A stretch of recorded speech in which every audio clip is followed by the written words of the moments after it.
We are back for another day of the Poison Q's VG10. There was a little bit of a delay.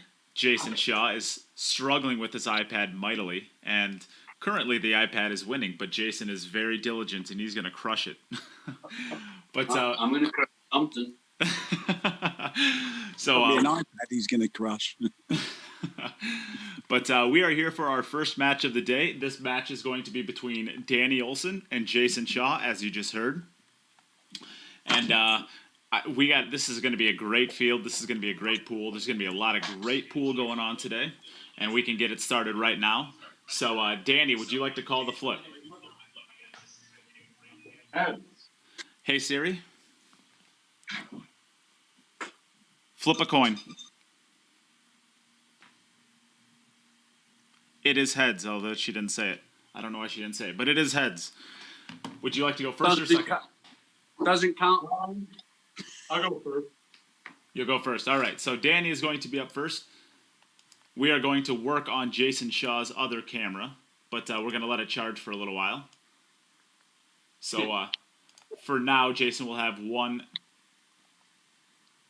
He will have one camera, and I am joined in the booth today again by the great and seemingly everywhere Mark White.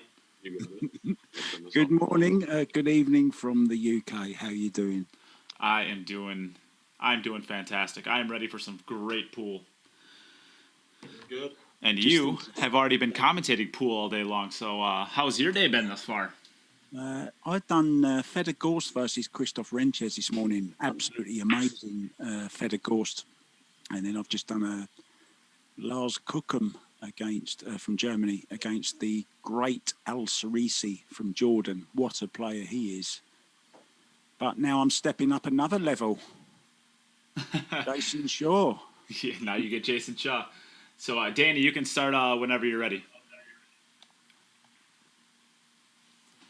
You're kind of getting all the powerhouses in the pool world, huh? Well, what better place to be on a Sunday, on a rainy, horrible, windy, blustery day in England. I'm just sitting in this horse box again, watching fantastic pool. Well, it sounds like a normal day in October, UK, doesn't it? Yeah. 6 months of this to look forward to about. Oh, just made it, the 4. Just sneaks the 4 ball, and the 2 and the 6 are a little bit tied up. Not too bad, but just a little bit. I think a large truck just drove past as that break was made, just knocked the 4 in. That could have been it.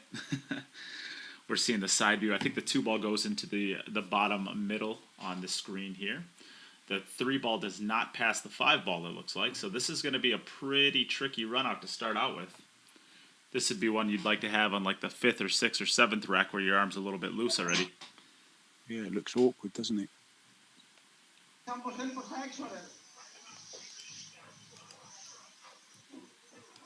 We've got somebody, Thunder Bay, Ontario in Canada, watching. Hi, Neil. Good to have you with us, mate. And New Jersey pool players there. Look, he's always around. He's around more than I am. He's everywhere, man. You can't find a pool match that doesn't have him all over the place.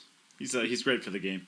And you know what my favorite part about him is? You see a lot of other players that are all the ways around the game and they're always commenting on stuff, and it's like negative, or it's not really doing anything to advance the game. Everything that I've ever seen this guy comment has always been positive and advances the game in some sort of way. It's nice to see. Yeah. Let's hope he keeps it up when I'm commentating. I heard he likes to rip apart his commentators just a little bit, so who knows? I know him from a few other matches. We get on well. Me and NJ, we're like that. Oh, he wants to bump the 10 here. Oh, has he slid past it? I think he slid past it. I don't think he can see it. Yeah, I think he's I don't think he's frozen, but I don't think he can get to it. No, I don't either. Everybody out there, give a share to the stream. Help us get started off on the right foot today, if you would. Get this out there into people's feeds. This is one of the best matches we're going to have in the qualifiers today between Nick Malaj, Danny Olson, And Jayson Shaw, lots of great matches. Oh, great hit off 2 rails. was a Unfortunate great though. hit. So we're over to Jayson for his first rack.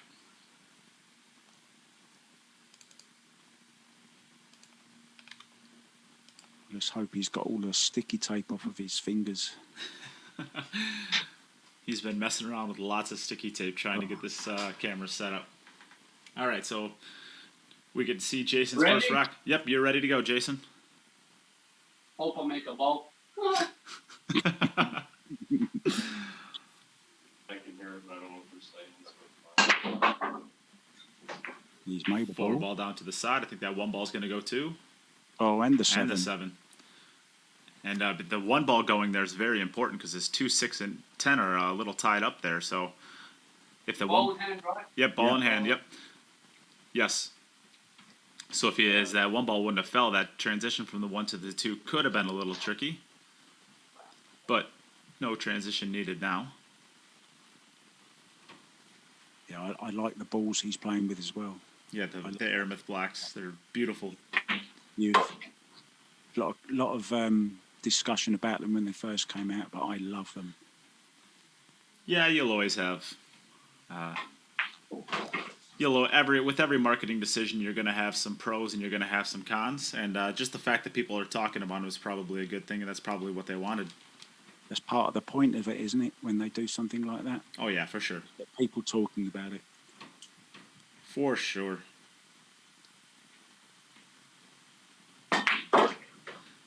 Great shot there, punching the cue ball over beautifully. Yeah, I love the way he slams them in, pushes them in, punches them. Yeah, he doesn't massage them in, does he? He does. I think he's worried his table might roll off. That could be it. You never have to worry about that if every shot's hit at 65 miles an hour.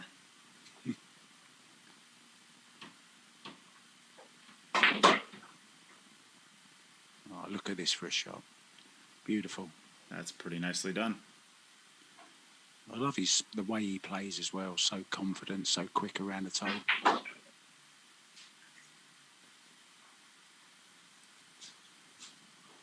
And before the match started, he was struggling to get his camera set up, and he finally did. And we asked him if he wanted to hit any balls. His response was, "I don't need to hit any balls. I'm good. I've already practiced." But for anybody out there that doesn't know, he is opening up his own pool room soon. And he has not been practicing at all. He's been working on that for about the last 2 weeks. So, all right, so he can finishes out the first rack. So we're back over to Danny Olson for his second opportunity. And what's going to be the name of his new pool hall? Shaw's? What's it going to be called? I'm not It's, sure. it's called US1 Billiards just now, but I'll change it in a little while. US1 Billiards. Yeah.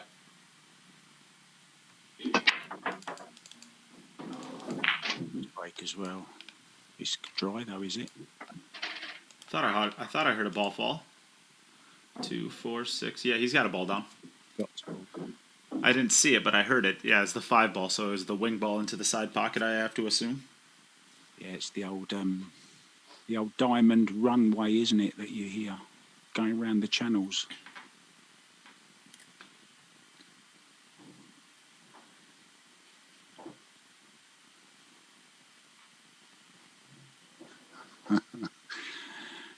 I love that comment actually from Christopher. What was it? I don't have the chat pulled up. I'm trying to get a couple things in line. Kind of goes with something that when I did my last big commentary tournament, there was a guy that kept saying for sure, and all the time, and I kept saying, right, I want $1 every time you say for sure, and now there's a guy saying a similar thing, but he wants $5 for it every time you say for sure.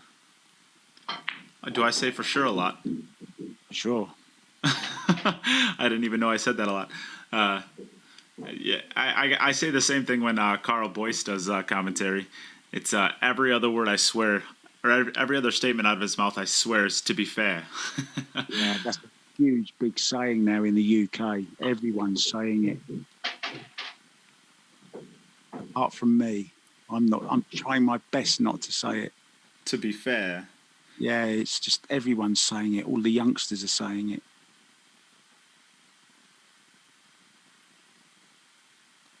Oh, Ed Ladawi. Hi, mate. Nice to have you with us. Ed's a good dude. Does a lot to help me out with the podcast and other ventures. It's a good shot right there. Has a nice little gentle angle just to drift down to the bottom rail for the 7.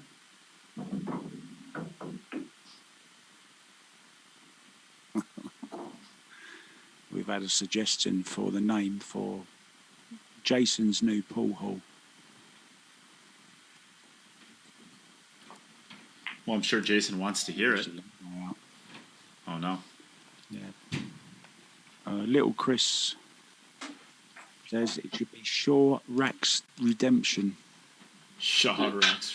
A little play on words. The old Shawshank Redemption, of course. Back Right. to Jayson Shaw.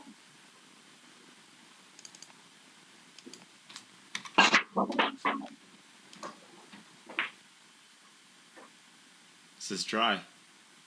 No, I make one. No, he made a ball in Okay. the side. He made a ball in the side. Thanks. Oh. Thanks, man. Anyway. I was listening to Danny's table. I'm not hearing a ball rattle around in the tracks. This is a drop pocket stable. I can't hear for that. You know we've got to swap tables after every rack, right? I don't pay attention.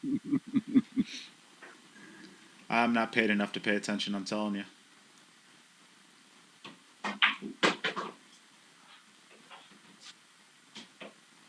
Yeah, see the cue power here, the draw from Jayson now.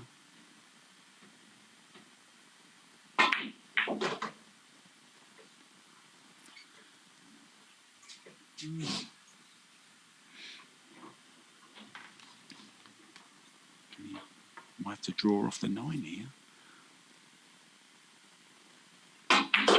Yeah, drew off the 9. Nicely done. Very nicely done. Couldn't run through, of course. Could have scratched.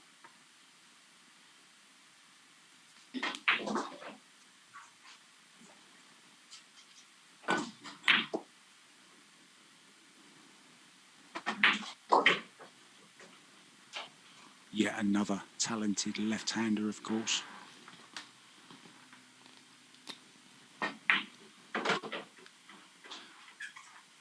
Oh, I think he played to bump the 10 there, but slid past it. It's okay.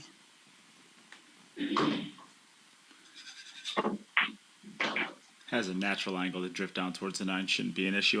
And of course it isn't.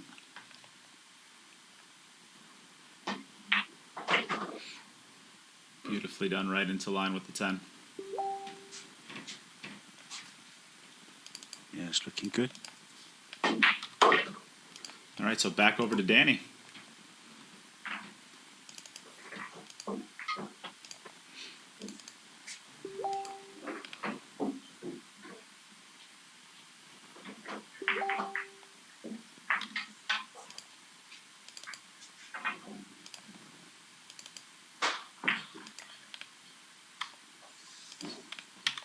And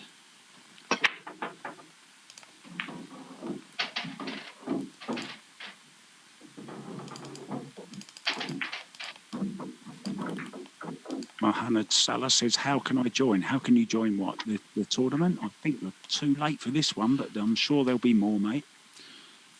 Keep following the Cue It Up. yes, make sure to like and follow the Cue It Up podcast page for when we do additional events in the future. This is the best advice I think we can give you.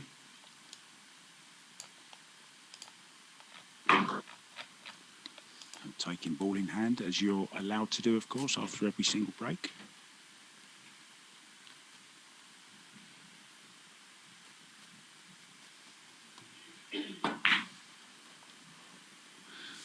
This is Dude, my iPad's on, mate, and it's on 1% and the charger's in, and it's just stuck at 1. yeah, no problem. We'll give it a little while. You can charge it up for a while. Let me close the screen off.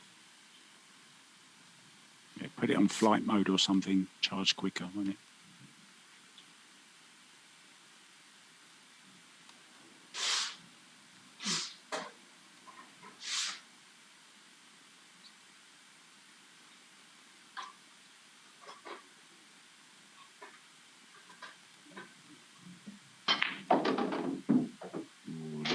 action on the cue ball there. I love that shot.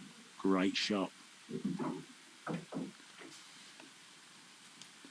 All right, I think I have everything done pre-match to be able to just sit back and focus on pool now. And what a beautiful time to be! What a beautiful time to be ready for it.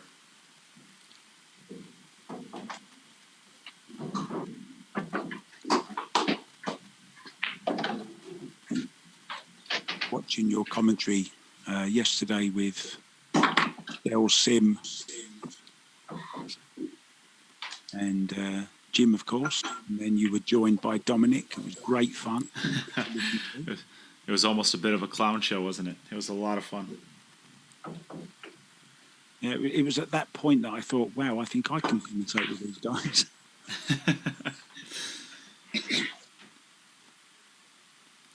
Dominic is always a great character. A lot of fun to be around. So funny, isn't he?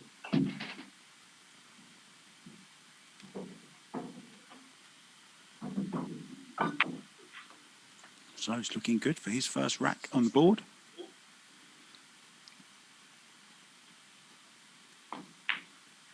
Beautifully done.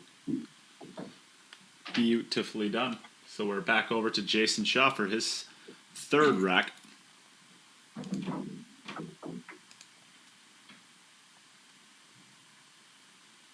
And for those of you that are watching, we are playing the same rack.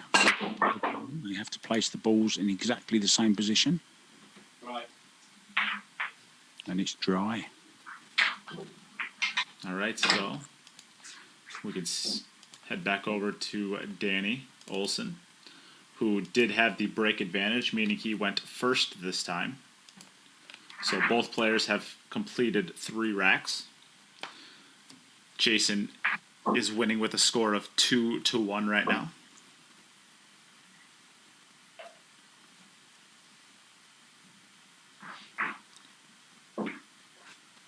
Just so you know the pattern, it's 1, 4, 5, 6, 10, 2, 7, 8, 3, 9, and every game throughout this tournament will be racked in the same way.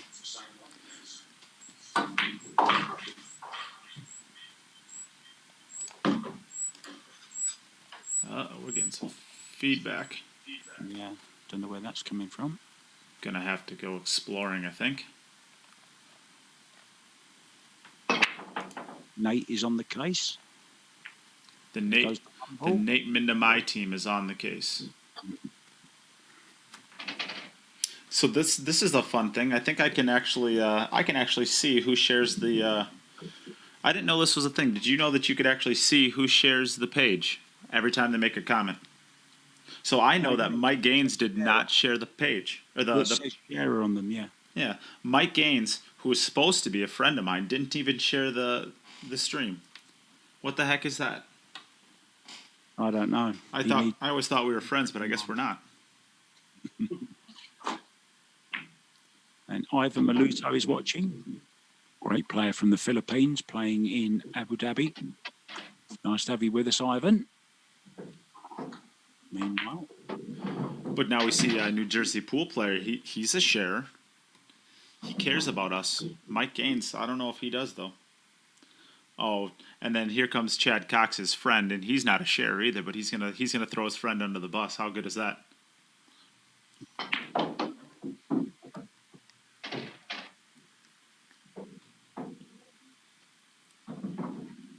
But if we can't get people to share through asking, we could always shame them into it, right, Mark? Yeah, I mean, your wife has just popped up now, actually. And look, she's not a sharer either. My wife doesn't even share my stuff. If you don't mind a wife that doesn't share. That's good. If you can't get your wife to support you, who can you get to support you?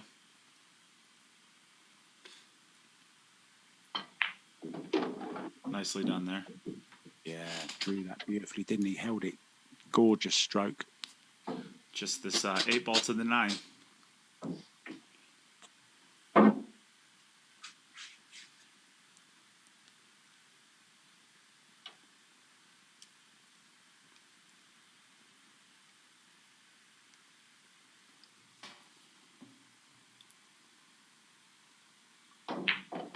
always feel like I'm a marriage counsellor when I'm commentating with you, because I'm like a go-between between you and your missus. Oh, yeah. We I have. should be charging you for counselling.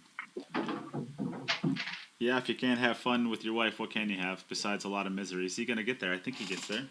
Yeah, he's just about right. Take a look at the side view here. I think, yeah, he's there. Just there, but he gets there. Now he has a good angle to go up towards the 10 ball.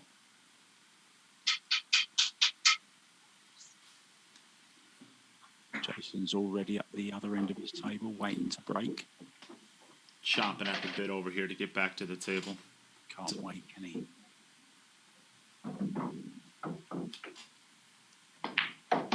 Beautifully done by Danny. Knots the matchup at 2-2. Back over to Jayson. Jason broke dry last time, of course. Makes the 4 this time in the side. I think he made every ball on the table this time. Oh, where's the cue ball? He's going to make the cue ball in the side, is he? Oh. Just like he had it planned. That would have been robbery. Yeah, that's a break worth having right there, I think. 4 balls down, not a ball within 4 inches of each other. And knowing Jayson Shaw the way I know Jayson Shaw, I think this is going to take somewhere between 6 and 8 seconds. It reminds me of Tony Dragan. The Maltese.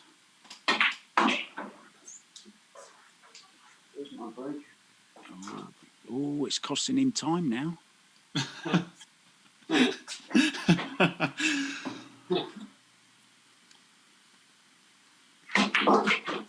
Another player, of course, that uses his hands to use the rest, the bridge. Plays it right-handed. Nicely done there. Easy, easy, easy. All right, back over to Danny. Oh, look at this. Ed Ladawi. I got to take my comment back earlier. I thought he was a supporter, but he's not a sharer either. Jeez, Ed.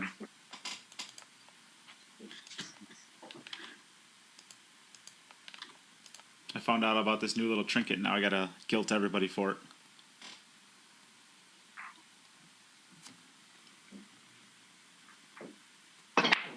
Yeah, I don't think it's 100% reliable, though, because depending on whether they share it... Wow, what about this break back? Sorry to interrupt you. That's a pretty good break back.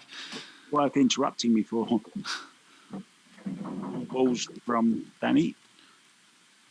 Actually, you know what, Matt? That's actually a very astute. That's a very astute comment. I do need coffee. I wonder if there's anybody around that could get me some coffee. Get yourself a box of Joe. You'll be good. Jayson, how much? I have a question for you. How much snooker have you played?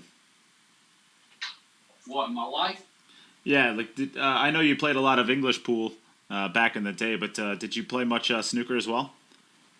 I used to work in a place called the Craig Park Masters in Scotland, and when I was about 15, 16, and I worked in there, and I walked in the front door my first day, and the club pros there were, first table was Jamie Burnett, next table was Stephen Maguire, next table was Alan McManus, next table was John Higgins, and the next table over there was young Anthony McGill. And I played in there for about 8 months, and then I got sacked for smashing someone around. And listen, it wasn't even anything to do with inside. It was outside, like 6 miles away from the place. And anyway, something happened, and it was the guy who owned the place's nephew that I beat up. Ooh. I could have been a snooker player, but Do your homework, Jason. who knows? Yeah, it's quite a lineup. I had the pleasure of working with Alan McManus and Stephen Hendry at Butlins in Wonder Westworld in there, 1996. Nicely done there. Great transition. Jamie Burnett was like one of the best practice guys I'd ever seen. That guy would knock in one more, probably like at least one a day, 147. Like, he was just ridiculous in practice. Is he the guy that had the jutting elbow? His elbow jutted out. Was that him? Yeah. Yeah, I remember him. Looked really awkward when he played, but a great, great player. Yeah, good cues. I just feel under the pressure on the TVs, he never quite performed as well as he could have done. Yeah. But Great player. He holds the highest break in the tournament. 155. Yeah.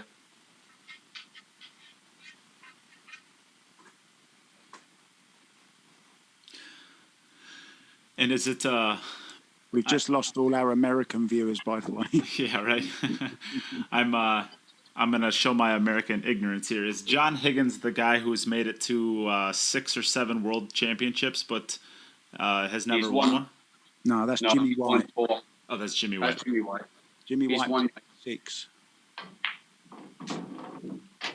I feel bad for that guy. One of Jason's compatriots is responsible for Jimmy never winning a world title.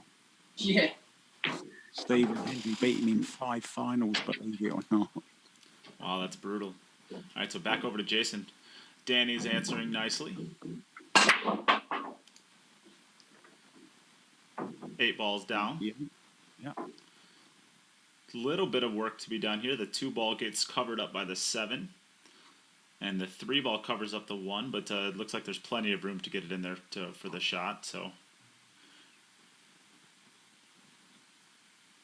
I think the 1 to the 2 ball is going to be the difficult transition here.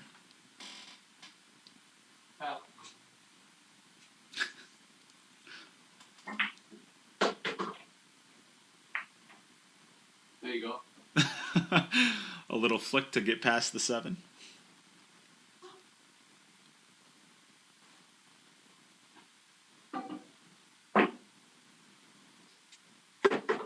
Shot.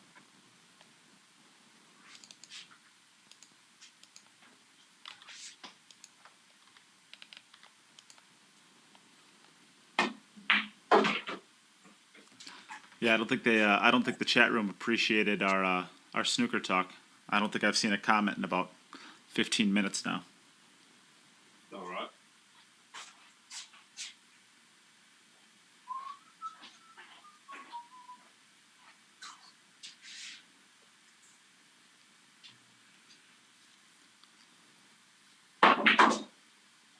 Nicely done there. Somebody's out there commenting using the my Facebook or my podcast page. It's going to get me in trouble.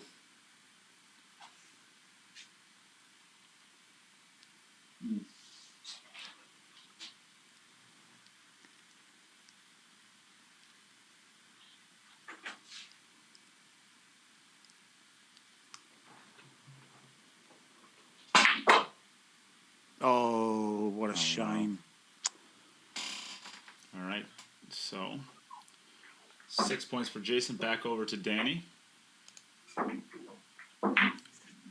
Excuse my mum just called me, believe it or not. You can never ignore your mum's calls. Oh, you take it. You're good.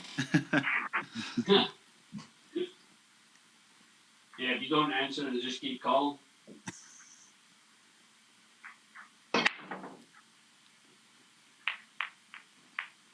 This looks dry. I actually said I'm commentating on Jayson Shaw. She said, okay, I'll call you back in 30 seconds after he's run the rack.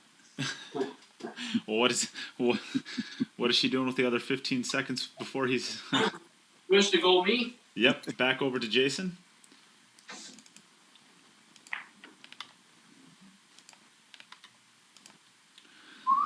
Knotted up at 3 racks apiece. Jayson having 1 more rack to go than Danny, though.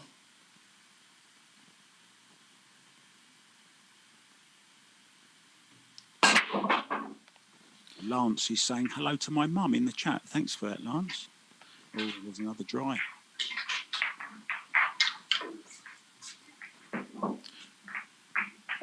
Brad, you are correct. I need to... you are correct there. Thank you for catching my error. 3-2, right? Yeah, 3-3. But I gave Jayson 6 points for the last rack, and it should have been 5. Okay. Points do come into play when deciding tiebreakers to get into the playoffs, so it could potentially be important.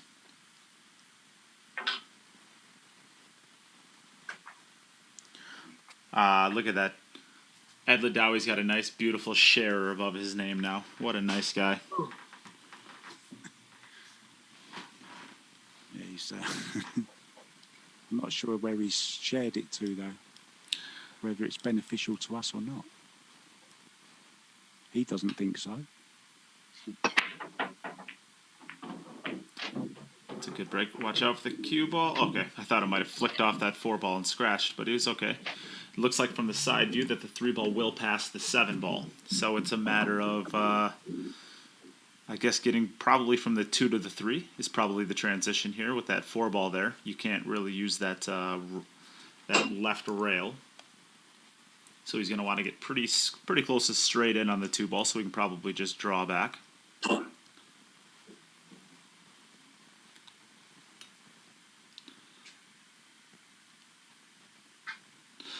The worst part about seeing the Cue It Up podcast out there commenting is I actually can't even see who it actually is.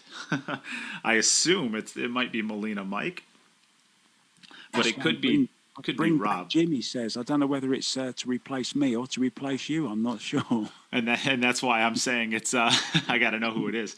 If it's Rob, it's definitely me, and you're safe.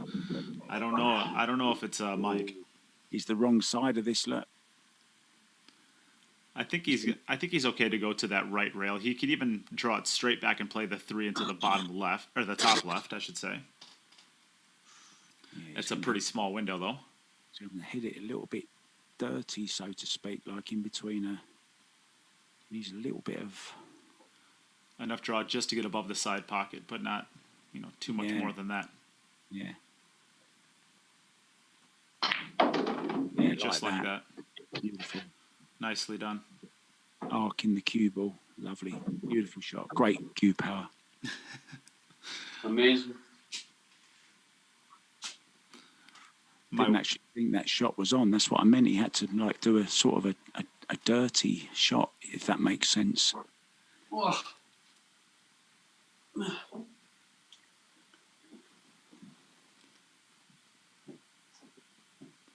My wife made a very astute observation.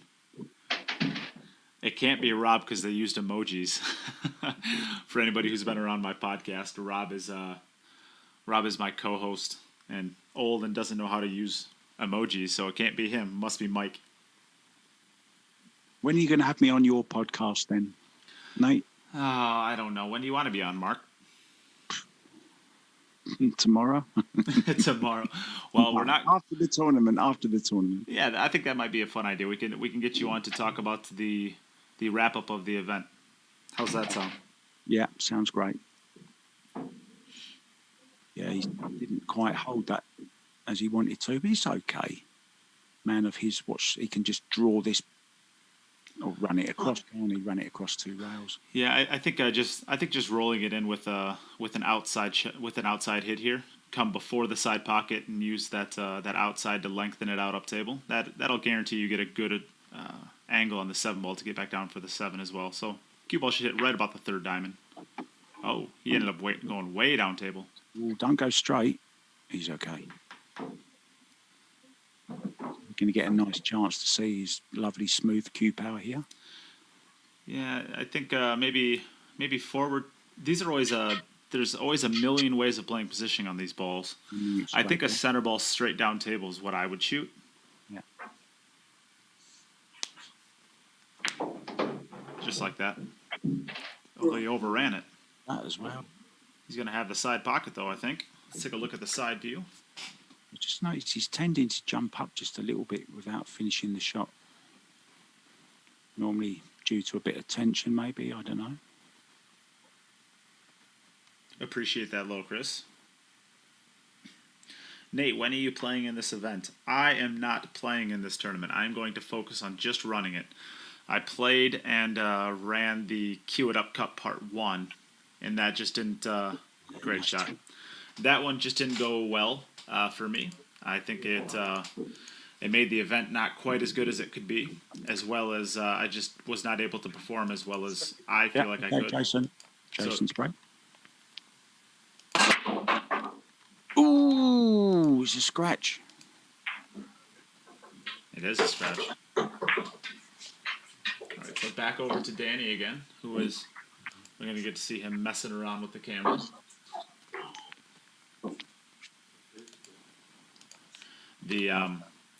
I've tried to run them and play in them at the same time, and it just doesn't work quite as well. So unfortunately, I'm just gonna stick to running the events. I think they want to know what event will be your next one. I think they're asking as well. Ooh, when my next one is going to be. We are actually going to be announcing this today, so maybe I can do this. We are starting an event the day after this event stops. I don't need any time to rest and recoup. I'm just going to go straight back in and torture myself some more. So we are running a event which will be announced probably later today, if not maybe even now. It is going to be a challenge match between Team East and Team West. Team East consists of the three Co-Brothers. I think it's Fu Wei Chu and Wei Su Chen, and then Team West is going to be a European team consisting of Dennis Grabe, Chris Melling, Kelly Fisher, Wyszek Shevchik, and Alexander Kazakis. So it'll be a fun 3-day event starting the day after this one.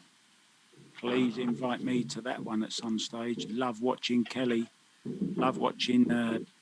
I've just got to pull you up on something, actually. Your pronunciation of somebody's name. Now, you taught me how to say Wyszek Shevchik the other night, right? Yes. I'm going to teach you how to say Dennis Grabe. Oh, is it Grabe? Yeah.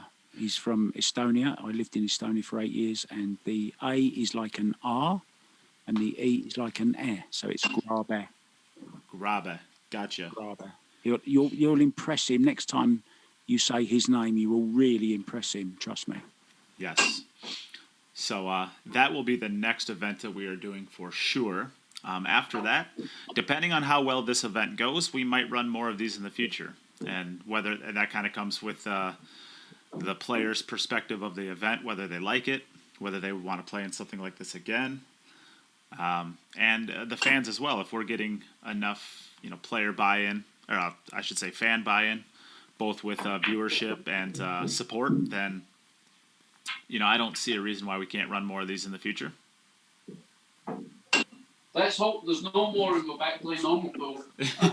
Of course, I actually have to agree with Jayson. Even I much prefer watching in-person pool, but this is like we started doing this just as the best of a bad situation. And Yep. Jayson, you probably haven't had the opportunity at a real paycheck in pool now since probably the Diamond Las Vegas Open. Oh, he's missed that. Oof. Can't miss on those diamonds like that. That's about right, Jayson. Yeah, not me. I get payments regular. But as far as you're playing though, yeah, prize money for tournaments. Yeah, no. Yeah. So that was the motivation for this event. Is $6,000 is probably about a medium tier kind of professional event. So it's not the world, but it's probably something more than what the players have the opportunity now. So that's why we are doing this event. I just have a question for Jayson. If I can ask you, Jayson. Obviously, this sort of format has sprung up because of COVID. But can you see yourself playing it even beyond COVID, when you just fancy a game sometime against somebody instead of travelling? You can just play. No, I don't like travelling, man. If there was this online and you could stay at home and it was 10K to the winner, or go to a pool tournament somewhere and it was like 10 or 15K, I'd rather go play live. Okay. There's nothing like real competition. No. Do you miss the safety aspect and stuff like that? Yeah. I mean, I must say I do. It's not even that. It's guys that don't handle the pressure well either. When people watching now, they're like loving it because they're stuck in the back of the room.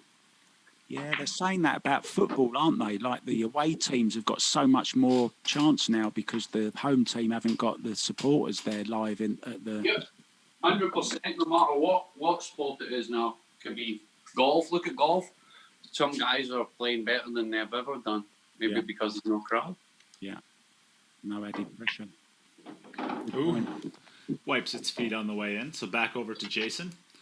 Danny, brings his total to 5. 5. Is that right? 5 and 47. Yep. Wow, what a great performance he is putting on here. Now look at the one ball. One ball, Where'd brutal. one go? He's able to sneak it in there. Yeah, goes into this right-hand corner. Just a little stun over maybe for the 2. Oh no. Yeah, One.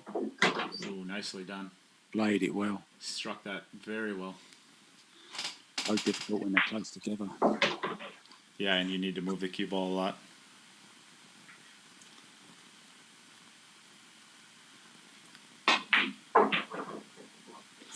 This must be, with how much trolling this is, this seems like it has to be Jim. Jim or Jay, probably. You got to be careful who you give your Cue It Up podcast password to. Well, I made him a moderator for the group for this, and he's going to get me in trouble with picking on Jayson like this.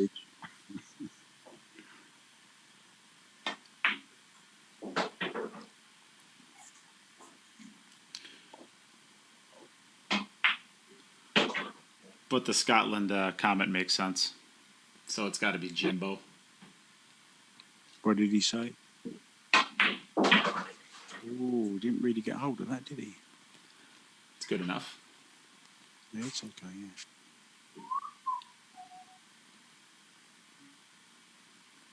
yeah.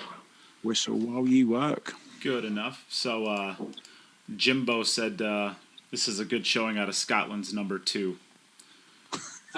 So it makes sense that it's probably Jim. He's insinuating he is Scotland's number 1. So back over to Danny. Wonder why that didn't grab too good. I don't know. It was. Your bumpers. Yeah, I sensed something in that shot to the 10, didn't. And the shots before it, something felt weird, and I was like, it's all right. So Yeah, when you play to the 9 or the 7, was it? The 7. Yeah, 7. I need to get the racks updated. I believe both players have 2 racks left, including this one.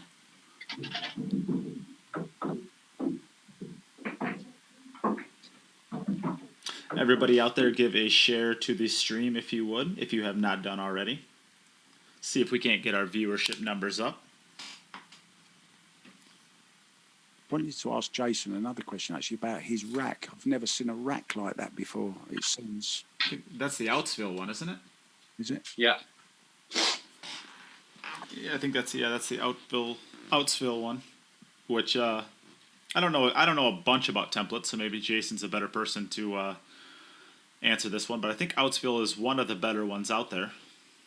Yeah, it's probably the best one. Those plastic ones I wouldn't use them to stand on. Is it like the paper one, like the? Yeah, they're like paper cloth type of thing, and Much it better, cracks aren't real well.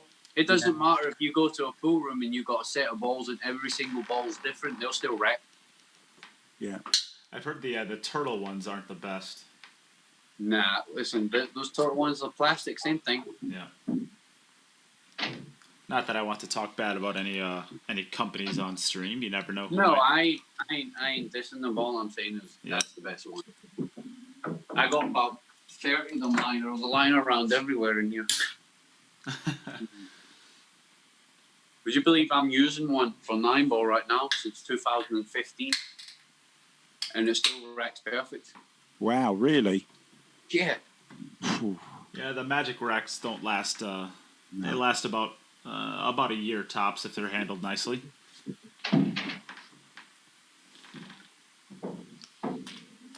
The trouble is when you get people pinching them to get them off the table, they get a little crease in them, don't they? And then that's the start of their demise.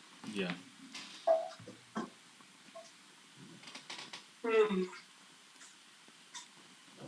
Oh, man. See this from the side view here. Watch this ball go towards the hole, or I guess hopefully go towards the hole. Little Chris just putting more just backing up what Jayson was saying about the rack that he's using, about being cloth based.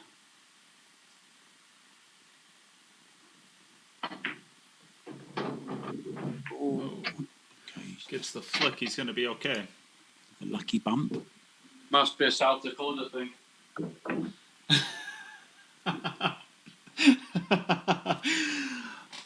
It seems like that was a small shot. I didn't hear it, sorry. Not to him. No, I know what you were getting. So that's actually a fun.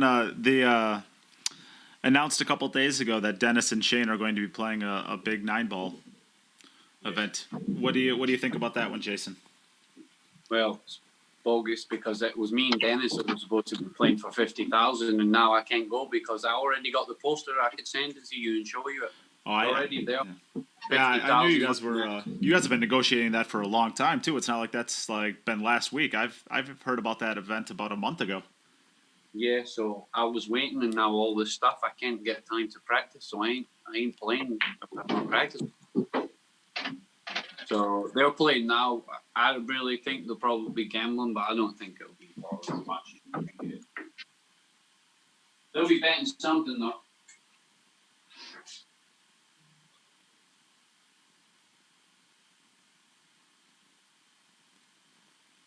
Little stun over here for the 10.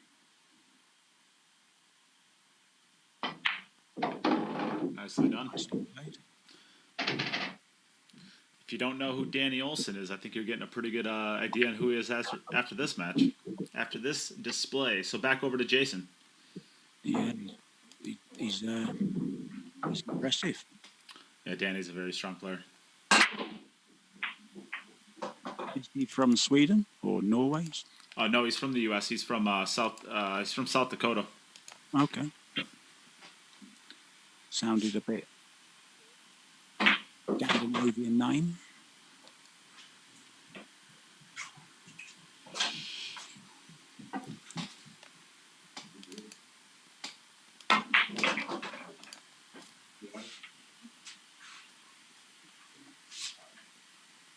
It's a nice shot coming up here.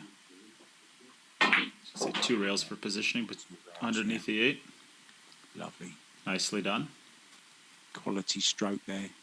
You have to cue them so well. Ever run this at 6-ball? I'm like, oh no. Oh, he's overdone it. Should be okay there.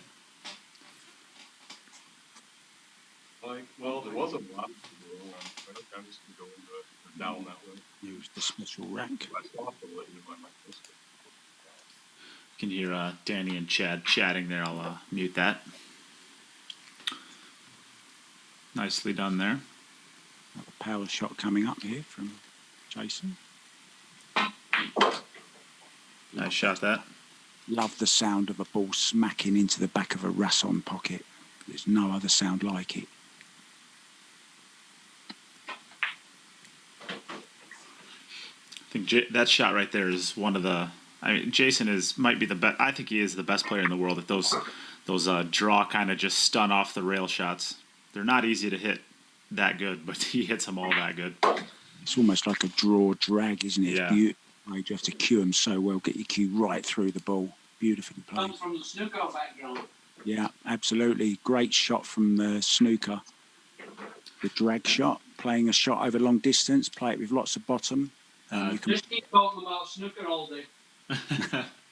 And Danny, you are up. You, I think, is that 9 racks? Are you keeping track, Mark? I am. Is that so? I thought he had one more, didn't he? I don't know. I think we have. I have you as one more, Danny. Do you? Are you keeping track? Chad is. He said that I was done. I thought it was done. I have no idea where I'm at, though. I've not got a clue. I'm just waiting to break, and that's it. Mark, have you been keeping track? No, I just wanted to talk to Jayson about snooker.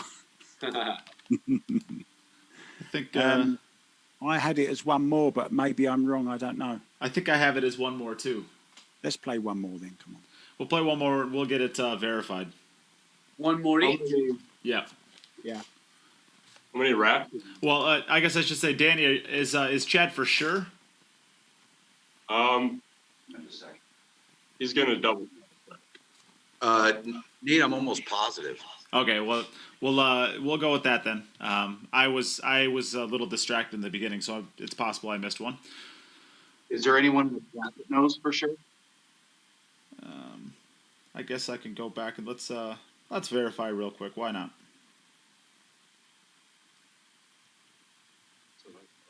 So, Mark, you can ad lib for me. Yeah, this is the beauty of live pool with two idiots with microphones. You got him at 6, right? Yes. Okay, because he hooked himself in the 2-ball, missed a 6-ball, and then broke dry once. That's what Danny did, and he had 6 points. Well, I had to.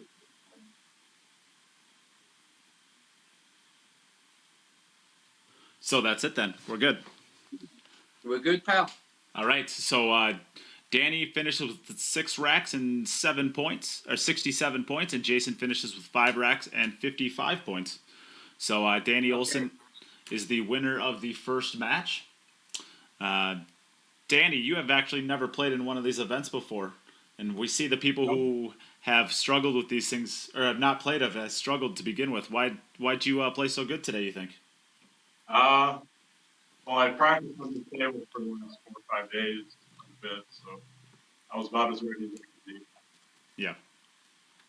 And It's a different kind of format, but it takes some getting used to.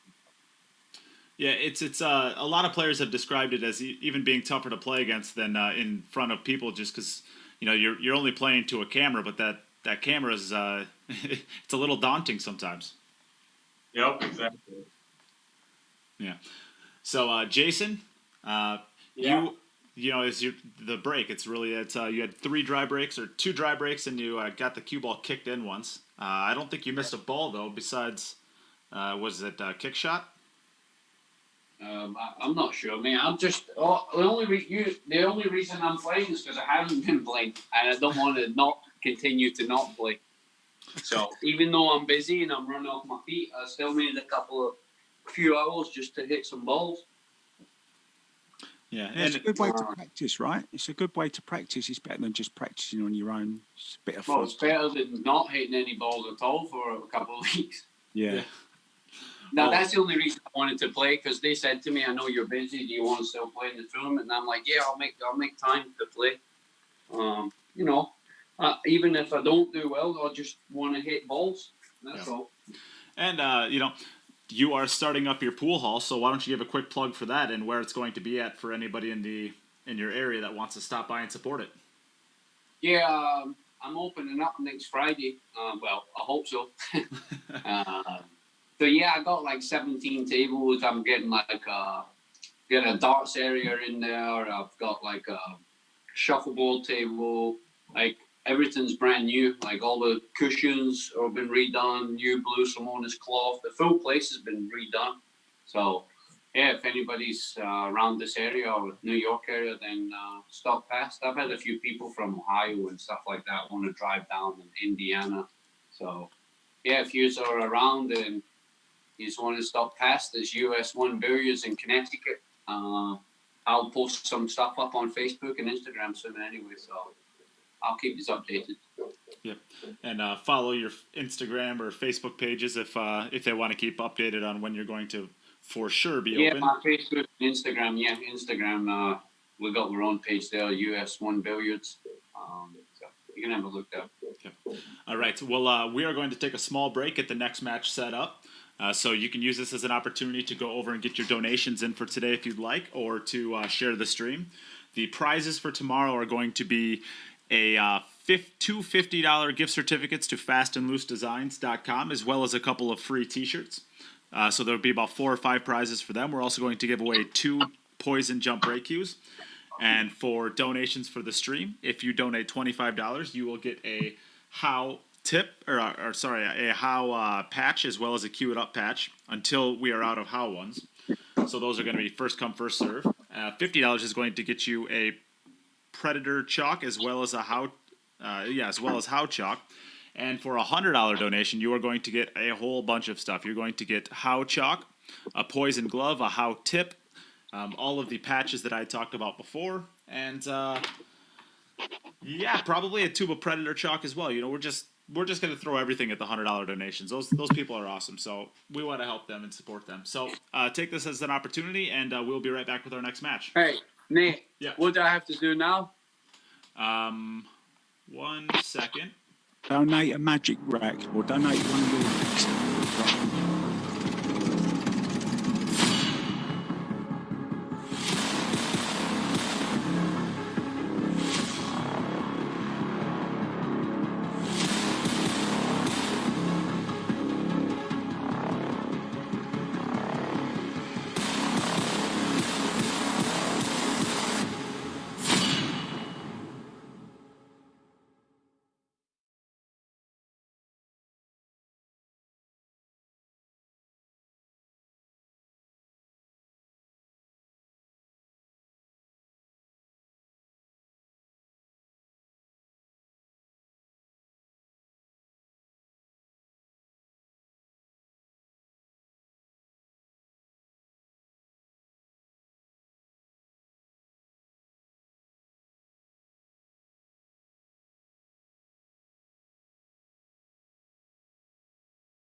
All right, we are back with our second match of the day, and I am still joined in the booth with Mark. Hello, Mark. Hi, Nate. All right, so this is going to be a matchup between Aaron Taylor and Nick Malaj. So, Aaron, would you like to call the flip? Let's say heads. Hey Siri, flip a coin. It's tails this time. I'm not sure why my audio is not working right now. It must be connected Probably to a turned off. Bluetooth. So that was so Nick, would you like to go first or second? He is not able to hear us, so he's been communicating with me via Messenger. So I will find out. He wants to go first. Okay.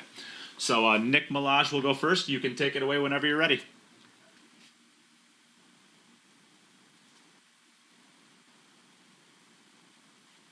Great name, that.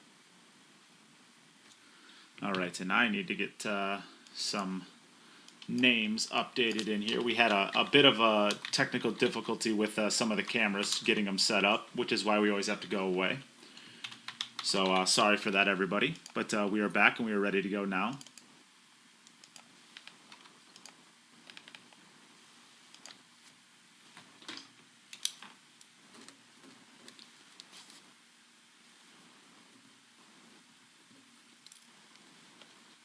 And we are over to Nick. Here is our Nick view. He has already broken the balls. Yeah, he made a ball on the break. So he'll take ball in hand, of course. Loving the camera angle. Yeah, we gotta get almost a straight down view on the second one, which is kind of a fun view. Let's settle in on that one. Take a look at this one. So it looks like the one's going to pass the 3 pretty easily. It looks like the 2 ball's going to pass the 6 into the bottom left, but if not, it certainly goes into the bottom right, Yeah, which just is where he looking is at- playing positioning too. Just looking at his bridge hand there, Nate. Looks to have quite a strange bridge. He's like a closed thumb, like a... Oh, no, it's okay. It was just on that shot.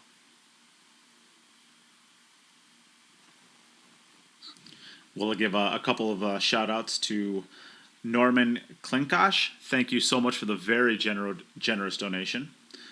We also have a donation from Seth White again, who's been donating this entire time. Thank you very much. And Rolando Torres. Thank you as well to Rolando Torres. Some great names, isn't there, around? I particularly like Rolando Torres. That's a fun one to say. Yeah, beautiful. Really nice. All right, so we're seeing Nick here. Yeah, just a stun here. Maybe draw back just a little bit to leave an angle to get over for the 8. Some great pool coming up tonight, isn't there? Got Jayson Shaw again later, of course. Yes, the match after this one is going to be on my radar. I'm excited for that one for sure. Jayson Shaw and Nick Malaj. Although with the way that Danny played his first match, I mean, he might be a favorite. I think he might be a favorite to do some real damage in this event. A 6 is a very good score for this. Yeah, and Edler Darby is counting up your for sures. You owe $15 so far, apparently. Oh, jeez. Now I'm going to be self-conscious for the rest of the day. Do you know, somebody told me I've got this habit of saying absolutely all the time. I'm going to start saying darn tootin' instead of for sure.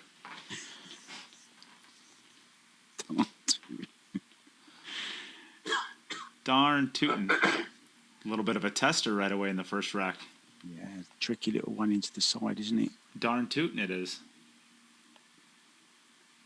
Oh, for sure. Oh, and he just rattles it out. All right, so that brings us over to Aaron Taylor for his first attempt. Aaron, you are up. We've got the other end version, haven't we? We're looking from the breaker's end.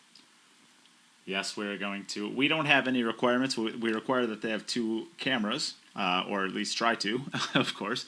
But we do not really require which side they need to be on. So, as we see, Aaron decided to use this side. Oh, No he problem at all. scratched. He scratched. That's a tough opening start. All right, so we are back over to Nick for his second attempt.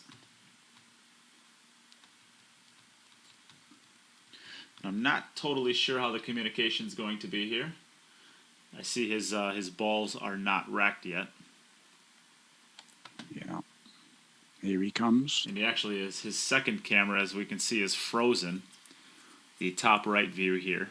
So this is again why we require two cameras.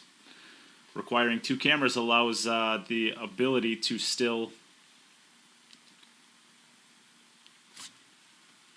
Yeah. Yeah, We, little Chris said, allows us to still continue on. that's for sure $15 you owe your stream, Nate Mindham. Darn tootin' I do.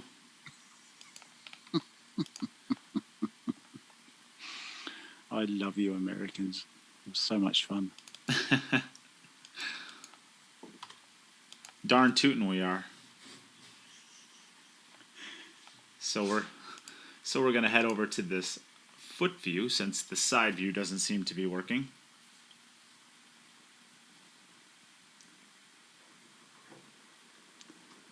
Yeah, the wind's getting up here. Very windy today. It's like being in Chicago, I guess.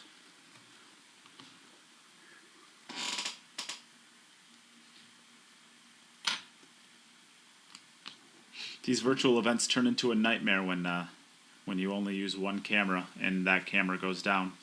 And that's a dry look. It is going to be dry, it looks like. All right, so we're back over to Aaron Taylor for his second opportunity.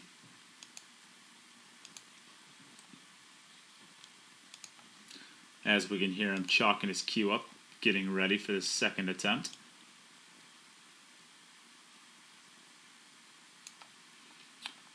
Yeah, lovely view. Head and elbow dead straight. Aaron Taylor does a lot of. He is one of the players who is very, very willing to put money behind his game to better it. I know in the last year alone, he is taking private lessons with Demetrius Gelatis, Jerry Bryseth, as well as a couple players out of his local room. He's a big supporter of the podcast, my podcast, and I get to hear updates of all of the journeys of his game. Great. So back over to Nick. Unfortunately, dry broke again. Yeah, I love it when players really take an interest in it and they want to do things right and they're willing to spend money to do that. And of course, there's lots of people like yourself who put lots of time in to help bring the game on, especially for youngsters, which is great to see. I want to see this sport keep growing and growing. Definitely. Yep. It's you don't have to if you want to become a top player, you don't have to take lessons from professionals, but it certainly is not going to hurt. And it doesn't even have to be a professional, of course, just somebody who's a good instructor, a good teacher, because you could be a great player and a bad teacher, or a bad player and a great teacher, as long as you have the knowledge. And yeah, that's me. it's very, very, very, very uncommon to find somebody who's a great player and a teacher, but they do exist.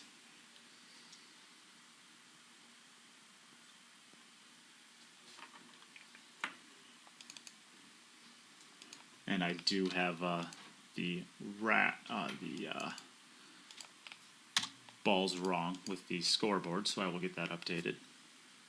Nick is at 9 and Aaron is at 0.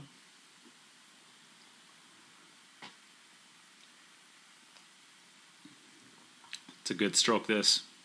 It's too far though. He needs the jump cue. No, I think he can see it, and he You think should. so? Yeah, I think he can see it, and he has the angle just to drift up. I think the cue ball should track just a little bit to the left of the 3. He's not sure. And we have lost. So I think we have lost Nick's side view completely now. So I am not sure. It was frozen before, but now it is completely gone. Oh, maybe he is grabbing his jump cue. Okay, he is. I only have one eye, but it's very good.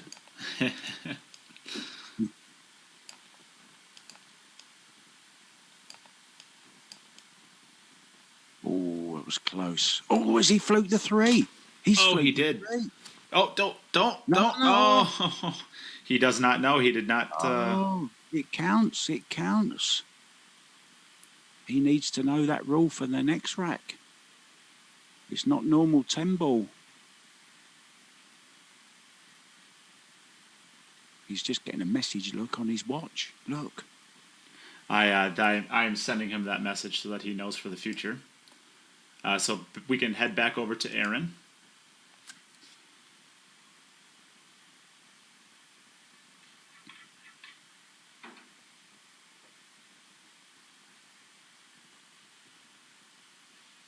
Yeah, lots of remote pool going on around the world, of course. It's the new normal, for now anyway.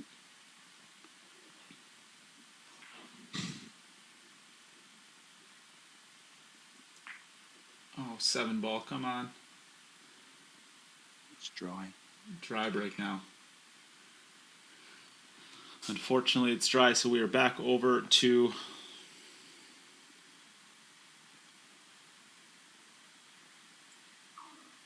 I've had an amazing day today already. Yes, you had to... how did the... you had to commentate the Fedor-Gorst matchup this morning. How'd that end up? Yeah, I mean, I guess I can say the... Can I say the platform it was on or not? Sure. I am all about raising all... Excellent. All players. I thought you would be, but it's always polite to ask. So I joined a company called Sharpshooter.it, World Remote Pool, and we're beginning to get a few big names. And today we had the biggest. It was Fedor Gorst playing against a German guy, an unknown German guy actually called Christoph Rentjes. But what a player he is! He was within 2 balls of beating Jeff DeLuna a couple of weeks ago. Wow. And he wants to play all the good guys. And strangely enough, Nate, this guy only practices 1 hour a week. 1 hour per week. And he's real talent. Almost beat Jeff DeLuna. Got to play Fedor Gorst today. And unfortunately, he caught Fedor on, an unbelievable day. Missed 1 ball in 16 racks, and that was only because he just got out of position, had to jump a ball, jumped the ball successfully, but just jawed the ball. So, but no, it was a fantastic. And then, of course, we get Jayson Shaw, and then these guys, and I'm just loving life at the moment, getting to watch great pool and talk about it, thanks to guys like you. Oh, of course. When you're good at what you do, you're going to get invited to do stuff. Oh, of course. I think he just went to call this ball too. So I hope he got my message that it's oh,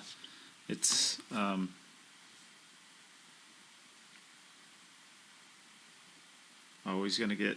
Oh, is he gonna get a shot? Yes, he off the rail. Yeah, great shot. Great shot. Kicked him off beautifully. I think he has somebody there helping him with the his phone. I think I'm speaking with one of his friends, I believe. So I think 2 rails here above the 9 ball. You could also go below the 9 ball if you wanted to. Just over to the rail, I should say, or to the left of the 9 ball, just over to the rail and take a back cut on the 6. But I think he'll probably come 2 rails towards the middle of the table. Yeah. Is it going to get there? It is going to get there. No problem. And now he can stun twice across for the 8, of course. Yeah, I think you could go forward with it. You could, but I think just just like that it's good. Yeah.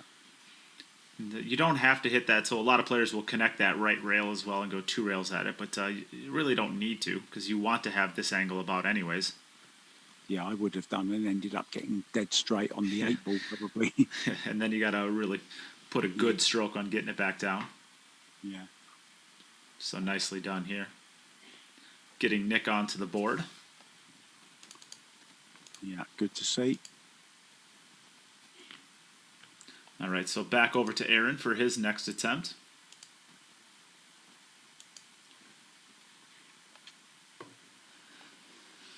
You can take a look at this view, I believe. I think this is going to be a good one.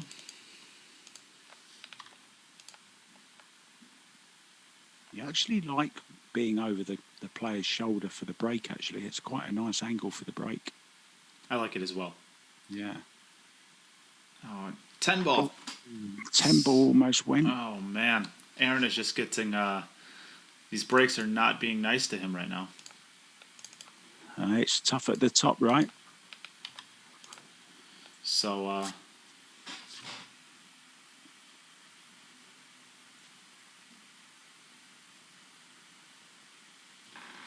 and eventually we're going to get to see Aaron shoot. He can play. His break just is not being nice to him right now. So we're back over to this view for Nick. Yeah, it's 4 dry breaks, right, is it? Yeah, it is. I think he scratched the first time. I'm not sure if he made a ball the first time, but he scratched on the first one.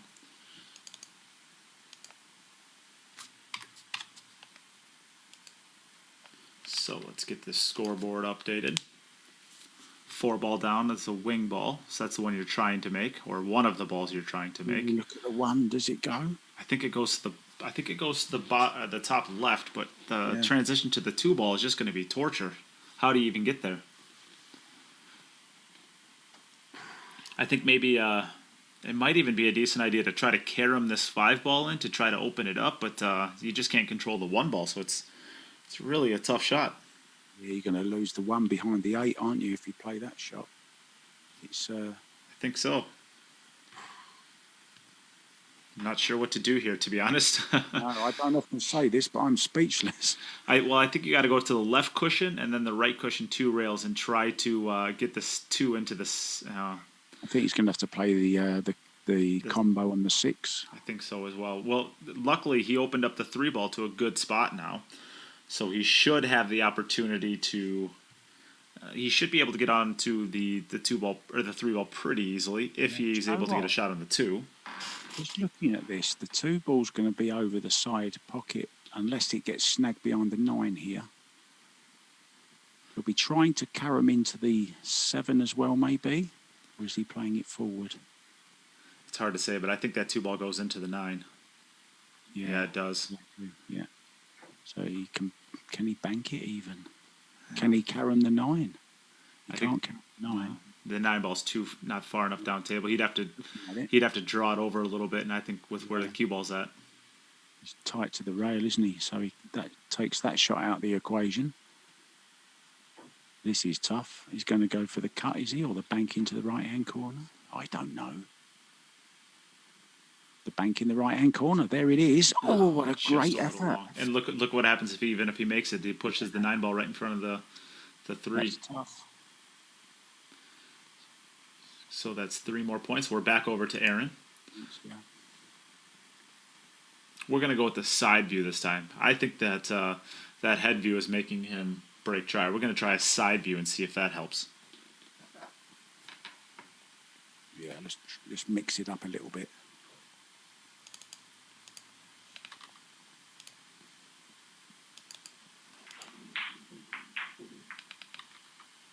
It's dry again. No, it didn't. Oh, I thought the 2 was going to drop. Oscar Dominguez and Ernesto Dominguez just redid this table, the rails on it, and I think they made the rails not accepting of balls on the break. So I think this is a bad thing for the businesses for Oscar Dominguez. It's got to all be his fault. So we're back over to Nick. Of course, I'm kidding. Ernesto and Oscar Dominguez do fantastic work in the California area. Yeah, I've heard that name before. You don't know Oscar Dominguez? Yeah, I think I do. I think he's a friend on Facebook.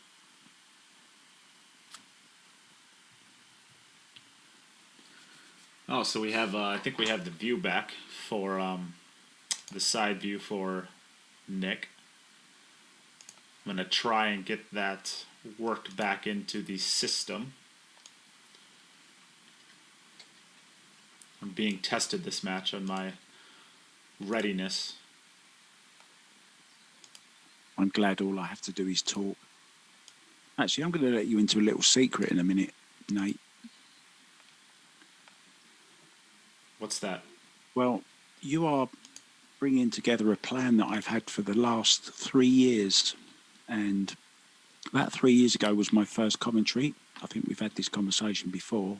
And I made a point of, I should actually be now touring around the USA, around the 50 states of America. But because of the pandemic, of course, it didn't happen. But I spent my last 3 years making friends with as many pool groups and pool players that I could from the US. And I have 5,000 friends on Facebook, but I would say about 3,000 of them are in your great country. And for a very good reason, because I've always believed that the US is the home of pool. And it's been my bucket list. Most people have many bucket list things, but I just have one. And it's to play in every state in the US, but certainly to be involved in the American pool scene. And so thank you to people like you that I am now feeling like I am beginning to be a part of the American pool scene. And I'm very thankful for that. Well, absolutely. I'll help out in any way I can. And if you make it to Wisconsin, you have a home away from home, and I will take care of you when you get here. Wow, that's nice to hear. Thank you. And I will be there as soon as the pandemic allows and travel opens up. I'll see if I can find a nice horse trailer to put you up in when you're in Wisconsin, so you feel really at home. I was thinking of bringing my own one with me, actually. Oh, that's a beautiful shot. Loads of left-hand check English on that, just to kill the pace off the rail. Beautiful shot. Nicely done. This has been a beautiful run-out. Very classy run out, yeah. Yeah, nice. All right, so that brings his total to 2, and we're heading back over to Aaron for his next rack. Which angle are you going to choose this time? We need to change this guy's luck. Well, I might have to try both, but I don't have the both set up, unfortunately, because there was some ordering issues. Come on, make a ball. Oh, I don't think that rack's tight, you know. 2 ball. I don't think his rack is tight. I'd love to get a message to him. This is Because just look torture. at the 10 ball. Look, the 10 ball was moving every single rack, and if the rack was tight, the 10 shouldn't really be moving. Yeah, well, I think he's able to hear us, actually, so... Yeah, just maybe change the magic, maybe change the rack, or maybe just check that they're really, really tight. All right, so back over to Nick for his next opportunity.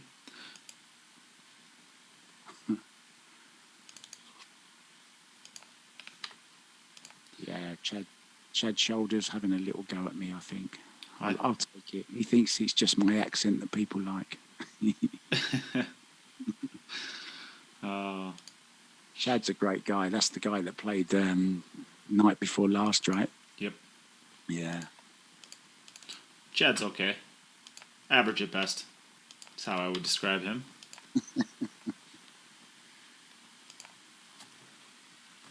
Of course, I get the platform, so I can torch him, and there's nothing he can do to get back with me besides throwing out a comment or two, and all we have to do is just ignore them, and he can't get back at us, right?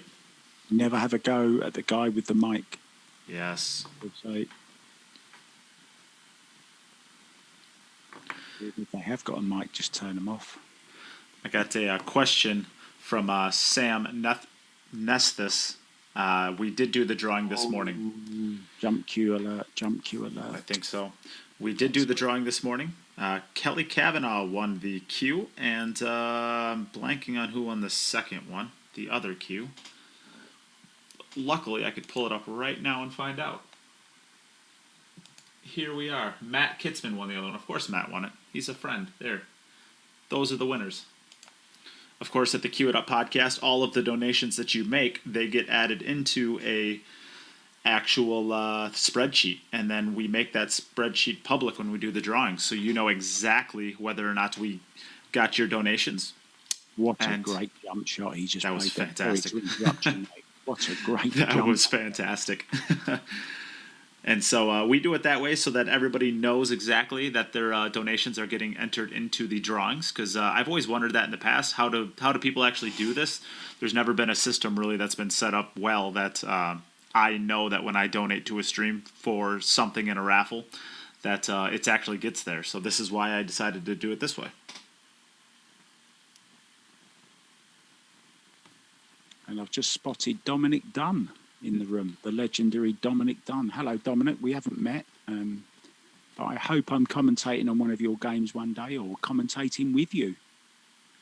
Would be fun. Oh, it's okay. Good enough. Very nicely done. This has been a fantastic run out from the start of that jump shot. Yeah, it really was a great jump as well, because it wasn't like a... It wasn't a hanger. No, it wasn't. All right, so we're back over to Aaron for his next attempt. He's growing in confidence, isn't he? And we I just... flipped the magic rack, so let's see if that makes sense. Ah, good. Good to hear. Come on. And we just lost... So you make the ball. We just lost Nick's second camera as well, again. So... Oh, I heard a ball. He's made a ball. He's made a ball. He's made 2 balls. Look at the 7 ball as well. Holy... Now what are you going to do? That's it. That's all he's got. All right, so Aaron gets a point on the board. Oh, wait, we have to wait for him to finish it? If we That's can't... great. Now we can see him play, right? If we can't have fun, what can we have, you know? But this is a fantastic break and a fantastic a layout. Looks like the 3 to the 5 and the 5 to the 6 is the work to be done here. But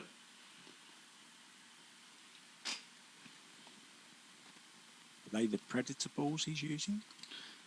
those do appear to be the Arcos balls. Oh, of course, yeah. Ooh, nice bit of music in the background as well. Yeah, we get to hear Nick got his camera back up and working again, it looks like. Yeah, this is looking good. How does he play 3 to 5? Does he go tight on the left-hand rail? I would. I think so. Well, no, I would not. I would set it up to get the cue ball down, just basically to the center of the table, because I'd want to have a good angle to be able to get it out for the 6. If you go tight to the rail, it's going to be very difficult to get the cue ball out. Yeah. I don't want to let Jim in. Why do I have to let Jim in?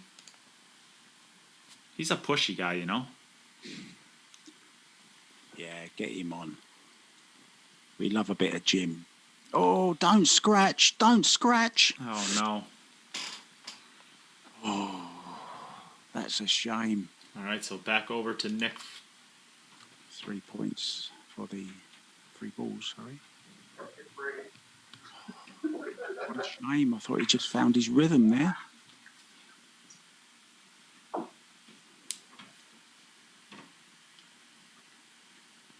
don't know what happened with my camera, my second camera. I'm sorry about that.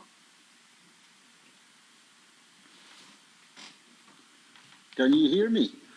Unfortunately. I'm back. Here's Jimmy. Hey, Mark, how are you? Hey, Jim. Good to see you, mate. Hear you, rather. Well, I will let you two. I will let you two do some commentary. I'll take a little bit of a back seat. So what have I missed? Jayson lost, actually. Jayson Shaw. Yeah, this is a tough group, this one. I had a feeling that this one could go anyway with Danny Olson in here, Nick Malaj and Jayson Shaw. And yeah, this... what's the score in this match? Oh, now you're asking. I think there's only one rack been scored, actually. It's 3 to 2 or 3 to 0. Yeah, 3 to 0, yeah. Only one of the guys has been scoring, Danny. Aaron, unfortunately, is broke dry every single time except for one. Oh, Yeah, and then he was on a nice run and then scratched on the third. Oh, I think that 8-ball. I think he just moved the 5-ball to where it doesn't really go anywhere now. It's thin to the side pocket. Yeah, the only saving grace, of course. He hasn't got to do much to get a shot on the 6. Yeah, 6 is in the open. Not too bad. Draw and right English.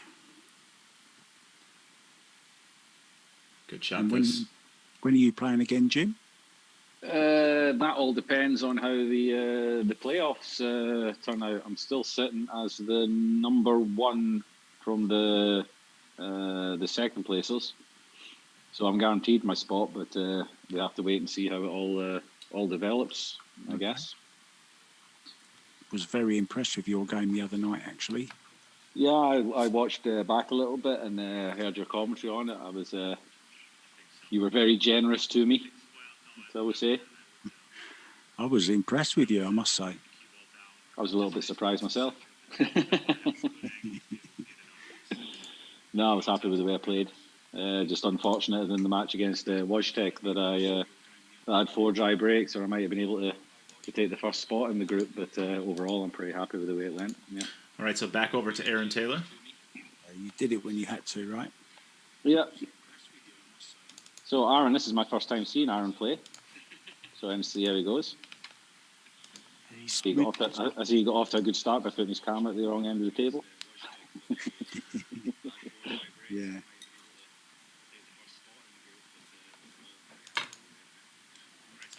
Scratch. There you go. I guess this has been the tail of his match so far. Has it been scratches and dry breaks? It has. He hit it well. He had a nice spread. If he doesn't scratch, then he's got a good chance here.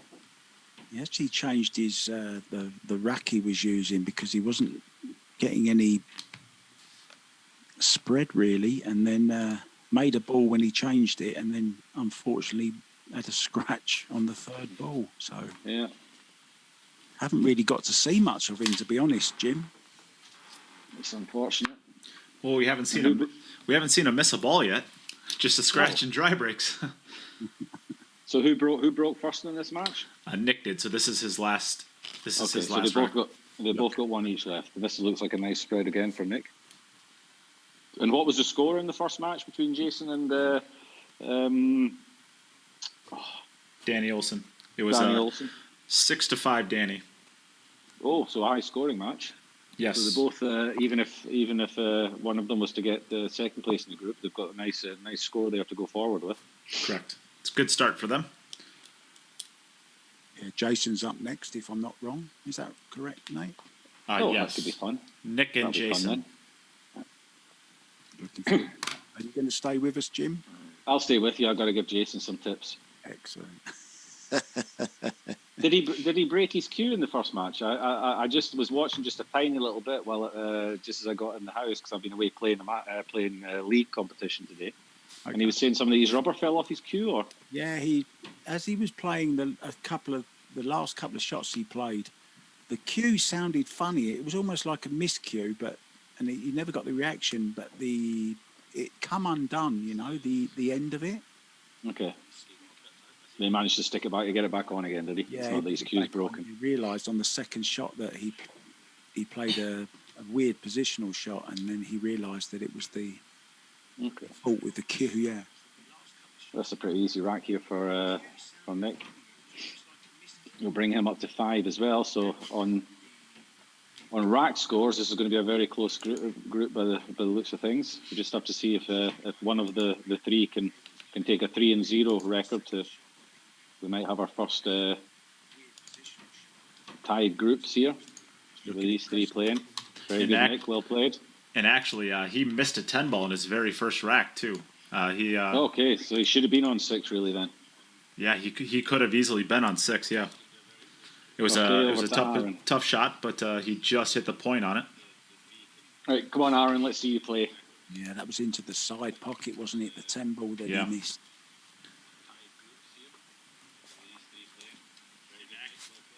Yeah, young gun's on his back. He needs a young gun.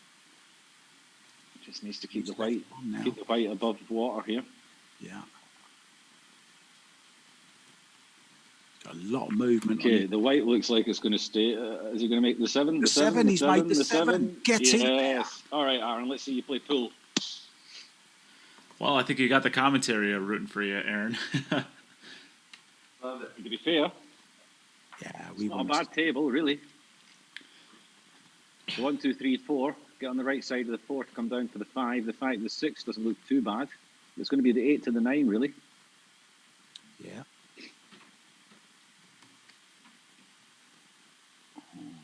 Don't like this. Just down towards it. Yeah. Oh, has he come? He's not come far enough there, really. He might have to come out and take the 3 into one of the corners. Yeah. Probably this bottom left-hand corner as we look at it. The table looks lovely, doesn't it? The cloth looks new. Yeah, looks very nice.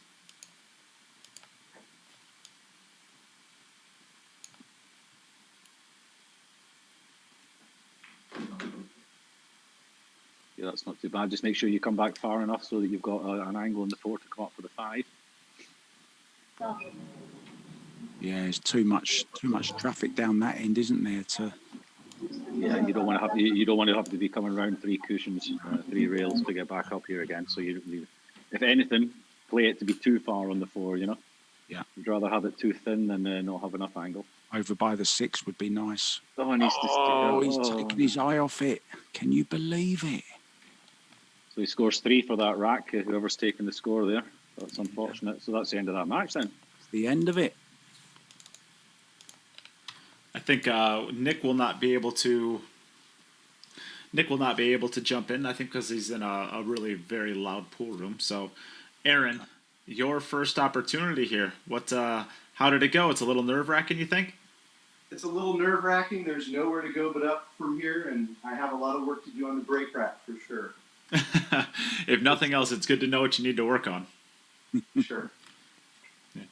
Okay, well, Nick is playing the next match against Jayson Shaw, so we can get that queued up next. We'll try to get that in the works for this. Other than that, you can take this opportunity to go over and get donations in for the stream if you would like.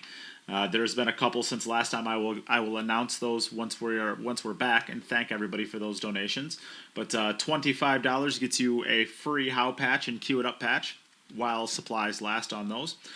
$50 gets you free How chalk and Predator chalk, and $100 gets you a free Queue It Up patch, How chalk, How tip, and a Predator glove. So lots of prizes. It's actually like $75 worth of prizes. Plus, you get to support us and the players. So we really appreciate that. And other than that, we'll be back right away with our next match. Donate, share.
I don't know how many times I need to tell Dominic Dunn that he just cannot turn on his video when he comes into the stream, but he just never listens to me. He just never listens to me.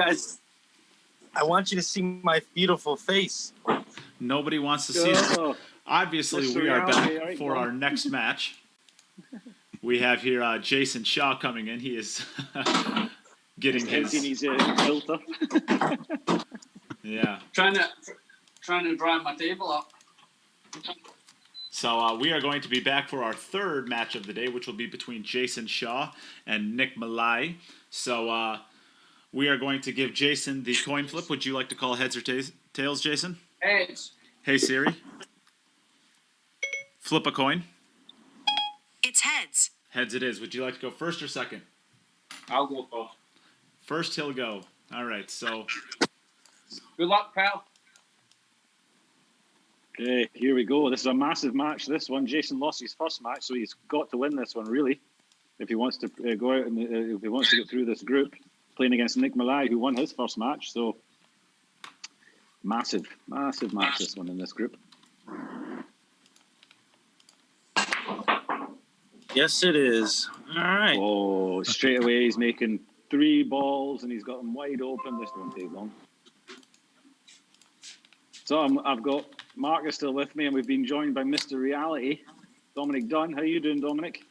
Not too bad today, mate. Not too bad. I get to I don't sit have to here. listen to him, do I? Jason's already complaining because he's got to listen to Dominic. I've just knocked an item off of my bucket list, Jim. I wanted to commentate with Dominic, you, and also Del Sim. So that's 2 of them off the list already. I'll There commentate you as go. well. Let me get one. Okay, Jason says he's going to do some commentating. How are you playing this shot, Jason? He's going to stun this and draw back about an inch. Just like that. There you go. That was more than an inch, but okay. You gotta love Jason. Great character. Oh, he's amazing.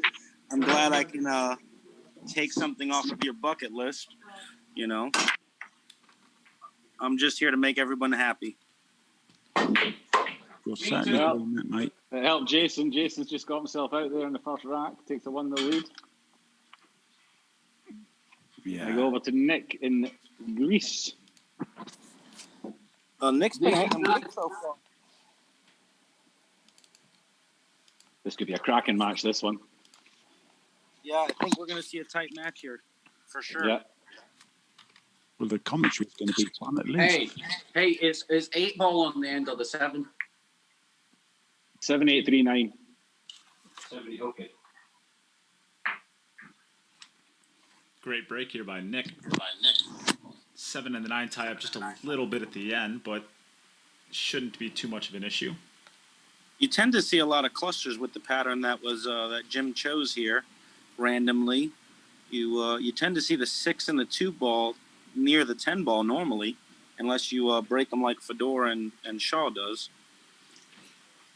Yeah, that seems to have been the way it's been going with a lot of people. It's the 2, 6, 10 hanging around each other.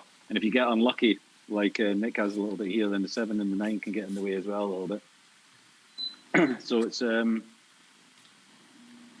not sure if the 7 ball passes the 9. If the 7 doesn't pass the 9, then he's got one little issue there. If it does pass the 9, it's not too bad really. I think it does, Jim. I think the 7 passes the 9, which is a saving grace, because if not there, it was really, really trapped, wasn't it? Yeah. You gotta stay on the right side of these for sure. It's crucial. You can't really trail when you're playing Shaw on anything. He's just, No, you can't let him get away from you. Yeah. Moving straight in. No, I think he's got a little bit of an angle to come in and out. I think he just comes straight up and down. He might even go forward to a couple of rails. Yeah, actually, the 9, depending on the angle he gets on this 6 ball, Jim, he might even be. That's it. He needs to be. Yeah, he needs to be to the left-hand side of the angle on the 6, really. Yeah. But he's not. he's not going to get there. I think I'm not sure if he can follow through and take the 7 into the centre. He can. Nah, he's going to catch the 9. Yeah. Jason reckons he bumps onto the 9. I love that also a yes. Jason's he's gonna commentate his match and play it. I absolutely love it. Just run as a 9 here, leave himself on the 7 in the side. Yeah. Yeah, he's on it. He's going to have a long 8 unless he decides to try and go through the 10 and come off the, He right might hand make side it, rail. he might make the 10 if he misses this on the top side. Yes, 10's going to go close to this right-hand corner for sure. Just run. Sure. Oh, this is not easy. No. Nope. Power stroke. Forward round 2 rails. 2 or 3 Yeah, rails forward. Just go forward 2 rails out to the middle. Yeah, a little top right. He gins it. Good shot. He's looking good here to tie this up. 1-1. We're gonna have a sweater. Well, you better get him racked up pretty quick because Jay will be out before he gets his rack done. Yeah, Jason already waiting to break.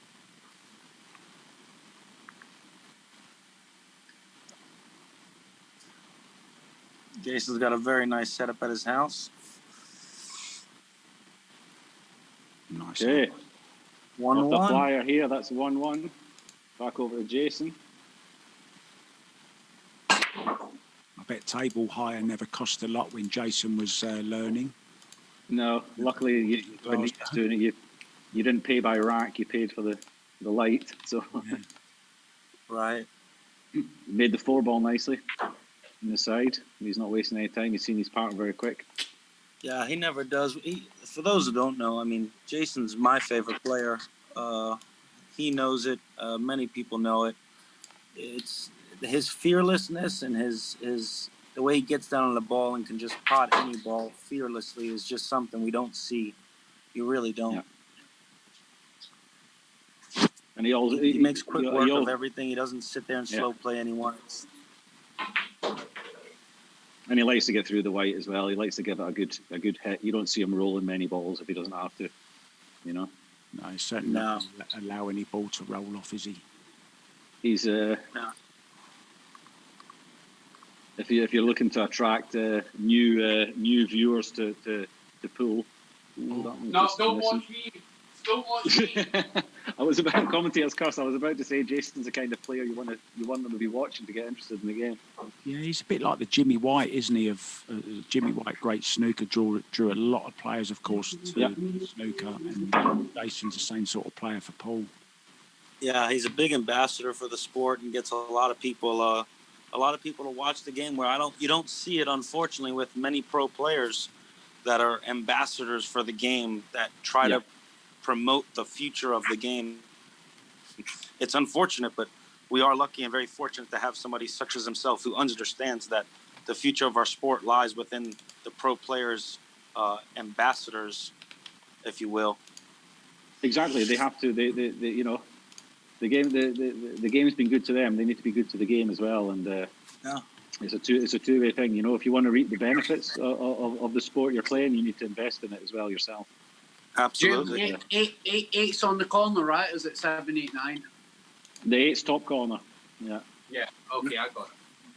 Jason, it's 7, 8, No, 8, sorry. 3, 9. Oh, yeah. 7, 8, 3, 9. Yeah. We're talking about Nick's table. 7, 8, 3, 9. And Nick makes the ball here on the break, and he's got a little tough pattern. He's trying to map it out here. This is a big rack. Yeah. He's got to go back and forward. The 1 and the 3 are on one side, the 2 and the 4 on the other side. Yeah. Okay, decide to screw into that to try and get the position on the. He got a little fortunate on that one for sure. I think he got a nice little love bump, a friendly tickle, as we call it. Yeah, a little friendly tickle, as the mates in Europe say. I'm learning the lingo. Off the 10 here. I think he goes forward. Oh, he's gone forward. I didn't know. Look at the stroke. Look at the stroke. Wow, What a shot. he took that well. He'd be unlucky if he comes up straight, but I think he can screw back and play the 4 into the side pocket. It's not too bad. It wasn't bad, was it?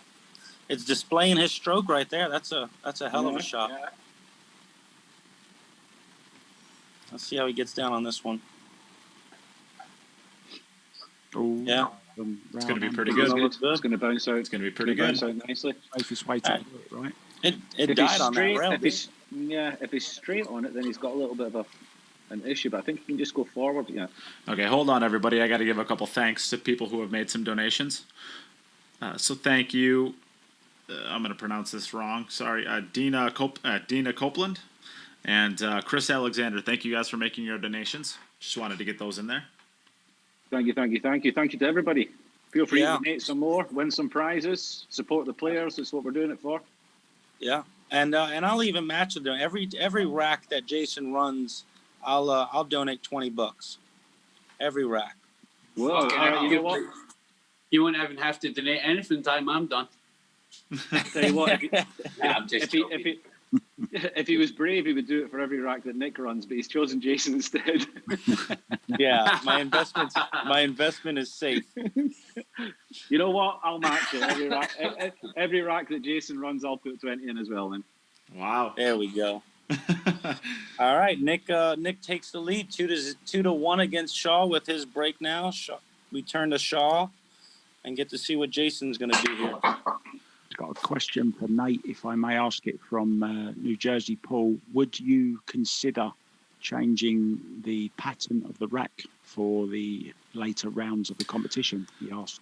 We had thought about doing that, but we had decided against doing that. We figured the way that we figured it, everybody's going to be playing at a high level by the time you get to the playoffs with this pattern, or you will not be there. And we just figured it's going to show the best pool possibles if we just kind of let it go. And also, if you ask the players to continually use this pattern for the group stages, when they're in full concentration mode, you don't want them setting this pattern up by accident and then losing the rack because they weren't concentrating properly or because they were just used to doing this pattern all the time. So it's a bit easier. Creatures of habit, right? Pool players, creatures. Yeah, exactly. Once they're fully concentrated, then they're basically everything is habit. Yeah, that's a fair. Yeah, Dom. Yeah, that's a really fair assessment of a reason why not to, with the disqualification of racking improperly. That's a really good choice. I'm happy you guys made that. Actually, the last thing that we want is that somebody loses a match because they didn't deliberately rack them wrong, but they just made a bit of a brain fart and set the old rack up. We just don't want that to happen. Well, this was the problem shot for Shaw, and he got on it pretty good. So, yeah, I think Jason's going to play pretty well now because he'll be right up. He doesn't mind taking money out of my pocket, so he'll be right up for this now. I'm pretty sure I've never won a sweat bet against Jayson, so I don't plan to start today. Are we counting his first rack as also $20, or was it from now? I'll count his first rack. I don't mind. Oh, you're taking money out of my pocket now as well. As he makes quick work of this one, little 2 rails on this, and we got ourselves another up to 40. Yeah, actually, since Ed Ladawi's here, I actually got this idea from him with his event. So Ed Ladawi, you can have a shout out. I stole this from the NBL. Wow. Yeah.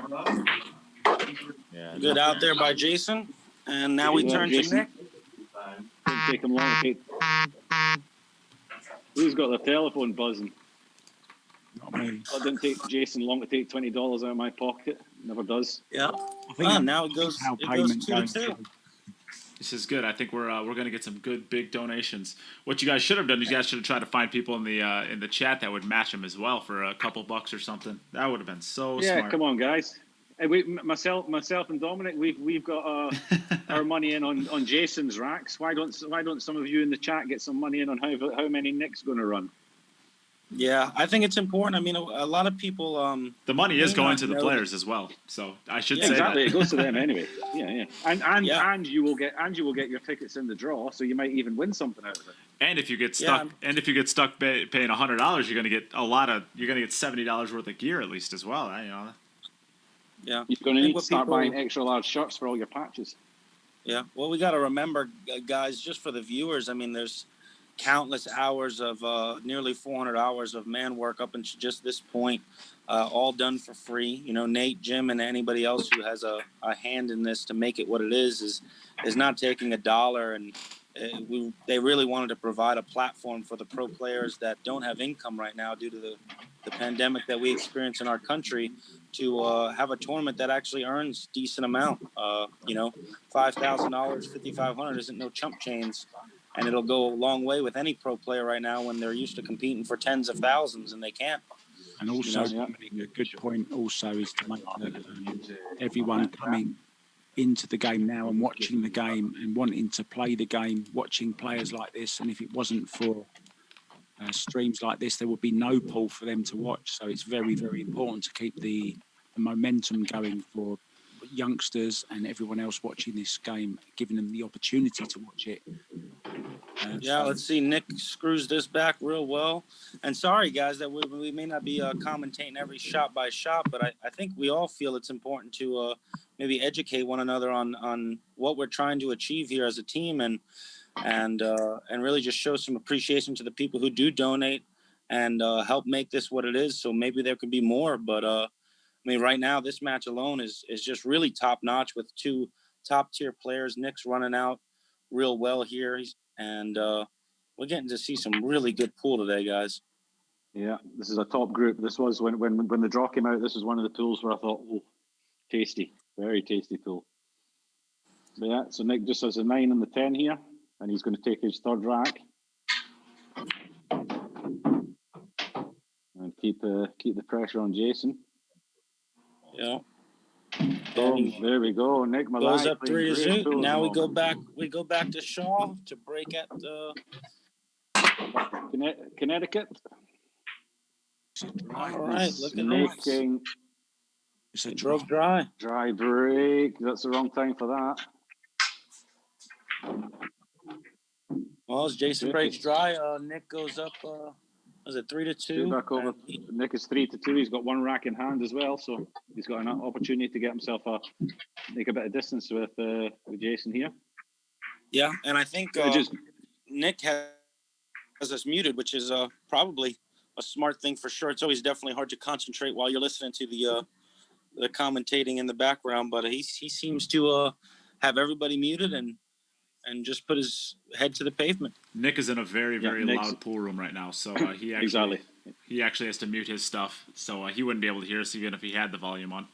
So I've been communicating with him, letting him know when he's up. If he didn't have the mute on, then all we could probably hear would be the music. Apparently, it's like a nightclub in there. Yeah, it literally might be a nightclub. It's like that level of volume. The next time I play in one of these, I'm not playing this table again. I'm going to the pool room and I'm playing on the biggest fucking pockets I can find.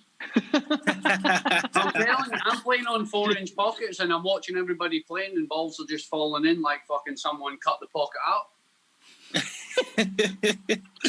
Well, Nick barely gets one on the break, and did you see it going to the side? That would never go in my side pocket in his life. The 4-ball, yeah. I was gonna say I think Nick's pool room is almost as loud as the commentary box for this match right now. The only thing that pool room he's in is crazy. That's just like got music on and everybody's screaming. If he took that off, you wouldn't hear nothing. No, it's in Greece, so you probably just hear plates smashing and stuff like that. I don't know. Lots of dancing and. Yeah, but going back to the tables, yeah, Jayson is playing on 4-inch pockets, but we did have a maximum size on the pockets, so we have checked all the pockets. Nick's aren't massive, but okay, compared to Jayson's, they're pretty big, I guess. A snooker table's pockets might be massive compared to Jayson's. I've seen these pockets that you can't shoot a ball into the side pocket from the. It's very difficult on Jayson's table actually to shoot the cue ball from the spot into a side pocket. They're that tight. Yeah. Here's the middle pocket. You ready? Yeah. All right, Nick's running out here. He's got a little tough shot right here, unless that's the. I'm looking at the wrong ball. Yeah, 6 is down the table. Yep. It's not too bad. He could just stun this, and then he has this leave himself a 7 into the centre, the right hand side pocket. I suppose you could from call there, it he's a looking good. handicap, all the noise going on in Greece there, Jim. Sorry? I suppose you could call it a bit of a handicap for the guy playing there in Greece with all the noise. It depends what you like. I mean, like I said, when I was playing my matches, I left the commentary on because I normally play with music in the background, but I can't play the music here during this because you will hear it on the stream. Mhm. So I chose to have the commentary on instead of playing in deadly silence because I don't like playing in deadly silence. I find that even more eerie and off-putting than the pressure. Yeah, you know. So I wanted to have something about. Ooh, he hooks himself. Misjudged the can in there. Well, flukes do count in here, so he's going to take this 9 for a ride and see. I bet you the 10 goes in the side watch. He'll kick it, he'll kick it and hit it on the low side and make the 10 in the side. Yeah, right-hand side pocket on the 10. Yeah. Jason is as positive as possible, yeah, about it all. If he hits it, he might bank the 9 back towards the side. Oh, he's going the other way. He's calling it. Oh, he's called it in the side pocket. Why is he calling it? Yeah, well, he made a shot earlier, actually. He made a jump shot and fluked a different ball in and actually wiped the rack. He does not realize that it's 9-ball rules. He's going in the corner, no? No. Well, yeah, all right. made it. Well, Jason needed that one. Jason needed that one, so he's gonna let's see him bear down here and show us what he's made of. I'm sure we're going to see what he's made of in the Mosconi Cup. Made a dry. Another dry break from Jay. All right. We are back over to Nicky. Nick's got to rock him. So after a cracking start to this match, last 3 racks have been been no points scored in the last 3 racks. So we're still standing at 3-2 for Nick, and Nick has this rack in hand. Jason's played 5. Nick's only played 4 at the moment. So Nick's still in control of the match, and very much so. Still, he can take this rack for sure. Still anyone's game though at this point. It being only 3-2 and the ball counts where it's at.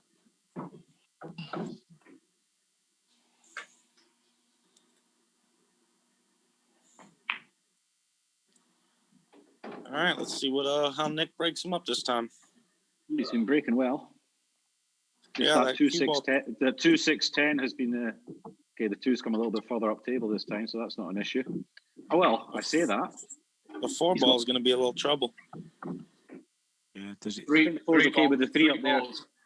3 balls. 3 balls in a good position. 3 balls in a good position to get the 4 into the centre. He just has to track down to get on the 2 ball here. I think he takes the 2 into the bottom right-hand corner. And the 3 ball's sitting there. 4's pretty good. 6 is out in the open. Yeah, this doesn't look too bad. Is that going to run a little bit? That's run a little bit. Okay, he's not in any problems. The 3 ball being over the pocket there. He can just run forward a little bit. He doesn't have to do anything special with a cue ball here. Run forward onto the other side of 7. Maybe make sure you're not jacking over the 10 ball. The 10 ball's not hampering you at all, and you can play the 3 down with a natural angle to fall on the 4. And then from there, it doesn't look too bad. He's screwing into this. Okay. Yeah, wanted to be a little also bit fine. straight, didn't he, on the 3? Yeah, I don't think he's got the angle he needs. I think he's too straight under 3 there. I think he maybe have to draw this or just punch it a little bit and come out. I don't think he'll be using any rails here. No. He's gonna draw this. Yeah. Yeah, he won't be using any rails here. Draw straight back about a foot. No. Ooh, is it held on? I don't think that's so. Straight, if that's straight, then he's going to have to put a draw stroke onto it. I don't know what his middle pockets are like. I'm guessing they're not as tight as Jason's, but he's going to have to draw this back. Yeah, he's not happy with it. Yeah, it's hard to see. I think that's. He's got away with it, but I think that was a bit of a bad decision playing the 2 the way he played it. I'd have liked to see him just run forward a little bit further and then just roll the 3 in. But he's going to be okay here, I think. Yep. That one caught a bit fat as well. Do you prefer to run through, Jim, or draw if you can? What's your favourite shot? I don't mind either, really. If I've got if I'm playing with a bit of power, I feel like I play my my power draw stroke is better than my power follow. I noticed that, yeah. But if I'm not having to get any real power in it, then I don't mind either way. Mm-hmm. Oh, Nick's I looking aim good. low. I aim low on the white when I'm. This is going to take him up 4-2 if he gets out here. Yeah, it's going to be quite a commanding position with both players having 4 racks left. Jayson ain't no thing for Jayson to run the rest of the set out. That's for sure, and put the heat on him. Yeah, if I make a ball, I'll be all right. Couple of dry breaks. So Nick going to go up 4-2 here. All right, we're going to go back to Jayson now. Back over to Jay. Let the ball go down. There's another one. Ooh. Oh No, he's dry. Wow, brutal. That's the brutality of this game. You know, if your break's just a little bit off, I had it in my match as well, and all of a sudden you can easily have 3-4 dry breaks in a row, and it kills your set really. So let me ask you, You Jim. don't have to hit them badly. If you have like 2 dry breaks in a row, what would be the first thing you change? You break your. Whoever's hitting it. The person hitting it's my.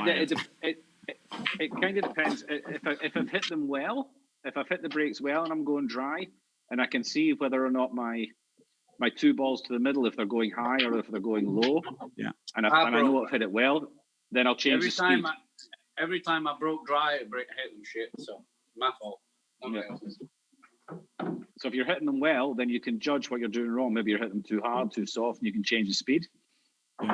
Or you can if you just change the angle slightly, then you can change whether or not your 5 ball or your 4 ball goes slightly above or slightly below the pocket. You know, it's going to be you get away with one there.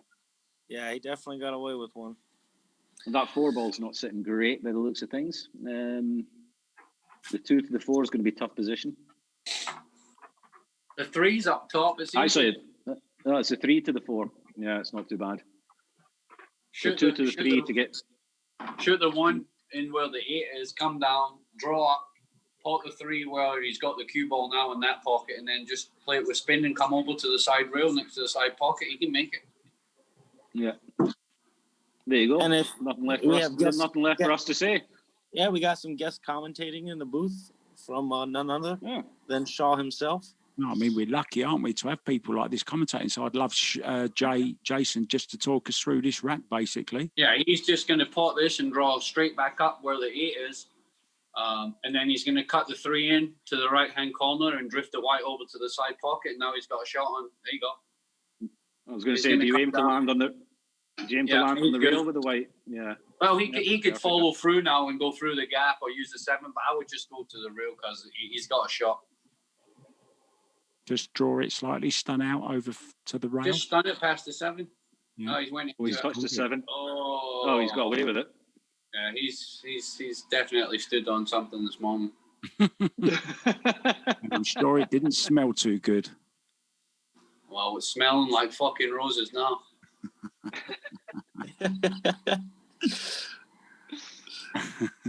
Oh, Jay. He's good. 4 hangers. Get my thing out and put it.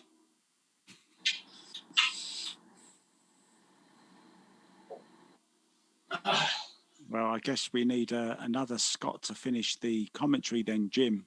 Come on, mate. Talk us through the final 4 balls. Well, there's not a lot you can do wrong here. The only thing that could possibly happen now is if he gets a kick on this 7, if he tries to roll it, because the rest of them are just hanging over the pockets. He could play left-handed here. The only way you can get out here is if someone comes in and said, we're closing down because of COVID. That's about the only thing you can get out here. or somebody throws a plate in the wrong direction. Oh, man, you guys are brutal. That's hilarious. All right, so Nick goes up 5-3 right now. You haven't paid your electricity. 5-2. Or 5-2. Hold on, Jay. Hold on.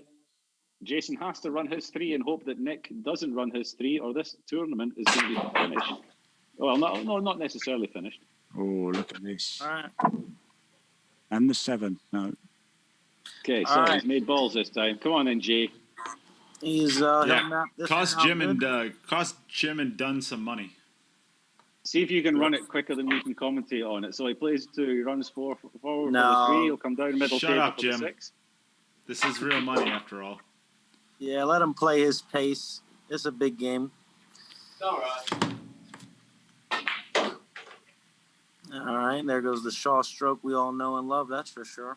Love the way he played He's that. going to have to get the. Did He's he? gonna have to get the long thing out here. Yeah, the bridge. We call it a rest in London. He pumps that into that. You can see that he's played a bit of snooker in his time as well. Then I wonder if The way he he'll uses the play bridge there. a little bit of a flash shot, lots of right-hand English on it. I think he just wants to get out here. I think. Yeah. Jason's not one for taking his time for anything. He's been playing the game long enough to know which patterns he needs to be playing, and he don't waste no time. Hold on, He sees him so. I thought Corey Jewel move. Jason. You got to put your face mask on. All right. There he goes. As Jason One runs for another Jay. one, gets it within one. Great value for money, Jayson Shaw, always. Okay, back over to Nick. If Nick runs this, Rocky's won the match. Good. So you could say he's on the hill. I'm over the hill.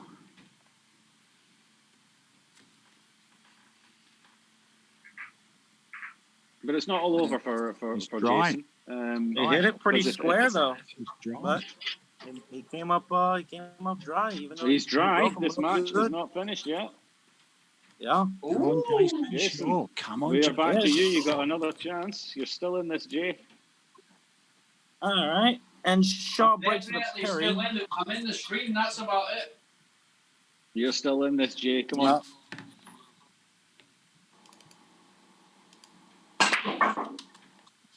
Oh, He blasts him, Made doesn't the he? 4-ball. right. And the eight's And if coming. everything, and the 8's coming around. I don't know how he's made the 8 into that pocket, but okay. Well, when you're Jason, you make a lot of things, so we don't understand it. We just we accept it.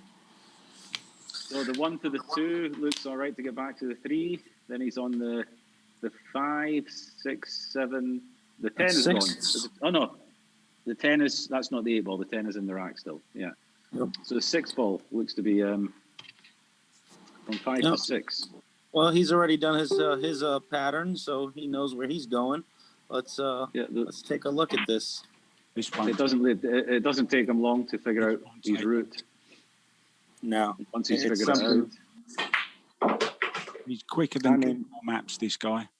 You gotta remember he's playing in 4-inch pockets and playing speed pool. Yeah. It's just And he's still incredible. nailing everything. Yeah. So this is not a many shot. people.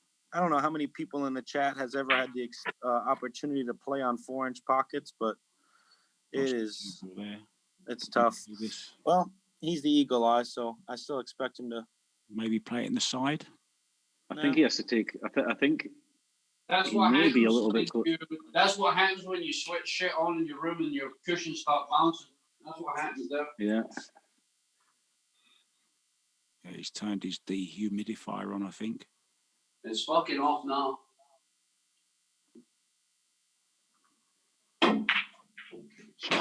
What a Oh, shot! he's made it. Don't get hooked. Okay, What he's a coming out shot. nicely. What a great shot. Okay, he's got a jack over here, but it shouldn't be an issue. Oh, Look at Boom. this. It's just incredible what he does. Not to take anything away from Nick, because Nick plays good, but I mean,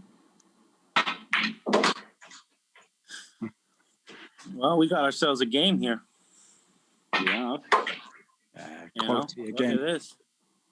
So it's back to 5-4. All right, Nick. Nick has 2 racks to play. Jason only 1, so it's And still. my favorite part about this is he's costing you guys lots of money. Scratch. He always costs me money. If Jason runs out the last rack, then you guys all are going to get entered into some free stuff for the $100 donation. At least that's good for you. Oh, well, game's over. That's all right. So what's he got here? The 1 to the 2 looks good. To the 3 to the 5, 6, 7. Yeah, there's really it's 8 to 9, but I don't even see that as being much of an issue. It's all over. Let's see how he does this here. Oh, he actually he's almost missed that ball. He almost missed that ball. He hit that thin. And I don't know if the 2 doesn't pass the 6, and he's got a tough cut into this bottom pocket. This is not it passes the 6, I think. Does it? Yeah, I think it passes. He's shooting it to the bottom right. And he makes it, so he survived that little scare. That wasn't where he wanted the white to be. Yep. He's back in line and gonna do what Nick does. I think there's a little part of Jayson that can't wait to get back to his new pool hall. Get working on it again. Get it ready to open next Friday. Well, regardless of the outcome of this match, he's got another match to play today. I mean, even if he loses, even if Nick wins this match, it doesn't mean that Jayson's out of the tournament quite yet. But he needs help from other players then. Yeah, this is over.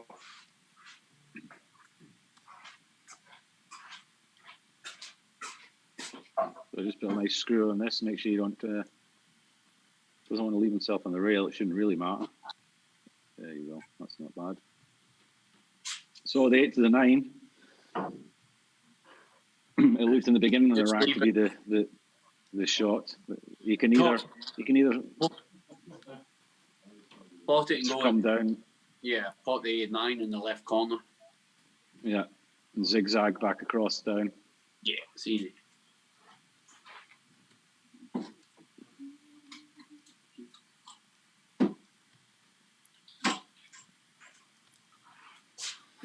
Nick's played a great set.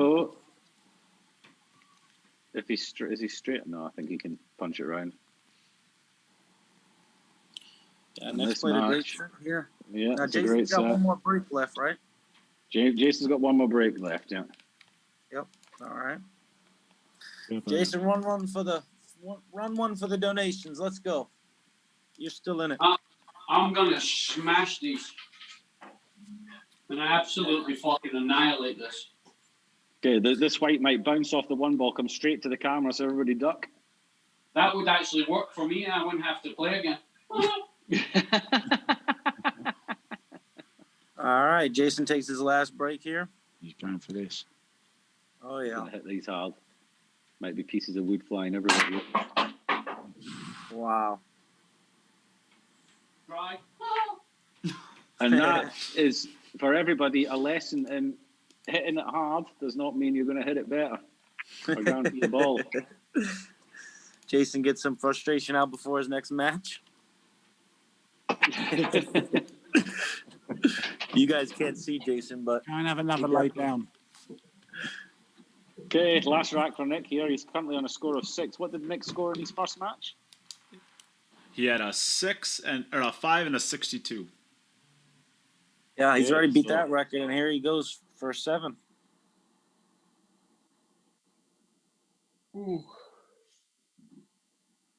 Hey, Nick, you have one more to go. So Nick He just sent a message to me verifying, so he's coming in now. He's in pole position to qualify here. Yeah, he's played a real good set. He's played a couple good. This is a beautiful. Yeah, this is a really good set. Yeah.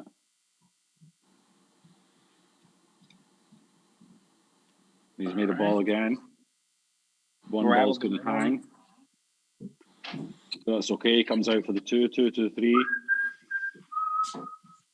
It's a very similar rack to the last one. The same kind of pattern from the 8 down to the 9. Yeah, it looks very similar. That right? T6 10 9, very similar. Yeah, that shows you that they're hitting them consistently if they get that happening. Yeah.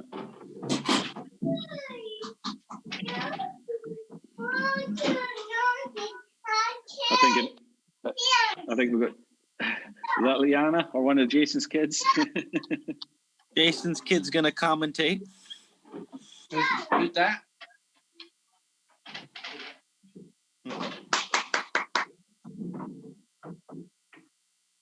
Yeah, you see these guys with the good breaks, how they get the same kind of positions with the balls. I think in my match, I broke successfully 21 times, and I think I had 21 different run-outs. So that shows you how consistent my break is. Right. It's definitely tough. Yeah. This game isn't played by the pros for no reason. Exactly. Soon enough, we'll start seeing 10 and 15, 11 and 15 ball televised. Yeah, they're all going to get so good at it that we're going to have to put 15 balls on the table.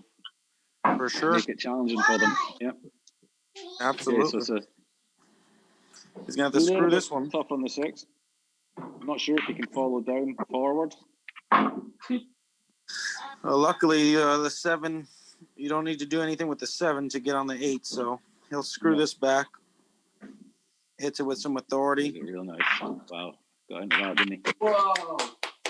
And then run forward or just stun it back maybe, and he'll have the same kind of shot as he did. Well, actually, I like going to the left-hand cushion here, left-hand side cushion, and then playing the 8, 3 rails back onto the 9. That's what he'll he's come going to round do. the rails here.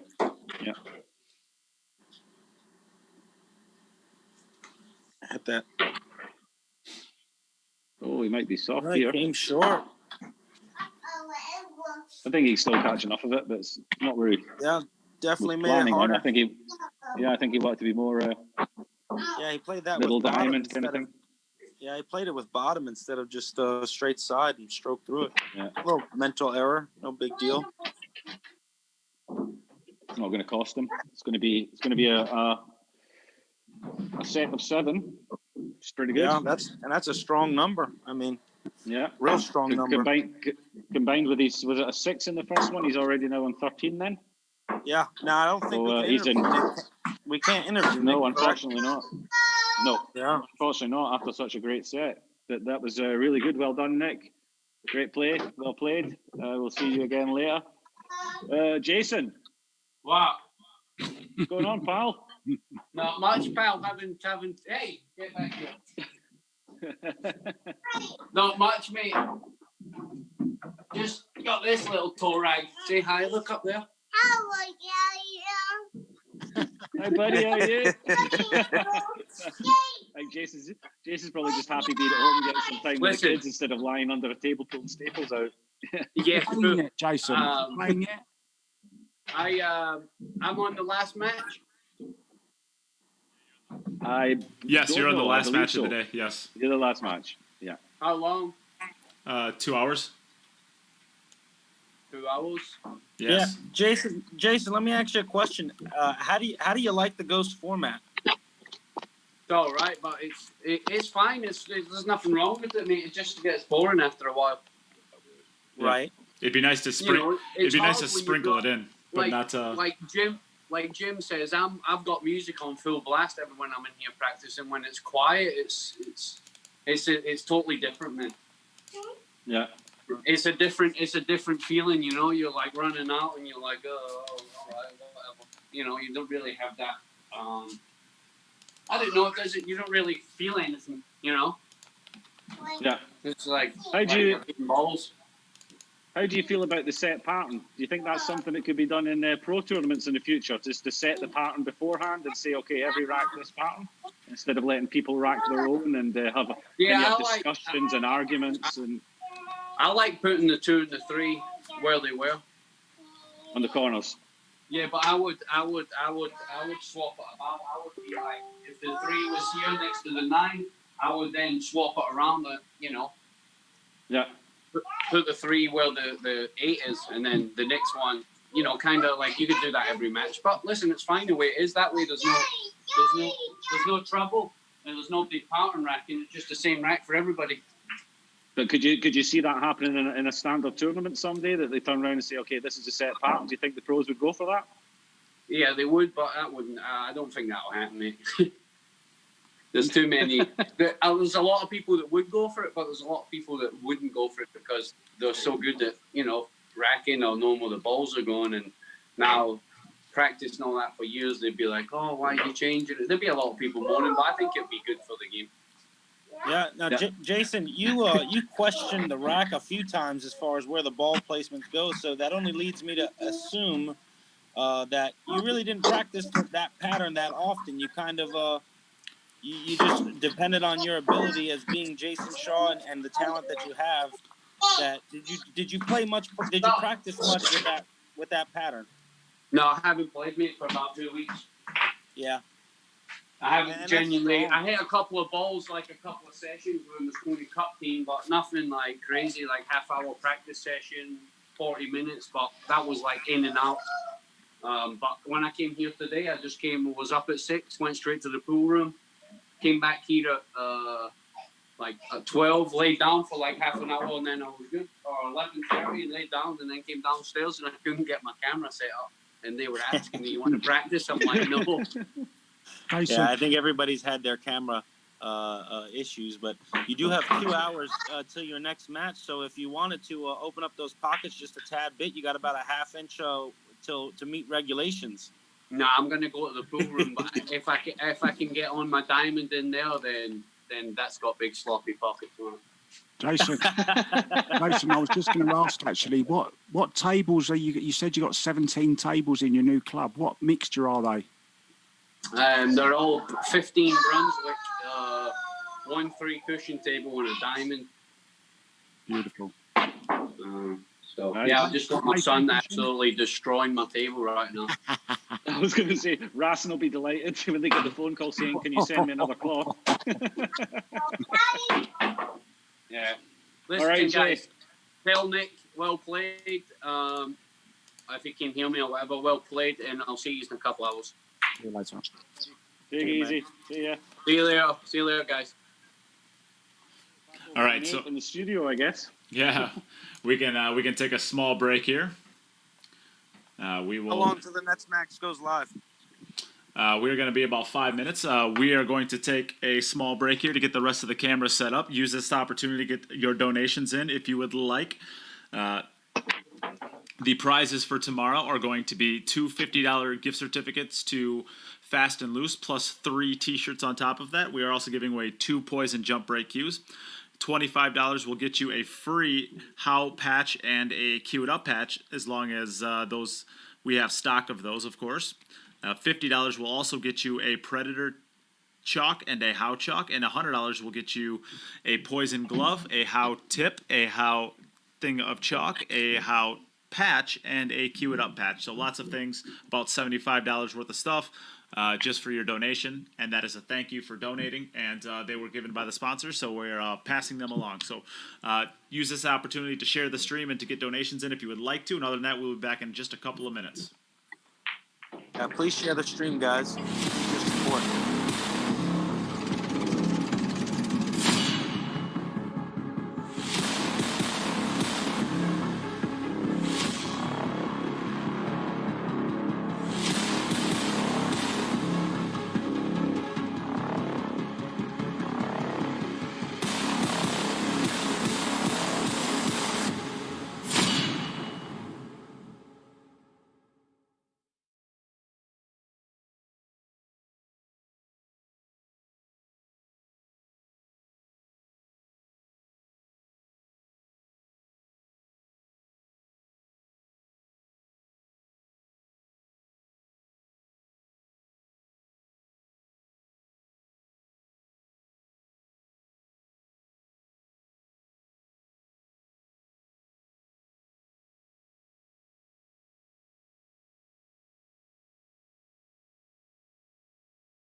All right, we are back for another match. We have a good one here as well. We have Aaron Taylor versus Danny Olson.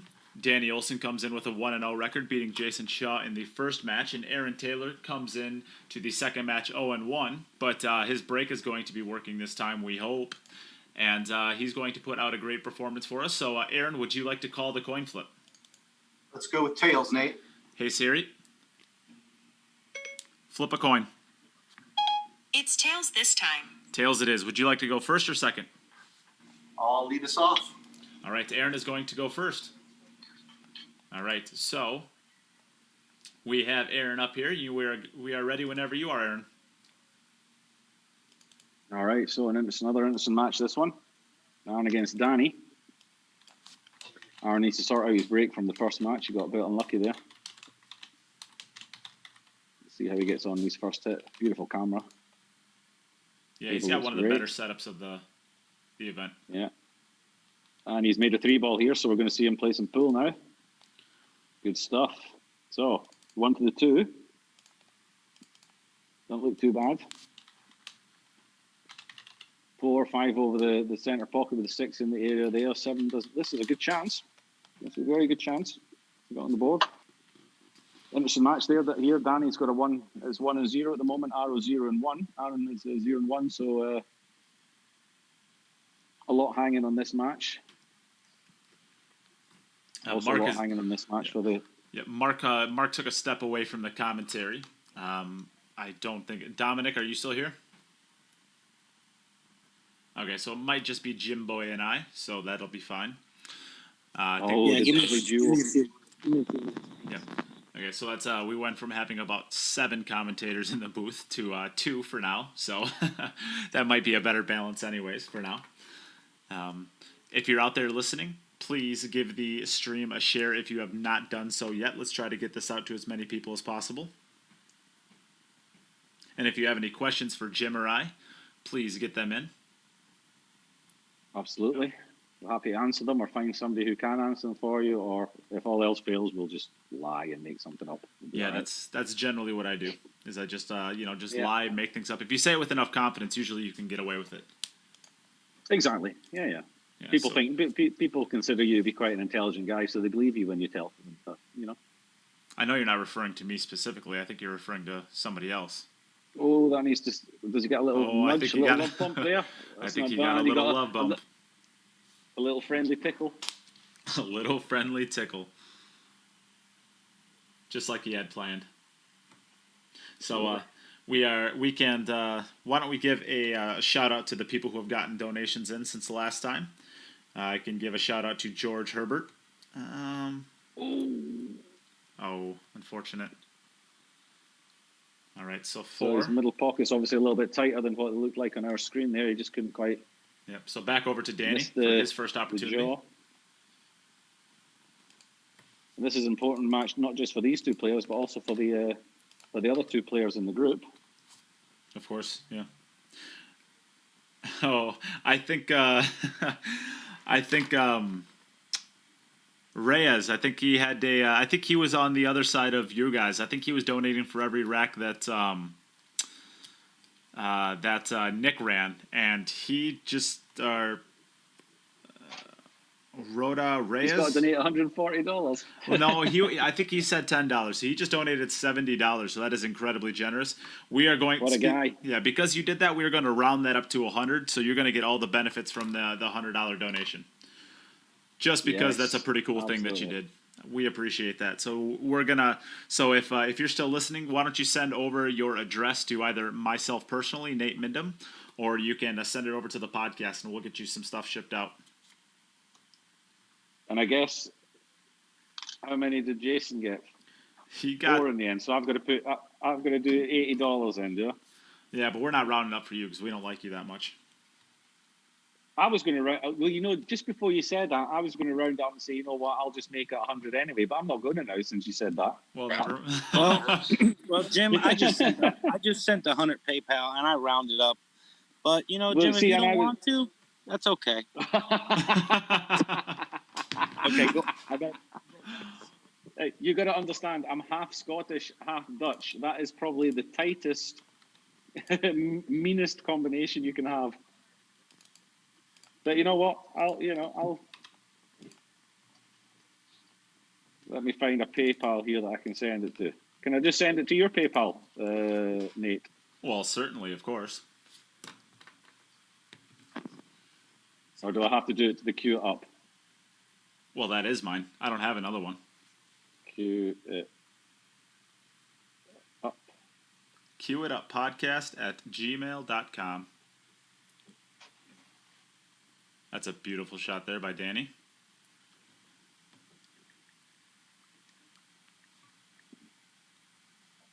It is. Nathan Mindham. Come on, Jim. You got to be able to pronounce my name right if you're going to be in the booth with us, or I'm going to kick you out. Is it Mindham or is it Mindham? It's Mindham. Mindham, that's what I said. Nathan You said Mindham. Mindham. It's not Mindham, it's Mindham. Do you want my money or not? I want your money. Give me your money. Well, there you go. Call me whatever you want. Call me dipshit if it gets me your money.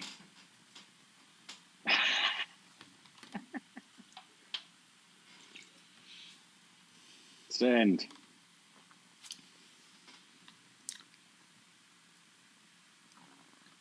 There you go, pal. As this is all going on, this has been a fantastic start to a run out for Danny. Yeah. Oh, and right as I say that, he comes up a little bit funny on the 9. Well, I think he should be okay.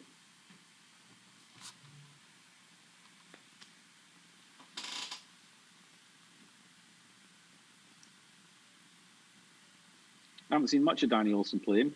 I know his name. Oh, he's a great player. He's got a unique bridge, though. A very, very unique bridge. Yes, I was going to say, is that just because we're far away from his table, or does he really keep his first two fingers very close together? He bridges between his knuckles, I believe. Is it between the knuckles? I was going to say it's either between the knuckles or he just doesn't spread his hand very much. I think he bridges actually between his knuckles. If the balls go in the pocket. Yeah, I think this side view right here is going to be good. I think his natural track is above the side pocket, so he doesn't have to worry about scratching. So I think it's just a matter of potting this ball. Oh, he came below the side pocket. Oh, wow. All right, well, he completed the run out, so back over to Aaron we go for his second opportunity. Okay. It's amazing that, and he's been playing for a number of years now. It's amazing, really, that there hasn't been a coach that said to him, listen, you need to change that. Maybe he doesn't need to change it. Yeah, well, I don't know. What's the benefit of not doing it, I guess? It's your bridges. I mean, the thing that I definitely highlight with the students. Oh, no. Are you serious? What a way to scratch. My goodness. What I tell with my students, especially when we're working with the bridge hand, is I don't care how you deliver your cue as long as it's reproducible. So whether you're a very standard one like the rest of the players, or whether you do something that's completely unique, kind of like how Danny's doing, I don't care as long as it's reproducible and it's stable. So I mean, if Danny wants to bridge it's like a golf swing. Yeah.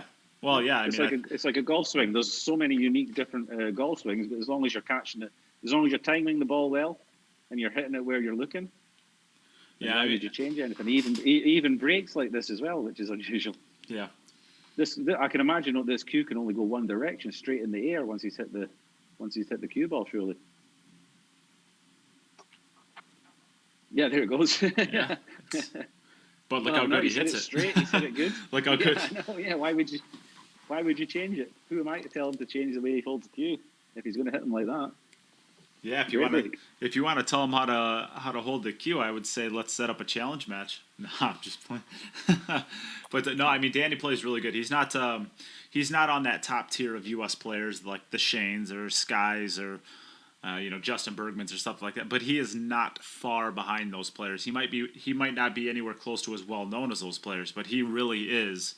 Amongst that next tier of players, he really is that good of a player. I was going to say he must be in that group of players who you're looking to at the start of the year to say, if he can just make one little step, little breakthrough, that he could be in contention for Mosconi. Surely. Yes, he's not far off from that. Because there's a group of players that are in there, and he fits very nicely into that category. Yes. Yeah. Where if they have a series of 3 or 4 good events, there's no reason why they can't be. If there was a point system, a more established point system, there's no reason why they can't, actually qualify. I mean, and they should, and really they should all these players should be encouraged by what's happened with the USA team this year, with Chris Robinson getting into the team. That must give them all a little bit of a boost, saying, listen, there's a, he's round. You would imagine that Chris is round about that level and just made one step up to get himself in there. Why shouldn't these guys be able to do that as well? Yeah, it's a nice little bump for the 7-ball. Moves it right in front of the side pocket. That's got to be helpful. He's got to come round. I like coming round here, 3 rails back out towards the 3. I think he's got too much angle just to draw it into the rail and leave himself a long 3. So he might just be playing this with a bit of a left-hand effect to come around the back of the 6, 10, 9. Yep. Either side rail here. Oh, he could get into it. Yeah, I was going to say, I think I like just staying above it if you can. So everybody out there that's watching, everybody that's out there that's watching, if you've been watching since the beginning or you've tuned in along the way, who are you most impressed with that you've seen play thus far? I'm going to give you I'll even answer this first, and I'm going to give you actually quite a, maybe an obscure pick or somebody that might not be as well represented maybe in this vote, but I'm actually most impressed with Margaret Fifilova, and I only say that because she competed her butt off in that pool, and she had maybe the toughest pool on paper, and she actually competed to where if she had a break that was up there with the top tier of the men's players, I think she actually could have won her pool. That's how much she impressed me and how well she was playing. So it was a very high scoring pool. With the score that she had, she'd have got out of she'd have got out of a few of the pools that we've seen already. So she scored very well, but it was unfortunate that for her that the rest of her pool also scored well. Oh no, we've seen other pools. The trolling has begun. She had 13. Yeah, I think she had a 13. She had 13, which would have got her out of I think all of the pools up till now. The trolling has begun. Wow, what a shot! And he's judged the position perfectly. Oh, not too bad. Dominic Dunn was the first answer. The trolling has begun, Dom. That people were most impressed with. I listen. Dominic wins the entertainment the entertainment value so far. It was great to see him play. It was well worth the sponsorship, if you want to call it, that he got from a group of people to get him into the tournament. And listen, he might not have played the way he wanted to play, but at the end of the day, as long as he enjoyed himself and he got out of it what he wanted, and people got a bit of entertainment and a bit of value out of it, then why not? This game is not all about the pros. We'll see later in the tournament here, they'll start battling it out for the big money. Yeah, I think what we need to do with our next event. Players playing as well. What I think we should do with our next event, Jim, if we run another one of these, I think we should have a fan's choice into the playoffs. A fan's choice, it gets automatic choice. So we qualify 7 players and let the fans choose the 8th player, or we qualify 11 players and let the fans choose player number 12. Yeah, I think that's fun. Well, we all know who's going to win that. Well, I'll say this: if a player doesn't make it out of their pool, all they have to do is lobby themselves, right? So then we have all of the players who did not make it actually supporting what we're trying to do and kind of grow it. That's the biggest struggle that we've had with this event thus far, is getting the players to kind of support it along the way. If they're lobbying to get themselves into the final playoff pool, everybody's doing that. How great of marketing is that? That's like free marketing. The player who shares the stream the most. There it is. gets in. But Dom was very popular. But I'll tell you what, these players have, each of these players have 10, 20, 30,000 followers on Facebook. Dom doesn't have that. Yeah. No, not yet. He might have after this event. Maybe. Right.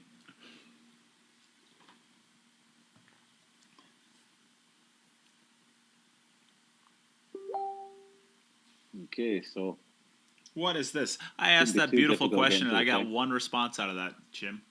Only one person answered. Really? Nobody's answering to that? I don't. Yeah. Hey, I got a private message from Toby. This has not been hit well. This has not been hit well. I at least got a private message from Toby. He doesn't want to comment on the stream, but yeah, I got a private message said it's genius, the idea of the fans pick. Yeah, we could do that. Yeah. How I think it works. These are all ideas we'll discuss for the next event, but you know what? It's very much up to the players, and it's up to the great shot. Well, he liked that. He had a little dig with his cue, so he was happy with that one. It's going to be down to the players and to the fans who are watching on the stream. You know, your donations will to a certain extent dictate whether or not we can do another one of these, because we have to be able to get these players to play, and we can. They're playing in this one. They've all put in their $500. All right, you're up, Aaron. The more money we can offer them, the more chance that they'll all come and play, which means you'll get to see even more players. And with all the donations going back to the players, if they're getting paid, they're going to play, you know? Yeah, so what we're doing with that, because we haven't said this too many times, actually. What we're actually doing with the donated money to the stream is what we're doing is, well, first off, we're paying our bills. So we're adding $4,000 to this event, of course. But on top of it, we are actually trying to give the players their entry fee money back if they do not place. So that is where the stream money is actually going, is back to the players to try to incentivize them to play in the event in the future as well, to put on a better show. If we can advertise the second event, saying that in the first event, no, it didn't cost any player any money. Even the players who got knocked out in the group stage, they got their entry fee back. If we can advertise the next event, Jim, you're up, Danny. If we can advertise the next event, saying, listen, in the previous event, everybody got at least their entry fee back, then everybody's going to want to play. You know, it becomes a free roll. So that was the idea in the beginning. So, you know, if you can get your donations in, you know, you help us to continue this and to do another event. So that's the pool world. If everybody invests in the pool world, doesn't matter what level you're at, then the game's in a better place. So let's see how Danny's break gets on. He's 2 for 2 at the moment. He's playing really, really well. I think that's an excellent 10-ball. That's another genius idea in here. Bruno said the biggest donator. Ooh. The biggest donator decides who gets to play. That could also be, yeah. That's a pretty good one. Yeah.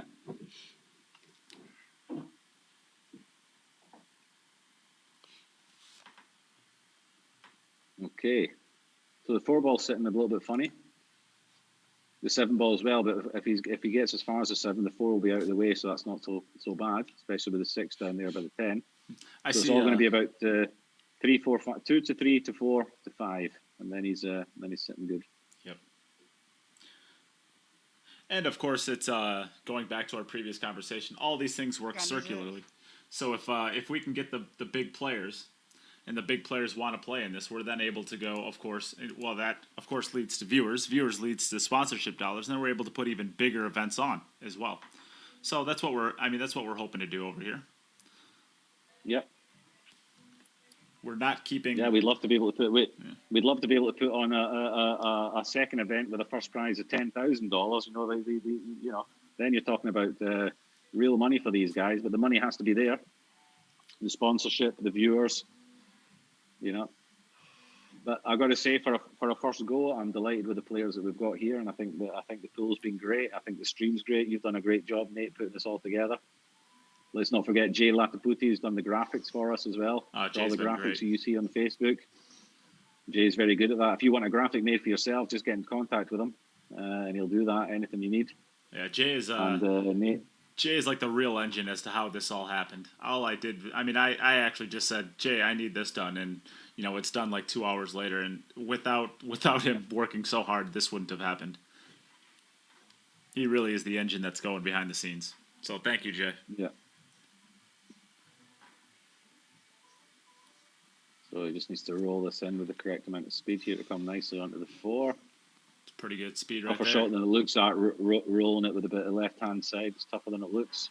He's come out perfect there. Look at this. He's playing really well. That's pretty good. Yeah. I'm impressed. Very impressed. How excited are we for this next match? It's going to be Danny Olson and Nick Malaj. If Danny wins this match, that's going to be deciding who goes through as a winner and who goes through as the second placer. What did Danny score in his first match against Jayson? Danny scored a 6, and Nick has a 5 and a 7. And Danny appears to be right on pace to continue that. At the moment, if Danny wins this match and scores 4 racks, then both players will go through to the playoffs. It'll just be dependent on who is first and who is second. Because at the moment, in order to get to the playoffs, you have to be 10 or above as a second placer. Yes. Second place with 10 racks will get you into the playoffs in second place. First place is automatic. Jessica Westbrook At the moment, that's... Jessica Westbrook asked a question: are there any Cue It Up T-shirts? What do you mean by that? For donations or just in general? Let me know what you mean by that. Okay, he's coming a bit funny on the 5. That wasn't the best position ball he's played from the 4 to the 5 there. Yeah, the 7 ball I think he looks was right about where for the top left hand. Yeah. Yeah, I think he cannons a 7 if he goes straight forward. Yeah. But I think he's got to take his chance on it. I don't think you want to jack up and cut this in. I think you got to hope that you miss it. No. Oh, he tried to cut it. He did try and cut it. As he's not slopped anything. So that's 5 more points, though. So we're back over to Aaron Taylor for his... back over Aaron. Come on, Aaron. Get your break sorted out.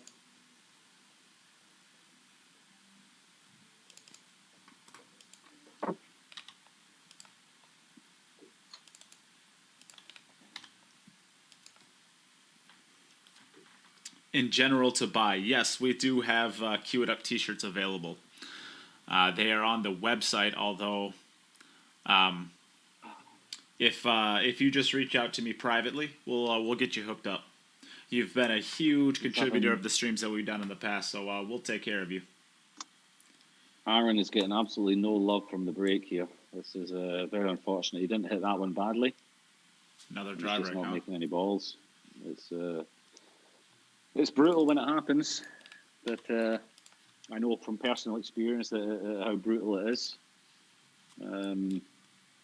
Happened to me in one of my matches, and you just feel like you're not even getting the opportunity to make points, you know, and it becomes a mind game. Well, you can't run a table that you can't get to.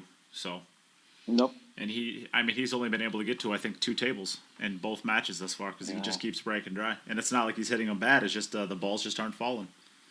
They're just not going in. Okay, Danny, you're on again. Danny, you can go. Yep, he is up. See Danny's break again with this unusual bridge across the top of his hand, between the fingers, between the knuckles. And you'll see he'll hit this straight on. It'll look beautiful, and his cue will fly in the air above his head. Almost hit himself in the forehead. Yeah, there he goes. He hit them well, but this looks like 7 ball. 7 ball. 7 ball. The 4-railer, that is a ball he's trying to make, so that is not a fluke. Nope. 4 balls that you're trying to make. The 4 and the 5 in the middle pockets, and the 7 and the 9 in the 4 railers into the bottom corners here. So the 7 he made. The 3 ball looks like it might be a bit tricky to get to. If it passes a 5, he's not too bad. Certainly won't pass the 8 ball into the corner, so it's all going to be about position from the 2 to the 3. The 4 is in the area in the vicinity of the 3, so it doesn't really matter which side of the 3 he comes out on, as long as he gets on it. Yeah, in an ideal world, you might be able to actually shoot this 1 ball in and bump the 8 ball out of the way of the 3, but you just can't really get onto the 2 ball while still being able to do that. So he's going to have to make that tough transition from the 1 to from the 2 to the 3. There's really no other option. I don't like bumping any balls here. I don't think it's necessary. The 3's not stuck to anything. He's got plenty of room on that side of the table to get on it. No, but I'm just saying, like if the 2 ball and the 4 ball were switched, I think it might be the correct shot to actually just bump the 8 ball, because you could just bump it controllably and still be able to get onto position. It. Yeah, but with where the 2 ball is, that's not an option really. At least not a good one. No. It's causing him some issues, this shot.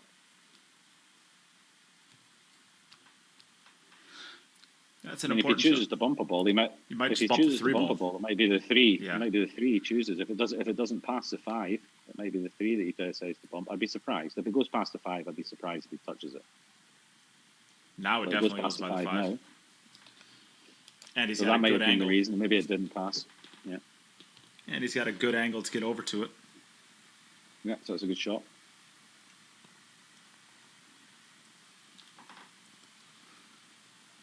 I think this is kind of somewhere in between a draw stroke and a right hand spin shot. You can't get enough right hand spin to get it controllably above that side pocket, but low is going to be almost too much. So this is kind of a middling shot.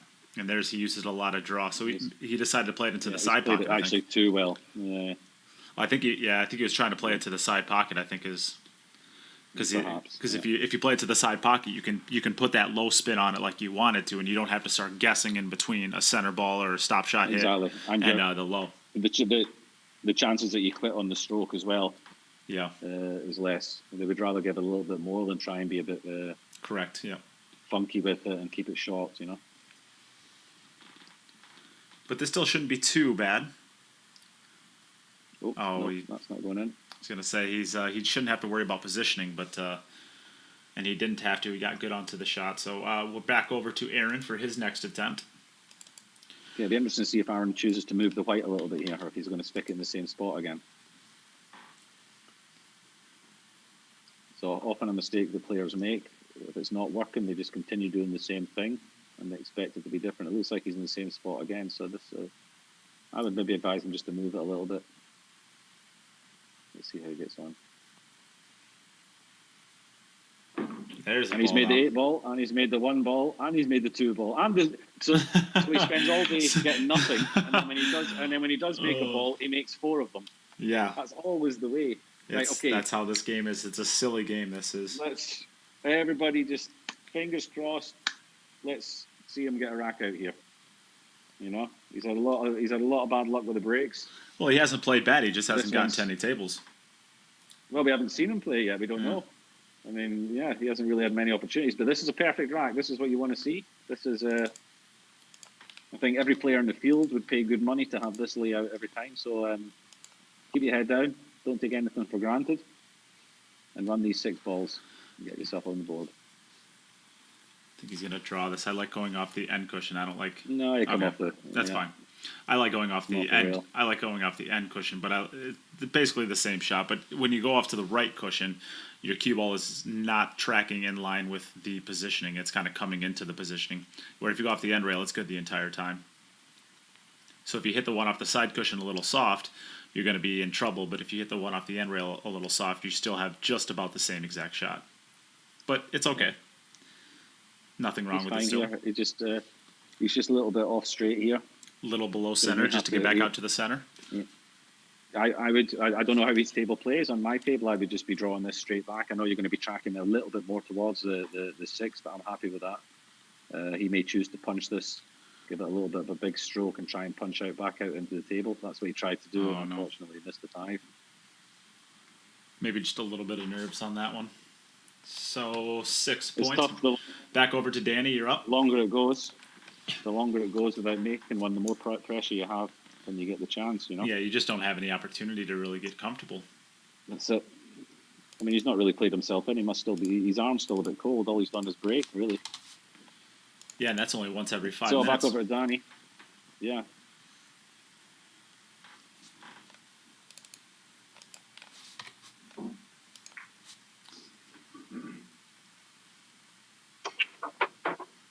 Ooh, where's the cue ball? Okay, he's okay. Well, he's made the 4. He's made the 9-4 rails. The 2 balls tough around as well. It's not going to make it. 2 balls tough. I'm not sure if it passes the 8 into the center. You could take a bigger look at the side pocket. Oh, maybe it does. I think it does actually. It looks like it does from the side view. It kind of looks like the side view is a little. Kind of looks like the side view is a little fogged up. Hey, Chad, if you're paying attention. Chad, if you're paying attention, can you kind of just wipe the lens on this this side view? I believe it's just a little fogged up. It might have some smudges from like fingerprints or something. I think it's the light, because if you look at the if you look at the diamond, it's pretty clear, and you can read what's on the back wall. So I think it might just be the lighting that's making it a bit. I'm not sure if it is or not because this wasn't the case in the first set. So I think it's just maybe Okay. there's some fingerprints or Humidity something. or something like that. Yeah, some fingerprints, humidity, something like that. So it looks like we think he might be able to make the 2 past the 8 in the side pocket. The problem is that he has to get back up table for the 3 from there, which is going to be very tough. It may be that he decides to try and disturb these and just look to get a little bit lucky. Or he could actually play the 1 into the left-hand side pocket and run forward to try and get behind the 8 and the 2, for the 2 perhaps into the right-hand centre. Let's see what he's trying to do. I think he's going to try and get onto it into the left centre here. Makes the position to the 3 ball very difficult. Oh, he's going to come up short. That's not going to get there. He's coming up very short. Yeah, that's. He might have been better just trying to get a bit lucky and just sort of track down towards him. I mean, if he hits the 8 full in the face, he's going to knock the 2 down to the corner pocket. He's got a good chance of landing on the 2. As silly as it sounds here, this sounds absolutely silly, but I like actually banking the 2 ball back to where he's at, crossing it back at him, trying to send the cue ball at the 7 for a carom shot, and really what you're trying to do is you're trying to bank the 8 ball. You're trying to bank combo the 8 ball into the side, but really you're just getting a lot of balls moving with real live balls. Yeah, that's it. Yeah. Yeah, get everything moving. Yeah. You're taking as many educated guesses as you can. I don't know if you can screw off the 2 ball and clip the 8 into the center. I think if you look from the end view, the 8 ball's actually behind the 2 ball towards the center, so I don't think you can.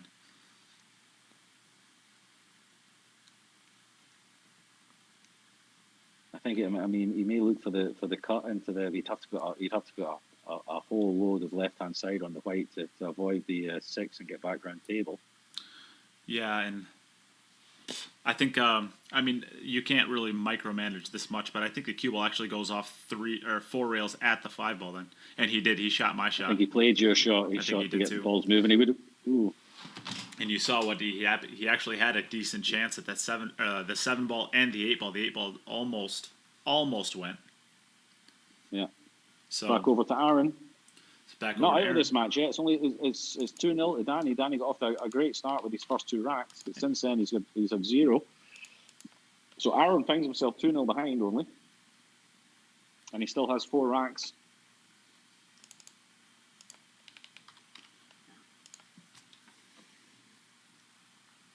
And I'll give a giant shout out to Stephen Hall. He made a very generous big donation. He's always been a huge promoter and supporter of the things that I've done along the way. So a huge shout out to Stephen Hall. That's a good break. He made the ball in the center and he made the 7 ball 4 rails, so he's hit that one very well.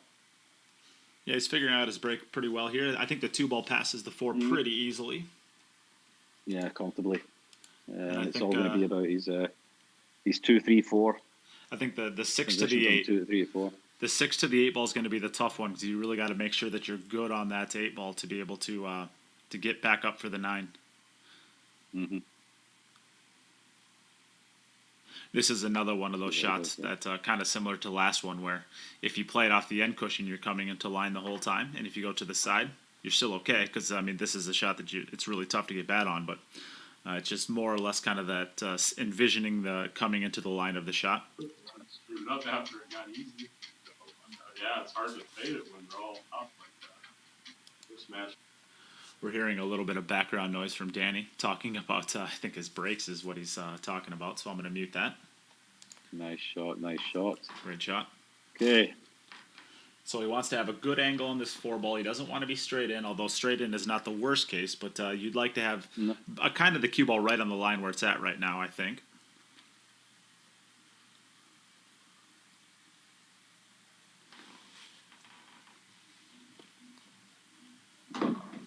Nicely done. Bounce out. Going to be a little. Oh no, that's not perfect. too bad. He can stun it out off the side rail. Yeah, no problem here. Just a slight little drag. Anything except straight here, really. Yes. You'd like to be above the line of the 6 ball or close to straight in if you can, but you'd want to be above the line just so you can kind of creep to the right Okay, so this is no Okay, problem now at all. he Just comes, going goes over and forwards back. and comes across. Yeah. I think I might have played that exactly the same, just to take away the chance of coming straight on the 6. Yeah, I Played think on- so played too. under I to come kind of like back that. and yeah. I think we're hearing. Now a we just little want to bit make sure that he keep what he ideally wants is to give himself exactly the same angle as he has now on the 8 ball. We're hearing a little bit of background noise from Nick. I'll mute him as well.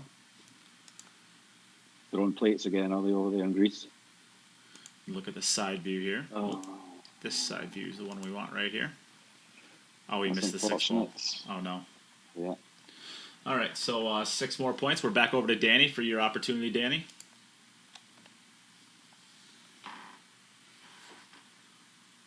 Well, at least. So you said that Sorry. that Danny scored a 6 in his first match. Did you say? He did. He is currently at 2 with 4 racks remaining. So he's on 8. So he's level with Chip Compton at the moment. But of course, he still has another match. So you would expect him to. My wife just brought Get me up pizza, there. Jim. That's how awesome she is. And that's a dry break from Danny, which is not. Your wife just brought you pizza. She did. And coffee. Oh, So what'd your wife bring you? wine. Oh, that's a pretty good response. That might be the only possible way to one up what I said. Yeah. Okay, so come on, Danny. You sorted out the break the last few. Aaron, you've sorted out the break the last couple of times. Let's get a rack out of you. Come on. All right, so Aaron, you are up.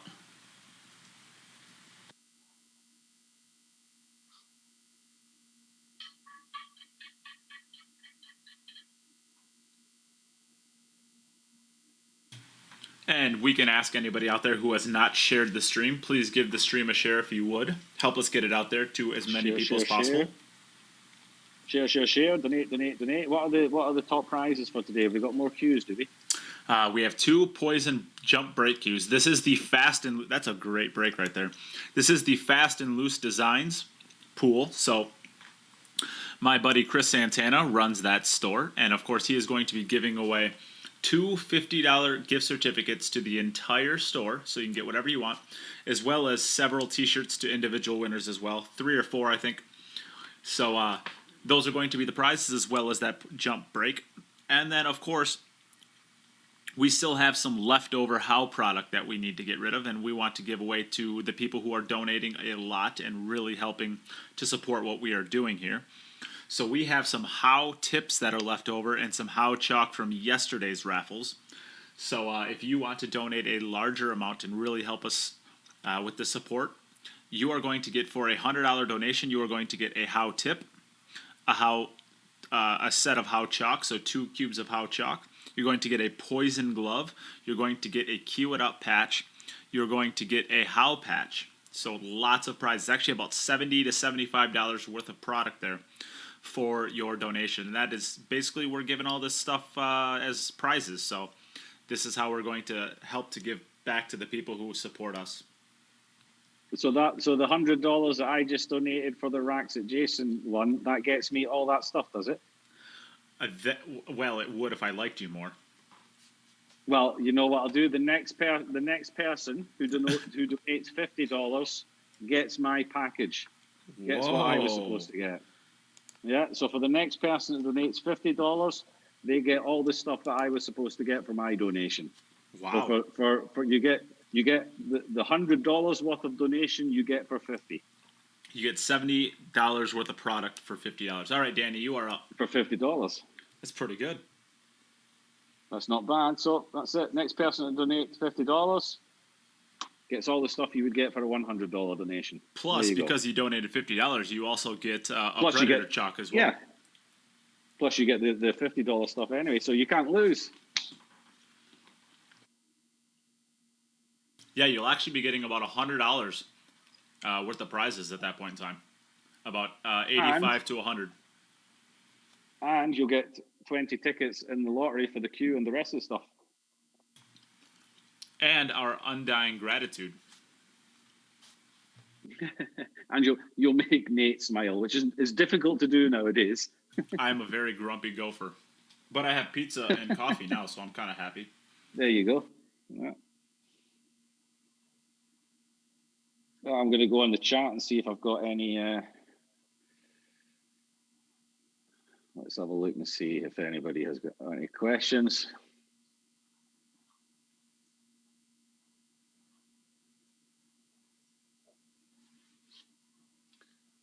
Just load this up again.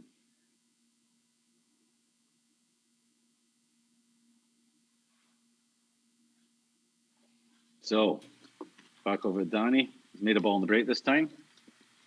Looks like he's got a reasonable rack there. I can hear Nate munching on his pizza. I'll mute myself. Oh, he is. Well, did you see the comment my wife made? No. Well, look at the comment my wife made. That's why I got to eat fast. Aye, I haven't been reading these comments, but Dominic Dunn, oh boy, Jim is back, just when this was going good. Well, thanks very much, Dominic. My wife said once your coffee is gone, it's time for wine. Drink up. Oh. Are you seeing this on Facebook? I'm not seeing that on Facebook.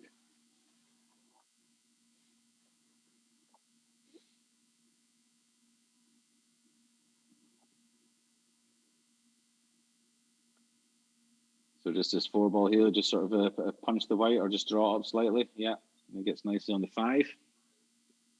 Now the 6 is a bit of a funny one, but there's the 10 there. But it doesn't really matter because he has the 8's hanging over the pocket there. So we just have to see what kind of angle he gets on the 6 here. He'll float down on a line, probably on a line towards the 9 ball.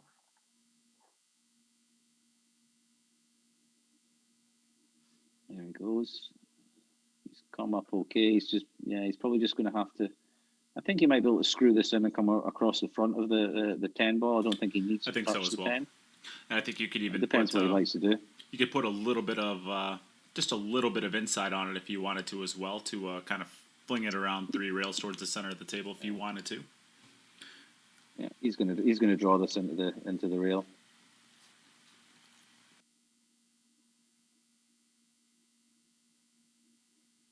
Just touched the 10, which he didn't want to do. Oh, and no. Oh, my goodness, how unlucky is that? Didn't want to touch the 10. That's no good. Or maybe he did want to touch the 10. Maybe he thought touching the 10 would get him further up table with the white, but he didn't seem to get any of the side on the ball to spin back off the cushion back towards the center of the table. So I'm not sure if that was a judgment of a bad judgment on the angle, or if he just didn't get through the white as he wanted to. So you aim to try and pot the white here, which I think he would have done. So we go back to Aaron again, who technically, if he runs these next 2 racks, could still take this match to a playoff.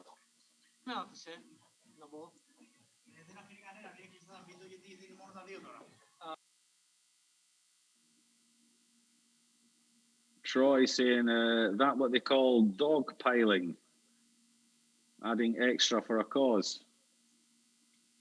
Yeah, if you want to call it that. Seems fine to me. I don't care. You can call it whatever you want. The fact is, somebody out there is going to get $100 worth of product for $50 plus a chance to win a queue. If that's not a good deal, I don't know what is. So Aaron's broke dry again there. All right, so back to Danny. You were up. Back over to Danny. Hello, Brian Wu. How are you? Brian was one of my direct competitors at the Dutch National Championships a few weeks ago, and he managed to qualify for the team for the first time. And unfortunately, due to the COVID, the Euros is, well, certainly for Team Netherlands, the Euros is not going ahead. So, unfortunate. I was looking forward to playing with him in the team, but we're not going to get the chance. That's a phenomenal break right there. For Danny, not too bad, eh? See if the 3-ball passes the 8. If the 3-ball passes the 8, this is real easy. It doesn't look like it does, so I think you got to go forward. No. And even with the 9 ball's about right where you want to hit, so he's gonna have to. This is not going to be an easy transition from. I think. Well, you'd want to go to 9 if you want to go with 2 cushions, but he's just going to have to go forward and use one cushion to get to the center. Straight back out. Yeah, center table.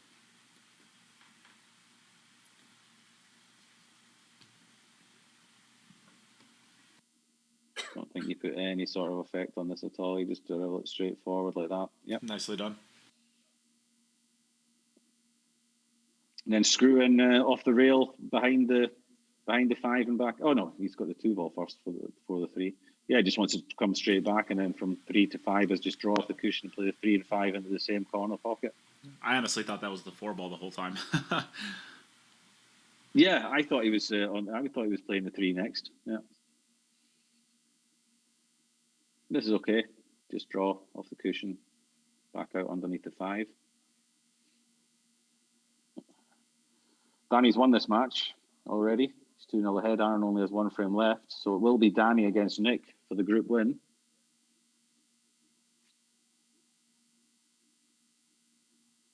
Danny will want to get as many racks as he can, because even if he was to lose to Nick, it's all about how many racks he has, whether or not he qualifies for the playoffs.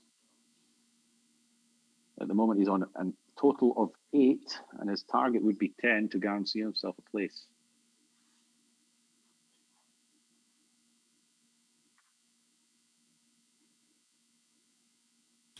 I'd help you more with commentary, Jim, but I'm too busy shoving my face full of pizza. You enjoy your pizza, mate. That's fine. We're doing fine. We don't need you. Me and the 58 people that are watching. Come on, people, share the stream. Share the stream. Let's get out of here. Still some great matches to come up. It'll be the decider for this pool coming up straight after this match. Danny against Nick Malaj. And then after that, to finish it off, we'll have Jayson Shaw against Aaron. And it'll be quite interesting to see what kind of shots Jayson comes up with, knowing that he's got nothing left to play for. Might be quite spectacular. You might get to see his pool room. He said that if he can get the cameras set up on one of the diamonds in his new pool room, then he might play his last match from there, so everyone will get the chance to see Jayson Shaw's new pool room. US1 pool. I'm not sure if he'll change the name once he's in there. In Connecticut. He's been doing a lot of work in there the last couple of weeks. Very busy, under the tables, pulling staples out. It's been the first proper day's work he's probably done in his life. Savage. Savage, indeed. So, Danny, this 10 ball to get his 3rd rack of this set.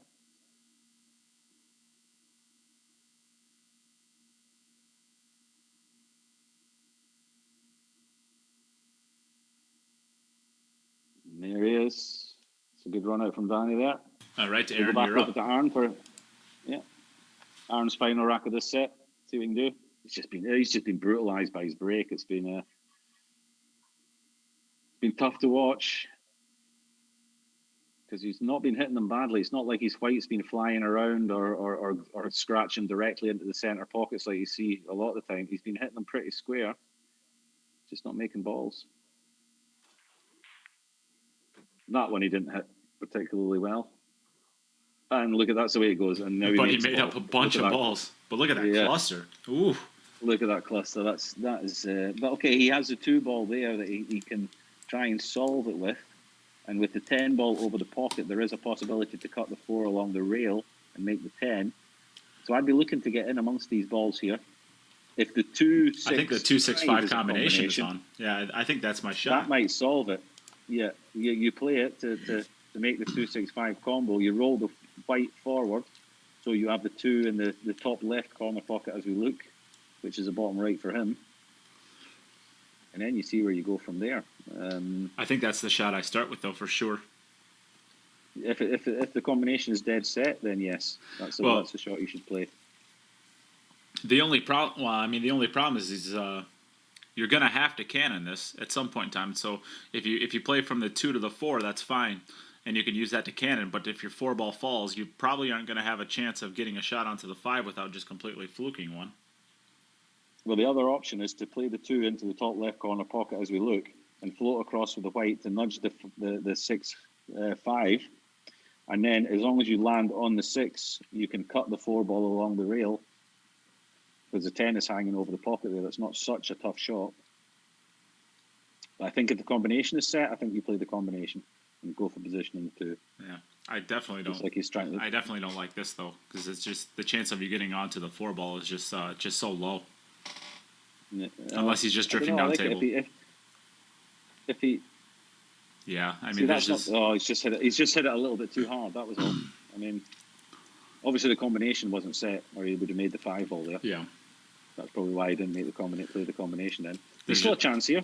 Just concentrate on hitting the 4. You can make anything really. Well, I think you got to kick to the 5 ball and try to hit it with enough low spin to kind of straighten it out towards the 4. Make something. No. Not going to get there. All right, so 3 So that'll be the end of the set for Danny. For Aaron. For Aaron, so. All right, so we Danny, go to you have Danny's one last final rack. rack. And I can tell you that if Danny makes this rack, then he is guaranteed a place in the last 12, and he will go into the last match to play for either the group win or a second placer. But if he makes this rack, then it doesn't matter what he does in his final match, he will be in the playoffs.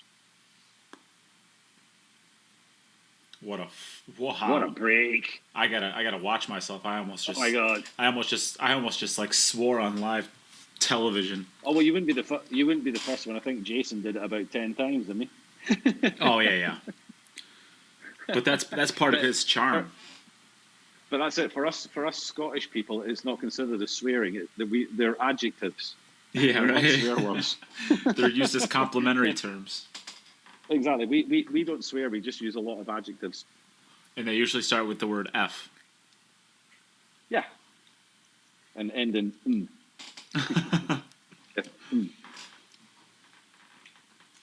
We'll leave it up to your imagination on what goes in the middle. I'm sure it's pretty tough to tell. Jim, you know what I'm longing for today? Those first 2 drinks at Moscone Cup that you're going to be buying me. I just cannot wait for those. It's only one now. No, it's only one now because you lost a bet yesterday. What was the bet?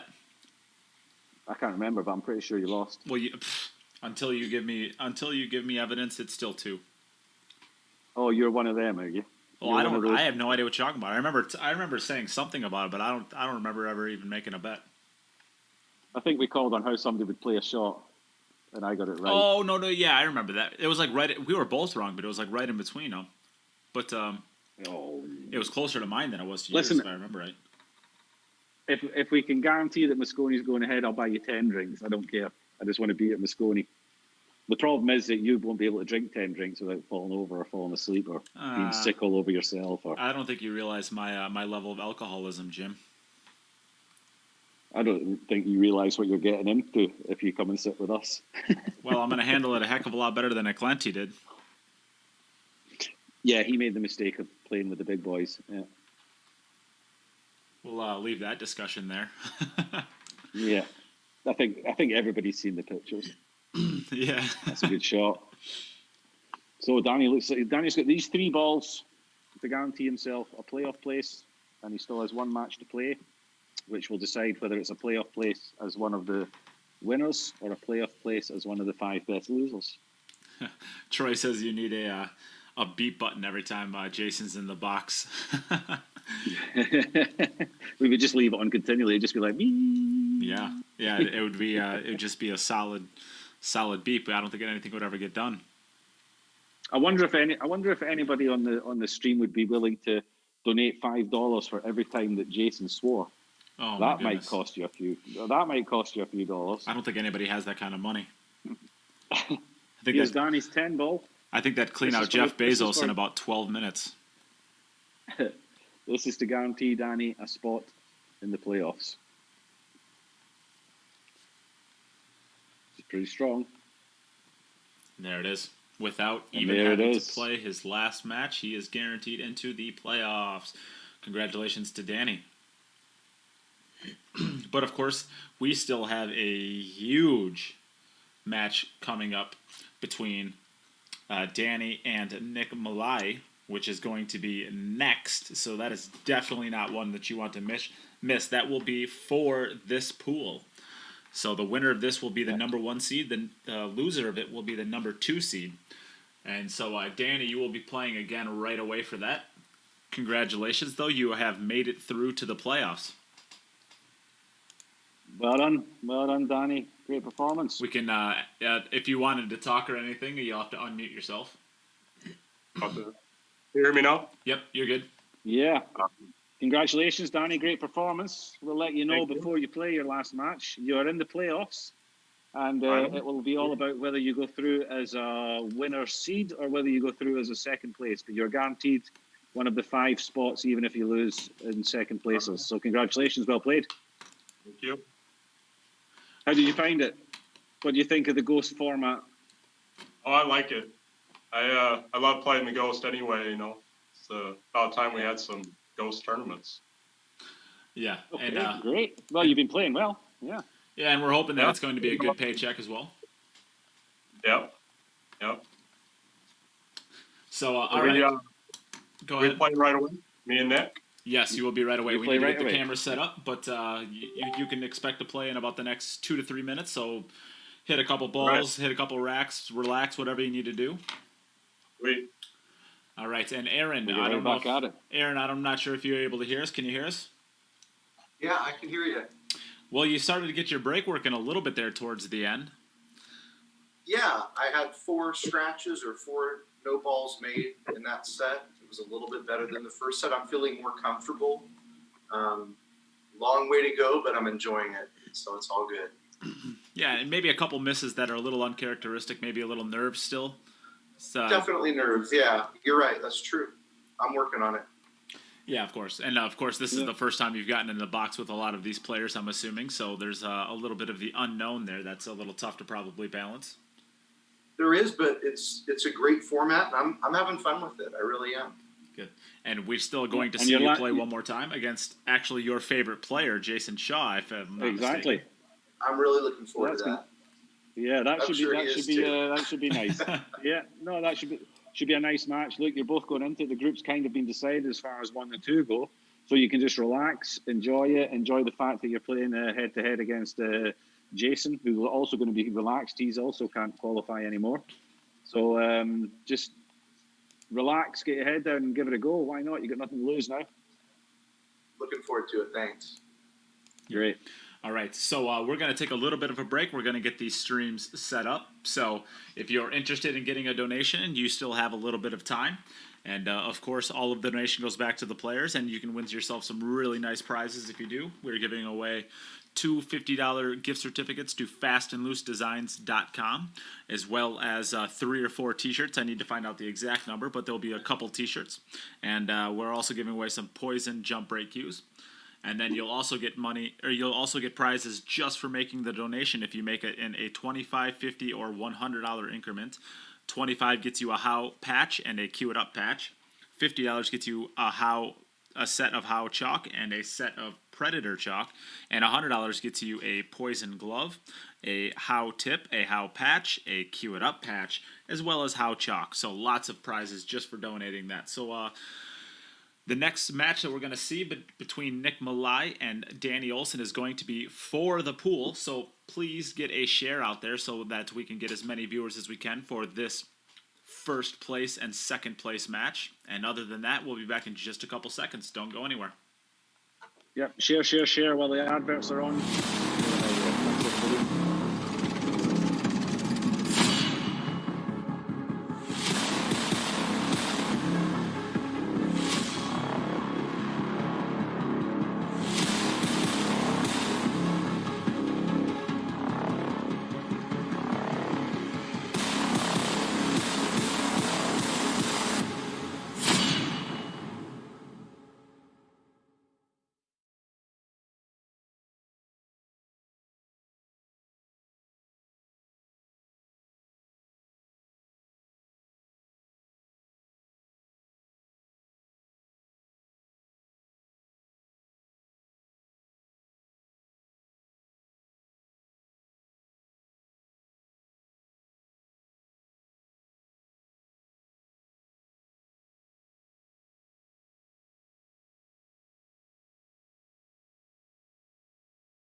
right, we are back for what is going to be the deciding match between first place and second place. We have Nick Malaj coming into this match with a 2-0 record with 12 points total, and we have Danny coming into this match with a 2-0 record as well with 10 points total. So, Danny, you can have the coin flip. What would you like to call?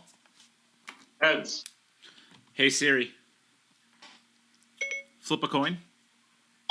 Tails. Tails it is. So, Nick, would you like to go first or second? Good luck with that one. Yeah. Okay, so he is going to go first. Okay, so you are good. His room is so loud that he actually can't turn on his volume. So that is why we are seeing him There's plates smashing frantically- everywhere and yeah. people dancing in circles and frantically typing as fast as he can, trying to get back to us. okay, this is a big match, this one. This is a huge match. This is it.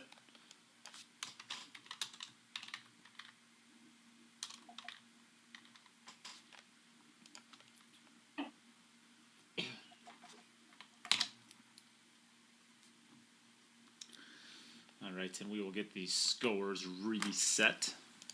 Of course, I am never about doing things when I'm supposed to do them, so perfect. So Nick was on 12 total at the moment and Danny is on 10 total at the moment. Is that correct? That is what I have correct. So,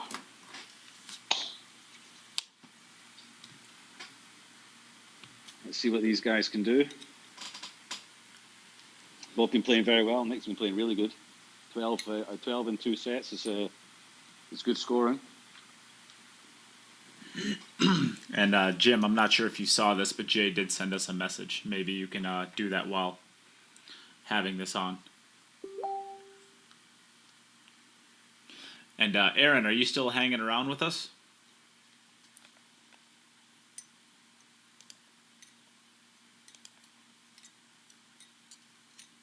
He is not. Okay. Okay, it's just me and you again, buddy. The dynamic duo. And I know Mark was interested in coming back and jumping in, so I will possibly get him in here, and you two can take over from there. He's coming back for this match? I thought he was coming back for the last match. I think he said the last 2 matches was what he said. Okay. Find it a bit difficult to see the balls on the head view here on Nick's table. I don't think he really has a shot on the 3 there. No, I don't think he does either. I think this is going to be how fast can I get things moving? Yes, he's going to get a couple of balls moving here at least. And he has made none of them.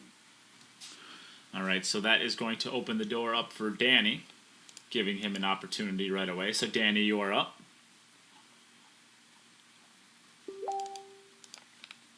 But, of course,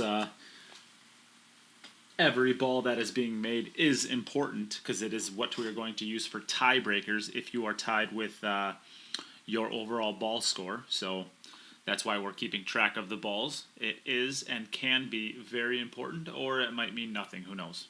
But it still is important for the possibility. It will make a difference in the seedings. For example, at the moment, the top 2 scores have been 21,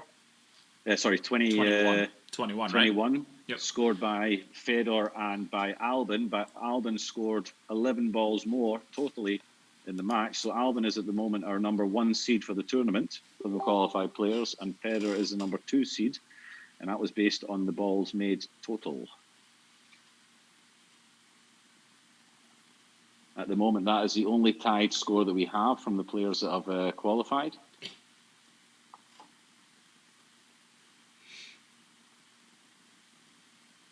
The next score that these guys will be looking for as far as second place goes would be Dennis Grabe on 14. And of the first placers, neither of these guys can get to Albin or Fedor, but they could get to Noyuki Oi, who has 14 as a first placer. So, you know, it makes a difference, the number you score in total.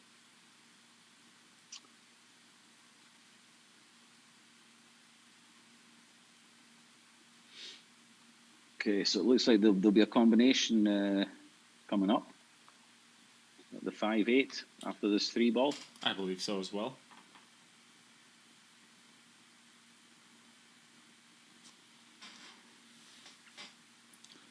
Nicely done. And the 6, and the 6 is only available into the bottom left-hand pocket after the 5. So plays a 5-8 here. He just has to be just a little bit careful what the angle is here from the 5 to the 8. He doesn't want the 5 to be drifting towards that side rail. If he does, he has to get the white out. This might be he might. I think he banks the 5 out to the center of the table and send the cue ball out. Okay, No, he was I think able to. he could just cheat the pocket a little bit with the 8. Yep, good Just shot. straighten up the 5. Yeah, he's looking Nicely at the angle. He wants to be on the 6. Anywhere on the 6 is good, really. With the stroke that this guy's got. You'd like to be as close to straight in as possible, because you don't want to be running towards the 10 ball. But straight as possible, it kind of runs you right at that side pocket. So you're kind of managing a risk and reward for getting where you want to be on the 6 ball and bringing in the risk of scratching. So maybe he just wants to draw straight down table and not actually go to the rail. Oh, nicely done. Very nicely done. That's perfect. Yeah. I think I would have tried to draw just to the right of the 9 ball maybe there. But that's also very risky because you're coming across the line of the shot. Exactly. He was always coming back into the line here if he chose the rail. So just a stop shot here. Yeah. 2 rails up, probably 3 rails up for the 9 into the top left. I think he might just draw this back up into for the 9 to into play the side. the 9 to the side. Yeah. It's also Because even if he comes short on it, he can always come round 3 rails. But he's hit that well. He's got the perfect angle. So he just runs this in, and he's got a standard 10 ball that these guys have hit thousands and thousands of times. He actually has a very nice angle, so he can actually get pretty much straight in on the 10, which he did. Well, I'll tell you what, Nate, I've got a really nice glass of wine here. Very nice. A glass of wine and top pool. I'm loving it. Well, definitely emphasis on the top pool. This is about as good as it gets. All right, so back over to Nick Malaj. Back over to Nick. They both played one rack. Danny has a 1-0 lead.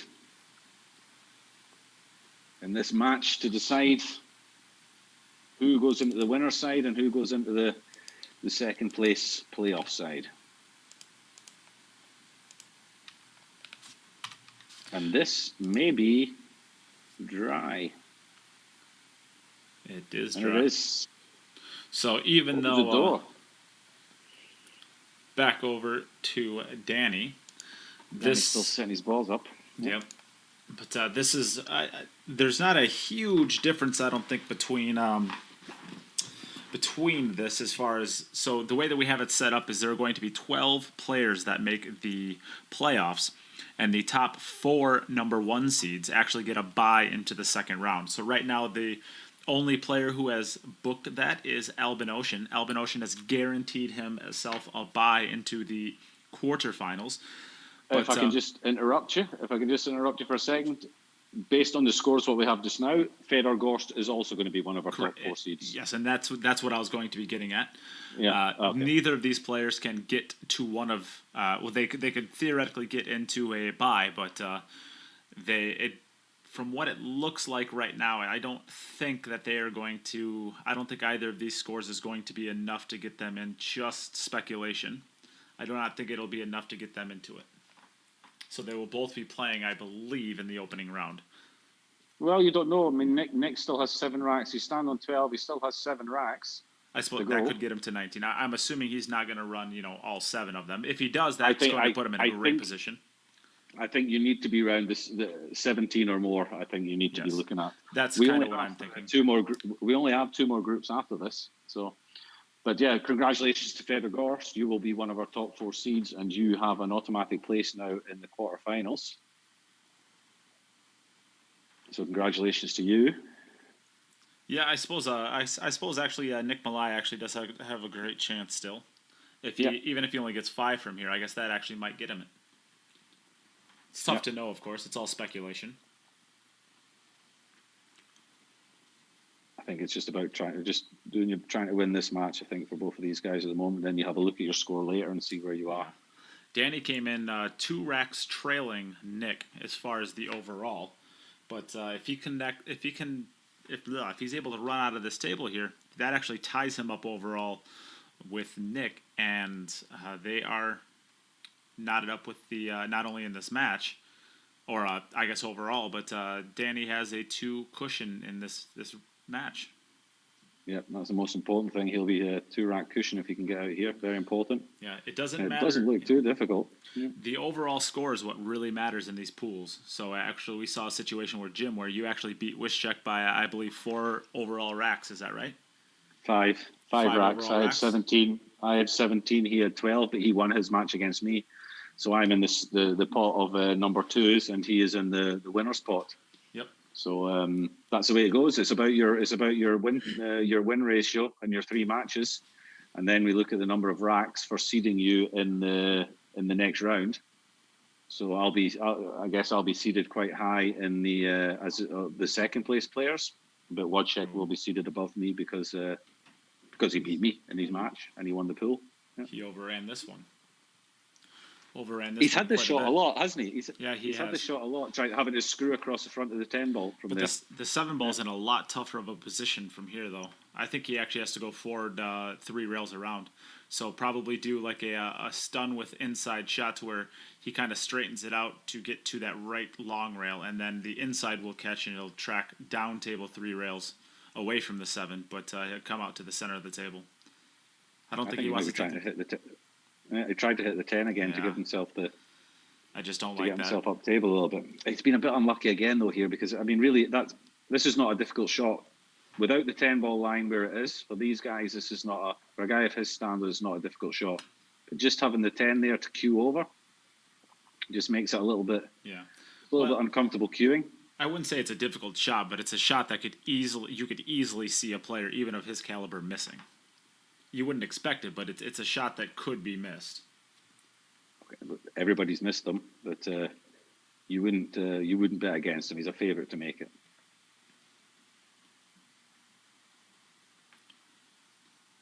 Oh, cut it into the outside And of the he pocket. does.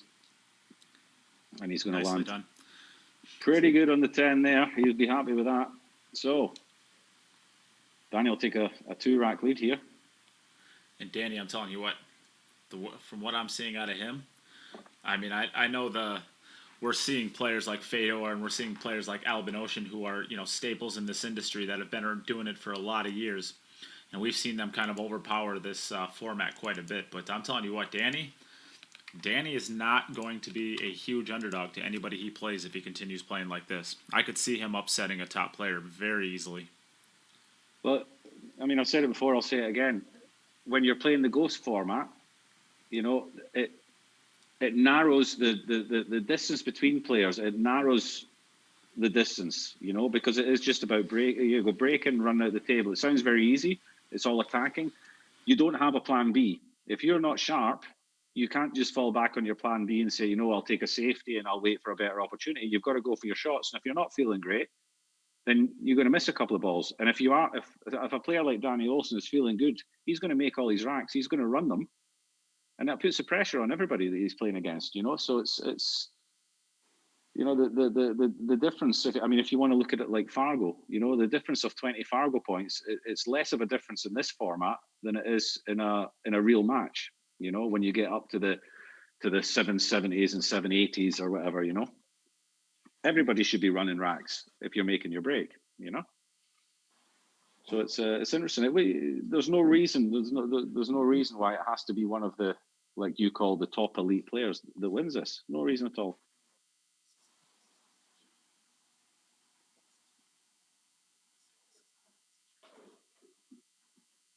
Okay, the stream just breaking there. Did he follow? He followed the white in. So Nick's having a bit of a struggle at the moment. He drew that one right back into the side pocket. He drew it into the side. I thought he followed it through into the corner. No, he drew it back into the side pocket. So we're back over to Danny. Okay, back over to Danny. The door is open for him to take a commanding lead now. Yeah, Nick started actually. So we are seeing here. I have not updated the racks remaining, but I just did that there.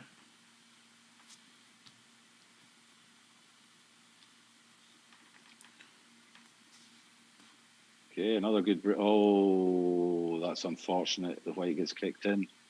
And he was robbed of a good opportunity there because it was a nice break. Yeah, he was. All right, so back over to Nick. Very quick to Nick.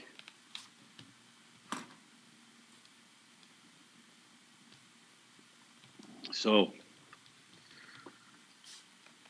see Nick going around the table there. Let's see what he can break here. You see the standard pattern, 4-5, 6-2, 7-8, 3-9. Same pattern every rack. Or we certainly hope so. Because if not, it you're better getting be a 0. So far, we've had 2 players. We both have racked 1 time wrong. Fortunately, one of them was a dry break, so it wasn't too penalising, and the other missed the 2 ball. So we haven't had to take a rack off anybody because of racking wrong, but it has happened. But to be fair, that 2 ball that was missed, it was almost straight in by that player. And he hit the middle diamond. Yes. Yeah. Dunn's not here to defend himself, so we can just destroy him. There's no defending that shot, to be fair, that he played. No, not much.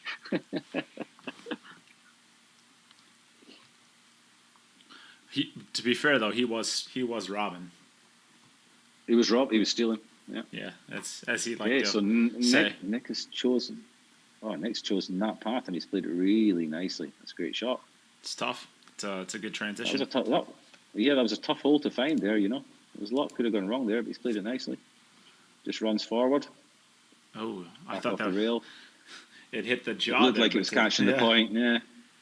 It did catch to the jaw. Just for your information, we've decided that we're calling the points of the middle pockets. We're calling them jaws now because we don't know. We decided that we didn't know, but we decided that titties and nipples wasn't politically correct, so we went for jaws. So he had a little bit better of a camera setup to begin with, and then for whatever reason, his webcam on his computer kept on crashing, and actually created quite a headache for me. It was to be fair, to be quite honest, it was hell to have to keep up with that. So you can see now one of his views is very, very, very pixelated. So this is going to be somebody's personal phone. This is the one we're looking at here. So we're going to not use that one very much. We're going to use this one. The side view is good. He's got a nice side view. We can see. Yeah. Gives you a different view of the table. It's nice and high. It's a good view. You can get a nice look at the table, like see how beat up it is. You can definitely see where Nick breaks from, huh? Yes, you can see his 10-ball break. Yeah. This is a good answer. This is what Nick needs. Yeah, he needed this. Yeah. Danny was very unfortunate with a scratch. He'd have been looking to go 3-0 ahead. And then he comes back to the table again for his next shot, and he's only going to be 2-1 ahead. So it's a bit of a swing there, the way that happened there. Very nice, Nick. All right, so we're back over to Danny. Danny, you're up. So he did nothing wrong with his last break. He hit them really nice, really square. And just a random ball came round and kicked the cue ball up into the corner pocket. It was very unfortunate. He's been breaking really well. He's been making the 4 ball in the left-hand side pocket almost every single time. And it's going in again. And it's in again. He's got this down. Oh, and he's making balls everywhere. 4 balls down on the break. Well, there you go. That's one of them is a 1 ball, so he's straight. He gets his ball in hand to play the 2. Transition to the 3, 5, 6 balls in the same spot he's had every single rack. He might as well just place that there every time. It just seems to have that 6-10 every single time in the same spot. It's pretty good. No complaints there. So this should be this is what you've been looking for after his unfortunate scratch in the last rack. Be looking to keep his 2-rack lead. No reason why he can't do it.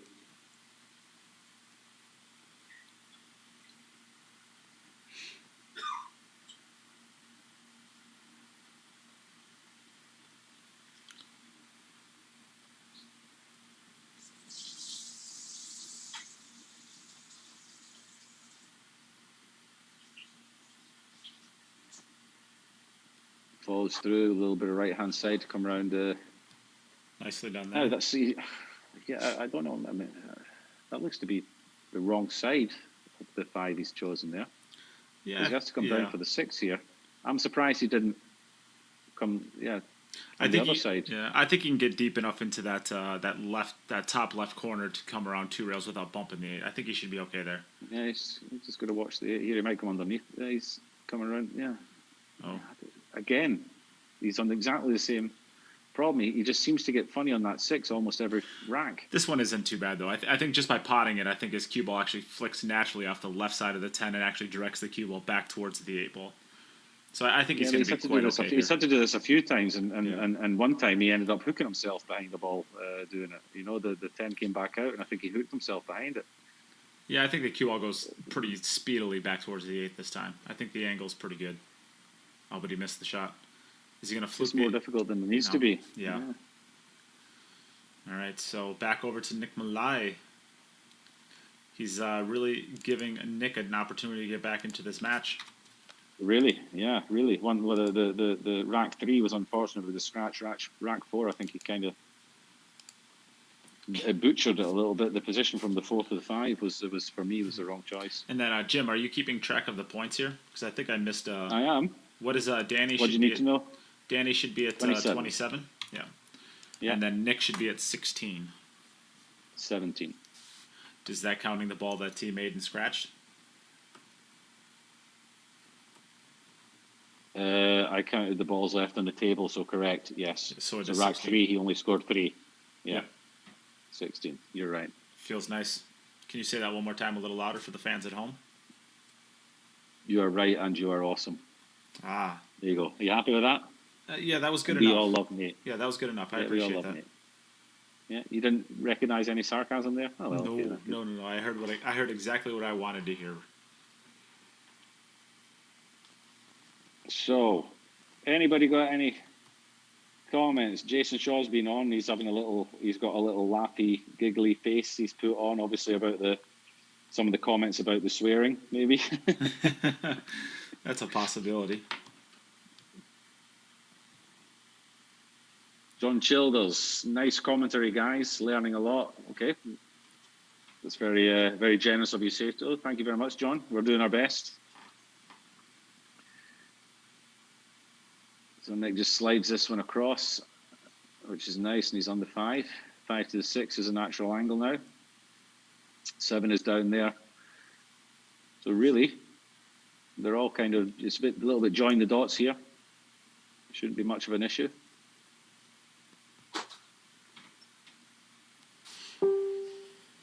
Nice, just pop this out here.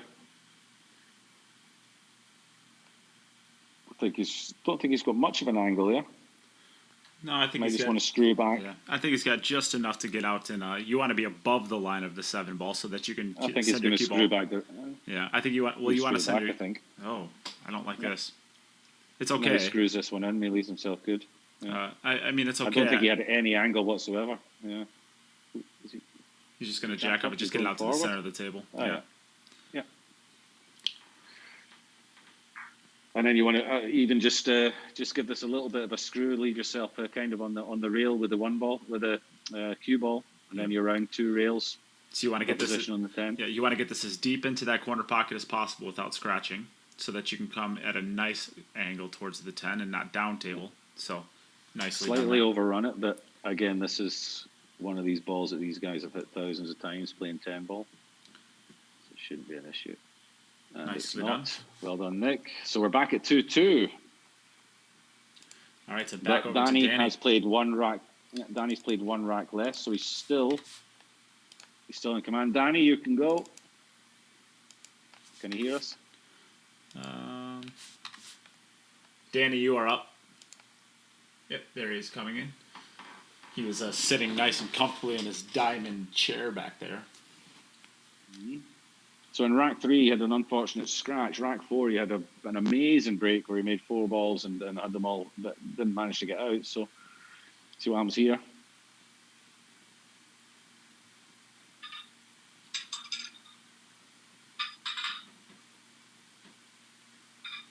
Hit that one square again. Nicely done. He did not Very make the nice. 4 ball for the first time in a while, but he still made the But he made opposite the 5 5 ball. Yeah. Yeah, he hit that one a little bit squarer, which meant that the 5 ball came tracked towards the pocket instead of the 4. So the 2 ball's in 6 a tough ball's spot. a problem. 2 ball, I think the 2 ball probably passes a 7. If the 6-10 is a combination. I'm looking down the line. I do not think that 2 ball goes past the 7. If it does, it's into like a quarter or like a half of a pocket type situation. Not a lot of flexibility. So I think he's gonna have to play the 2 ball probably to the right middle.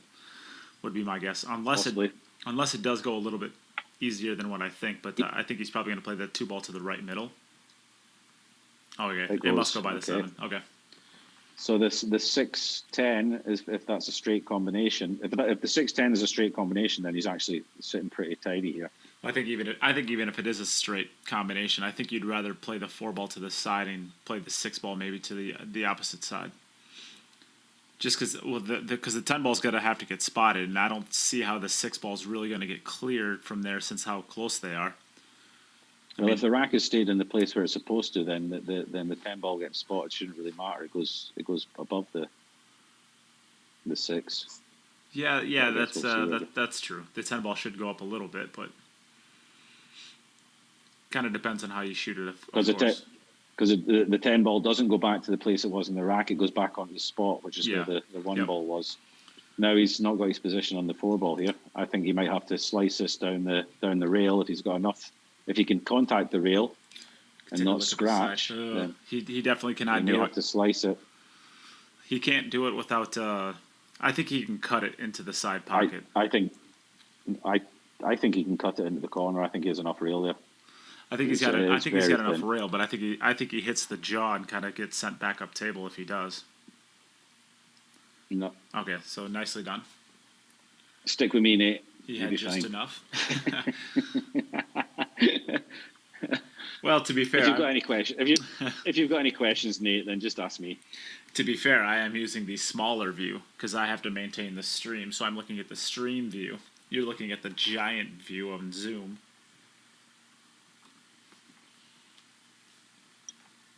So it has to be made. I don't think it's straight. So I think the 6 will be tracking towards the bottom rail. Yeah, if he's playing that angle, the 6 will be tracking towards the bottom rail. So in this case, I think he just plays a high ball and just rolls through with the cue ball. And he just has to get the pace right to make sure that he can get the 6 towards the rail and not have the 7 in the way. And then he should be golden, really.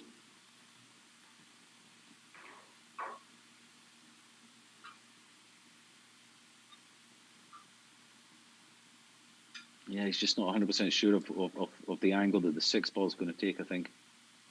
How full it's going to contact the 10. He decided to play it, make sure he got it out into the table, and that's nicely done. Pretty well. Nicely done. And of course, this is not a win. This is he needs to spot this up and continue shooting. There are no short racks in this format, so you will see him do that. No, he made a good choice there. I think he just wasn't certain if he could play at pocket speed and get the 6 into a position where he could where he was guaranteed to be on it. So he just gave it a little bit more, knowing that both balls would come out on the table, and maybe trusted a little bit of fortune, but it worked out for him. I think we are getting joined again by Mark. Mark had said that he was going to take the rest of the day off, but I think this match is too good for him not to jump in. I think he's salivating at the opportunity to commentate this. Well, it's not. Well, as long as he doesn't come in and tell us about the curry he's just had or whatever, or the we don't need to hear about all that kind of stuff. I'm actually here. I'm here to talk with you. I'm not interested in the match whatsoever. I've just come to have a little chat with you about Paul. Oh, okay then. Fair enough. That is sometimes the best commentary. We can do that. Oh, he overran this one. He's overrun it slightly. How many times has he had to play a shot like this where he's running into the 10 or has to come across the front of the 10? Or a lot, yeah. A lot. The heck is John wrong Childer with says you? we should hug it out, Nate. We should do what? John Childers, don't know how I'm supposed to pronounce it, says that we need to hug it out. Well, I guess we can do that in a couple months, I guess. Yeah, we'll hug it out in the Moscone Cup, and we'll post a photograph. Yeah. Great shot. So Danny's going to go out here and take a 3-2 lead. Both players having played 5 racks. This is what we were looking for. The match that decides the group, decides who's first and decides who's second. Looking for a close one, and we're getting it. Nicely done there from Danny. Got himself a bit funny a couple of times, but got out nicely. So how are you doing, Mark? Yeah, I'm really good. I actually started commentating at 10:30 this morning UK time, and it's now, what is it now, 9 o'clock at night or something like that? 9:30. Yeah. Yeah, 9:30. So it's almost 12 hours. I've had about an hour off, actually. I hope you had a nice cup of tea to soothe that voice. Do you know what I had? So boring. I had some honey and lemon tea. That's a good because somebody said my voice is going, and which it is, because I've been commentating so much these last few weeks. Well, you're doing a good job, mate. Keep it up. Thanks, Jim. Glad to have you back. Lovely to be here, mate. So where are we? We still got another match after this as well? Still have one. Yeah, we've got another match after this. It won't have any effect on the standings in the group as far as who qualifies, but it should be an interesting one with Jayson Shaw against Aaron. Jayson will be freewheeling. We might see some special shots from him, and Aaron will be looking to get himself on the board as far as racks run goes. So still a nice match to watch. But this is where the real action is. These two guys going at it head to head for the group win. At the moment it's 3-2 to Danny, and they've both played 5 racks. Nick looking to square it up here. It's got a nice table. Doesn't seem to be any real problems here. And nicely done. He's got a little bit flat on this, so he might have to play the 6-ball to the top right now. Or that? No, yeah. he can. I think he screws directly down table. Yeah. And he'll play the 6 into the bottom. Jim, you got to remember we're looking at different cameras. We're talking about the same shot. We're just looking at different cameras. He screws it directly. He screws directly down table. Is what I just said. Yeah, and that's what I said too. I'm looking at the side view, so the top right on the side view is the pocket he's playing into right now. Have I got to step in here, guys? Have I got to step in here? No, apparently we just need to hug it out. Yeah, that John said we just need to do that. Yeah, John Childers. Jim and I do basically fight all the time. It's we actually agreed on something about what was that, about 4 days ago, and at the end of it, I'm like, Jim, do you realize that might have been in the 2.5 years we've known each other? That might be the first time we've ever agreed on something. It feels kind of weird. First time that one hasn't had to convince the other. Yeah. we agree immediately. No, this can't be right. And then you actually said a very, very wise thing. I'll give you that. You said, we need each other, Nate, because we know that we have every single one of the bases covered on every single topic. Exactly. We're always on the opposite side of things. Exactly. If you agree on everything, then you're bound to do something wrong. If you disagree on everything, then you can convince each other which one's right and wrong. So generally we disagree about something, and we discuss it for 10 minutes, and then we agree that I was right. That's Brian Clough. That is right there. That's Brian Clough. Absolutely. Well, I think he's made that 4-ball again in the center. Oh. By the way, look how great this turned out. Look how great this turned out. I don't know whether you're a football fan or not, Jim, but very much. Yeah. Aston Villa have just beaten Liverpool 7-2. No, you're joking me. I'm not joking you. And Tottenham beat Manchester United 6-1 at Old Trafford as well. I saw Tottenham winning 6-1. But are you serious? It was 7-2. 7-2. Oh, I'm going to get so much abuse on Facebook now because I had to go at all the Manchester United fans for getting beat 6-1. Are you a Liverpool fan?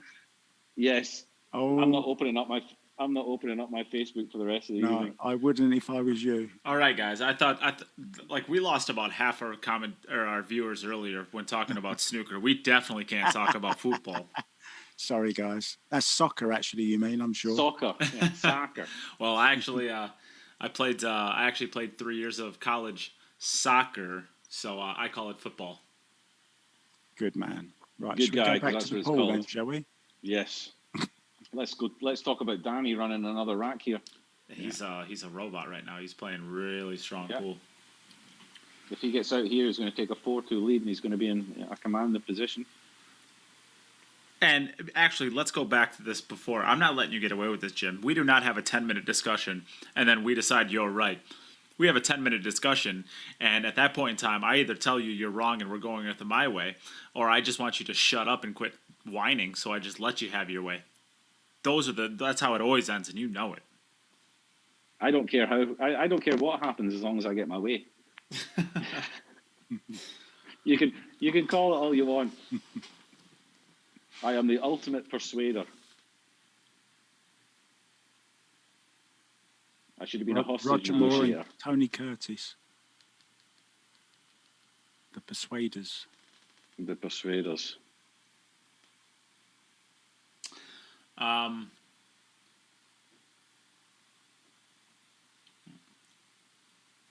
Okay, Danny's got it's going to go to the top corner here, I think, top right-hand corner with this. And then he just zigzags across the table. So a little bit of bottom left on the white. Aiming to go towards the third diamond on the right-hand side, I think. And that'll bring him perfectly out on the 10. Please play the shot I just called, Danny. He will. He's queuing up for it. There it is. There you go, right on that third diamond. There you go, boom. Perfect. Have you played this game before, Jim? I've seen it played.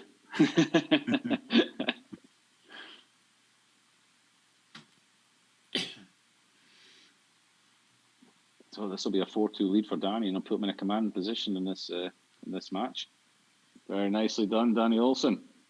Back over to Greece. Has it got any quieter there? Is it still noisy? No, Do you know? I think there's no. We've still got everything switched off. I think they're still throwing plates around and dancing in circles. Dancing to the mandolin or whatever it is. The kazuki. Kazuki. Well, he's made balls. Yeah. And that doesn't look too bad, to be fair. Yeah, I mean, look at this. 1 to the 2, straight draw. 1 to the 2, 2 to the 3. Yeah. 4 there, waiting. There's not a lot that's. I mean, the toughest shot is probably to the 5, right? No, yeah. Well, no, the 3 to the 5 they're beside each other. I'm thinking the 8 to the 10, and that's even not really a tough shot. This one will just stop there. Yeah. Just run forward, come off the side rail. Oh yes, sorry, I mixed the 5 and the 7. He just wants to make sure that he doesn't land straight on the 5. Even if he does, it's not a huge deal, but it just makes things a little bit more complicated. Yeah. Straight up and down. Just off the top rail down towards the 6, leaving himself an angle where he can come around 2 cushions for position on the 7 into the same pocket.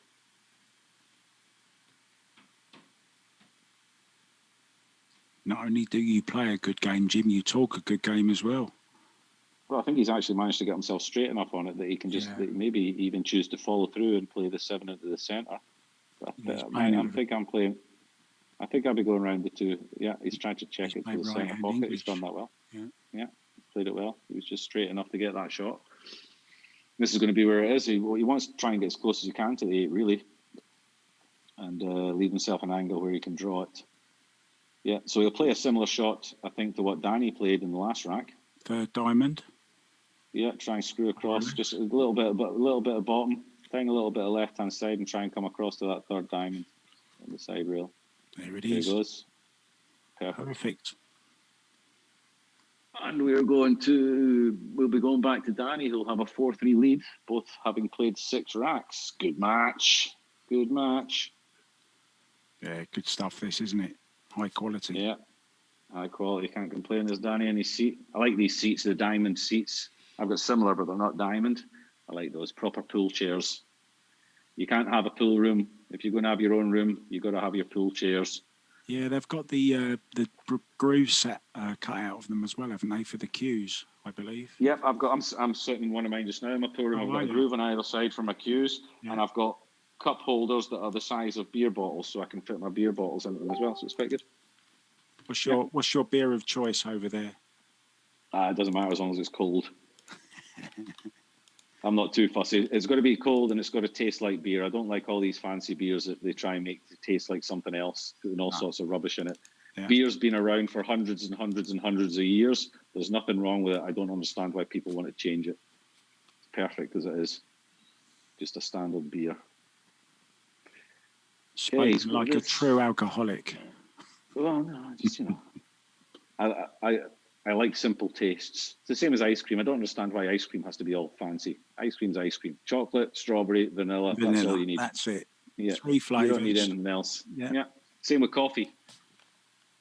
Coffee only needs to taste like coffee. It doesn't need to taste like anything else. It's coffee, for goodness sake. Just leave it as it is. These caramels and... Exactly. Sometimes you go into somewhere in the United States and you ask for a coffee and they say, what kind of flavour? I thought that's the strangest question anyone's ever asked me. Well, coffee flavour, of course. I mean, what are you talking about? What do you mean, what kind of flavour? There was a hold on, guys, for a second. There was a Neil. You had said that the 6 and the 2 were reversed on that rack. I went back and verified, and he racked the correct way. So not totally sure what you were looking at there, but I did verify the rack was good. What's he done there? Has he stuck himself against it? That's he has. I don't think he's got a path through to it. Nope, he's looking at the side rail, so he's obviously kicking at it. Calling all pockets. This will be traveling. Close your eyes, hit it as hard as you can. Yeah, this will be. Oh, he's got it! What a shot! Wow, what a shot, Danny Olson! Oh, you brilliant! Have promoted yourself straight to the highlight reel. Efren Olson. Fantastic shot. See, I'd just be slamming that as hard as I can. He's picked a spot, thinking, okay, he's just picked a pocket, and he's wow, that's amazing. What a shot! Now, if he can get out on this rack, that could be the moment that wins from this group. Yeah, just write down the minutes on this because that is worth showing again for sure. Yeah, definitely, Nate. We're looking at. And he's got. Because I'm busy. He's got what? This now. He's got the combo. Get in there. He's got the combo, and he's on it. He can play it into the other corner, I think. Yeah, he can. How are you playing this though, Jimmy? What a shot that is! I am. It's difficult to see on the angle there. If I can, then I'm jacking up a little bit. And, if I can, then I'm jacking up a little bit and coming back. Yeah. Off the cushion. Because I'm not sure if going forward, I'm not sure if the pocket's in the way. I think he can stun off 2 rails here. I think he might be able to. And then the top. Yep, like that. That's it. Oh, that's unfortunate. Wow, that would have been such a good rack. Oh, I would love to have seen him run out. Yeah, Nick would have been sitting there watching it thinking, how the hell do you make that 2 ball? And now he's thinking, ooh, right, I'm back in this again. Yeah. So, wow, what a rack that was. Unfortunate for Danny there, but okay, he's still 4-3 ahead. They both played, Danny's played 7 racks. Nick has only played 6, so Nick can still Nick can level this up again here. And his second camera went off. Yeah, I can only see side, actually. I let him know, but he was not able to fix it, so we only have 1 camera. This is, again, I feel like I've said this 100,000 times since this event started. This is why we require 2 cameras. So that if something happens to one of them, we are not stopping the entire event to try to get it up and running again or getting the players' attention. Because right now, I don't think we could even get Nick's attention with his volume the way that it is in his pool room. So I think it was definitely one of the best decisions we made when we started coming up with this tournament to go with the 2 cameras. We've had a couple of situations now where we've needed them. Yes. For the majority of the time, it's just been nice to have a second view for some shots. Yep. But on the couple of occasions when we've needed it, it's been important moments. And this would be a horrible time now to lose the feed on one of the tables, because this is getting to the nitty gritty. So happy with that decision. Yeah, the disaster happened with Mark for the women's one pool. Oh, that was dreadful. In the finals. And how long was the camera down for that one for? Almost 5-6 minutes. Was that right? Yeah. It was cringe time, you know. It was so. Yeah. And there's nothing you can do. I felt so sorry for Yasmin Ocean. It was just terrible. There's nothing you can do. No. And how good was that shot? This is a genius stroke, I must say, to get 2 cameras. I mean, it's a really, really clever. It's a little bit more of a burden on the players to get a second camera, and that was a lot of the pushback. Is I don't have 2 phones, or, you know. But once you find a way to make it happen, if you put an event on good enough, the players are going to find a way to make it happen.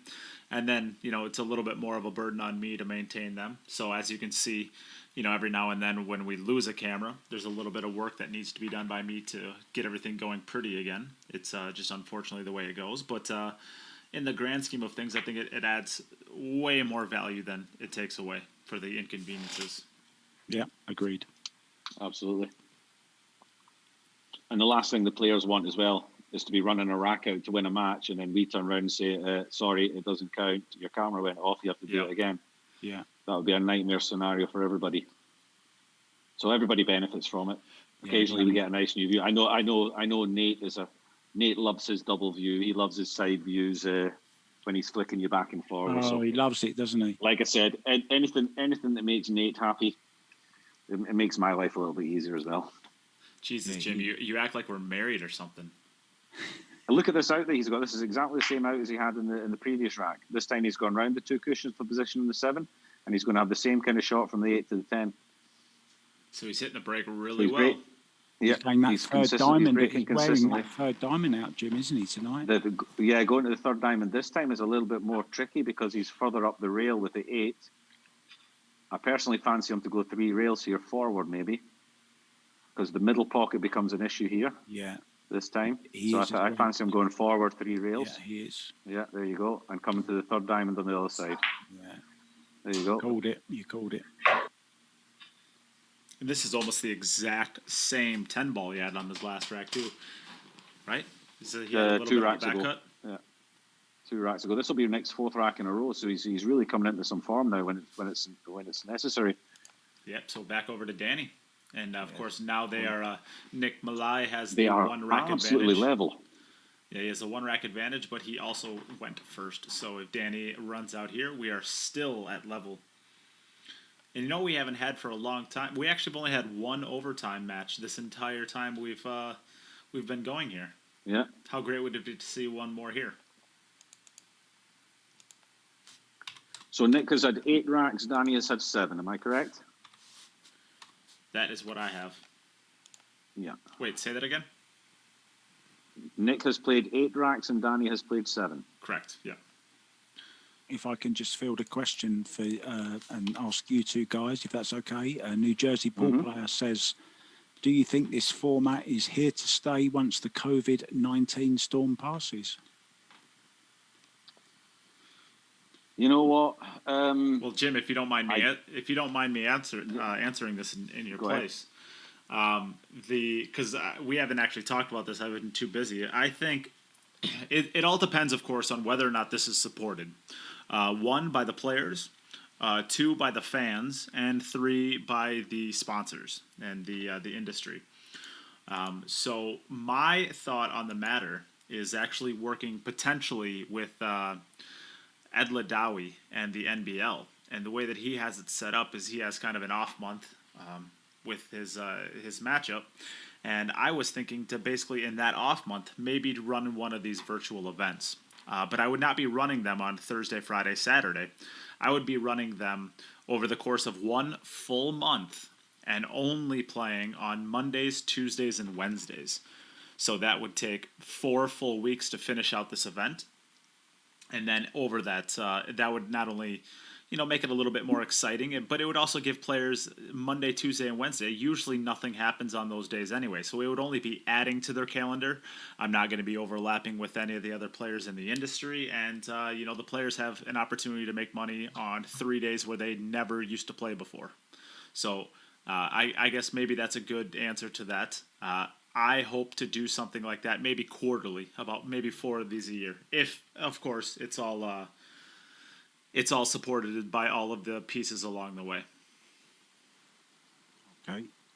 That's just what your answer there has just created a new question, if you like. What about a worldwide league during down times? Worldwide league. Maybe that's not a terrible idea along the way, and we could do a series of maybe events, and then have like a end of the year one where it actually goes over the course of a full week or something like that. But to be honest, that's quite a bit more than I'm willing to. That's too big of a bite for me personally to want to chew off right now. But if somebody else did it in the industry, I would root them right along, and I'd help them out any chance I could. Well, but it's a little too much for me right now. That's good to hear. Lots of ideas floating around, and Mark, are you volunteering yourself? Yeah, I'm volunteering, and yes, I am actually. Yeah, is the answer? Answer. Yes, I am. It's like anything else in the pool world.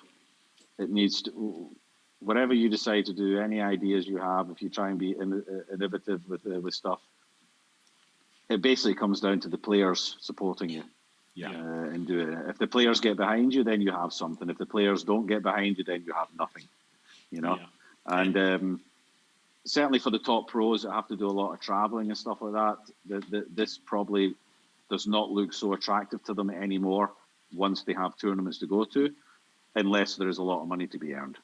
Yeah, that would be the only thing. Well, there's a couple there's a couple other top players who don't want to travel either, but don't have the opportunity. There's players. Maybe Jayson Shaw's a bad example because he just said it earlier, but a player like him. Starting up a young family, and maybe he wants to spend a little more time at home. He doesn't want to spend 2 weeks in China, or he doesn't want to spend a week in Europe or something like that. And he maybe, if you could make, and I shouldn't even say he, I mean, there's of course women out there as well, but maybe maybe some of these players want to have the opportunity to make a big paycheck while still staying at home. Oh, this is going to be a test. Are we watching this, Danny? He's quit on that, hasn't he? He has a habit. I mean, he's been getting out a lot of the time, but he does have a habit to throw in a shot that just makes it a lot trickier than it really needs to be. That should have been a standard out. He could have gone forward with it. He could have. Yeah. Okay. Could have stopped it almost as well. Let's just see what he's. This is thin. It doesn't matter which way he goes. I'd be playing it into the right hand corner for sure. I'd be playing it into the right hand corner as well. I think it's quite easy. Yeah. It's slightly easier this side.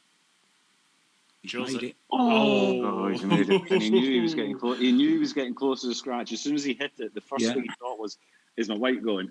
Okay, so he got out on it. All right, so here's our side view over here. What a matchup we have, guys! What a matchup this is! I'm getting excited. So they both have one rack left each, and the score. It's 5-4 to Danny, so Nick must get out here. If Nick doesn't get out, then Jim. It's dry. It's a draw. Oh no, it's not. The 8 is all right, Jim. You ready? I'm gonna take the American. You can take the European. The loser has to pay $50 to the stream.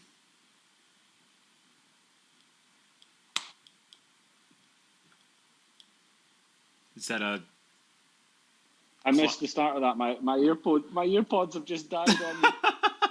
I can't believe it. With 2 racks to go, my earpods died on me. Okay, what were you going to say? Oh, look at the one ball. Look at the one ball. Don't want to hear it. You don't want to hear it. I think that's what it is. Although he did make his. He made his earlier, maybe. I said, Jim, I'll take the American. You can have the European. We'll do a friendly little bet, $50 to the stream for whoever loses. Can I see this first shot first? No. To be fair, I said it before he even racked. Yeah, my not racked, but you know what? I'll take that bet. All right, this is fun. I'm not taking that bet. I already owe you 2 because anytime I bet with you, I lose. I don't actually. I'm not on either of these guys' sides at the moment. I don't want to be the guy that says I'm going for the European. I think Danny's played great and he deserves to go through. I just, I actually want this to be a draw so as we see a tiebreaker. I kind of do too. It's been a fantastic match. It's been great, and I've been very impressed with the way Danny's played, the way he's got himself out of trouble a couple of times when he got unnecessarily into trouble, And I just love the way he cues on his. I never realised he did that. The way he cues between his knuckles, I think it's brilliant. I don't know what you try there, Jimmy. Do you? He's played that okay. I think he's on the 3. I'm assuming the 3 goes past the. No, he's just been looking at the combo. I don't think the 3 goes in there. I think he played a bad positional shot. Oh, okay then. I'm surprised he didn't when he played the 1. Then that he didn't try and nudge something there when he played the 1. He's just been looking at the combo. Maybe I'm wrong. Yeah. He was looking at the combo. Yeah, he's playing the combo. He's played it well. What a shot! Oh, is he going to be stuck on top of the 6 ball? No, he's okay. He's coming out nicely. Okay, he's going to have to play a combination, I think. Is it the 4 or the 5 onto the 7? The 4 ball onto the 7, yeah. I think you can actually get below. I think you can follow forward 2 rails and come between kind of the 6 and the 10 ball for the 4 up into the top left, but that's still you still might end up having to take in the 6 up. That's not that bad. I don't like this shot. No. He's banking this. Yeah, I like this. Well, I don't know. I can't. I'm on the side camera and I can't actually see. Well, it's the only camera we have available. Yeah, it all looks like table to me. I don't see where the rail ends. He can only. I can't see. I can't see the corner of the. I can't see the jaws of the pocket, so I don't know if he can play this in the center or not. I think he can, Jim. I think he's cutting it down the rail. Is he? He's playing it to the side. I can see. Oh, he's okay. Never mind. Stick with me, Nate. Stick with me. You'll be fine. But and now he's going to have to play a combo 6-10, which will not be the rack win. This is a combo. The 10 will. It'll be his second. It looks like he's got to be aware of the. He's got to be aware of his cue ball here. Coming back. Yeah, the cue ball's going to be where the 10 comes back. Yeah, the cue ball's going to be tracking to the left, so that 10 ball is going to get spotted up. He's going to have to be aware of that, and he's going to have to get his cue ball out of the way, so that he can get a shot on the 6 ball still. He's missed the combo. No, he's got it. Oh. So the cue ball was tracking up, but I think the 10 ball is going to be, and there's no spot to verify. Oh, there's a rule for next time, Jim. They have to have a spot on the table so we can know where it's supposed to be spotted. I think that looks pretty center, to be honest. It certainly wouldn't be in the way of the 6. Let's put it that way. It'd be pretty funny though if you were just dead hooked and the player just threw it 3 inches to the side and kept shooting. No such player exists in the pool community. Oh, Mark, trust me, what are you talking about? You haven't been around very long, have you? Buddy? No, I haven't. Am I that naive, am I, Jim? Oh, no. I'll tell you what, the pool would be in a much healthier position if some people didn't play it. He's not wrong, Mark. He's not wrong. Yeah. If we could give like 30 red cards away to certain people that don't belong, then pool would be a much healthier place. But anyway, let's not get negative. Let's watch Nick run this out and put some pressure on Danny. This has been a good rack. This has been There's a couple of problems here, though. Yeah. He's worked for this, hasn't he? Yeah. Finishes that off nicely. So Danny boy. I'm telling you what, Nick is gaining a lot. I think Nick is gaining himself a lot of fans today. The lies. All right, so Danny's got this rack. He's got this first opportunity to win the group. I think Nick Malaj is gaining himself a lot of fans today. I know that there was a lot of commentary in the beginning that said that they had never heard of Nick before. Oh, whoa! Oh, is it going to be dry? Right. Oh, that, and you know what? We have a playoff. No, I think that's it. I think Nick is at 6 and Danny's at 5. Is that correct? Yeah. Well, that's what I have. Yeah, I think so. Both players coming out. So then is Nick on 66 then? 6 for 66, is that correct? 6 and 76 is what I have Nick at, and 5 and 62 is what I have Danny at.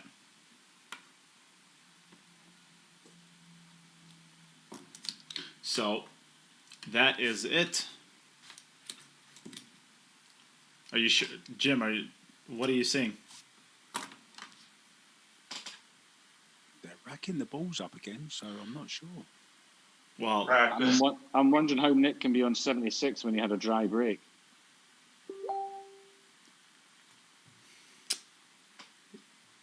There's something not right here, Nick.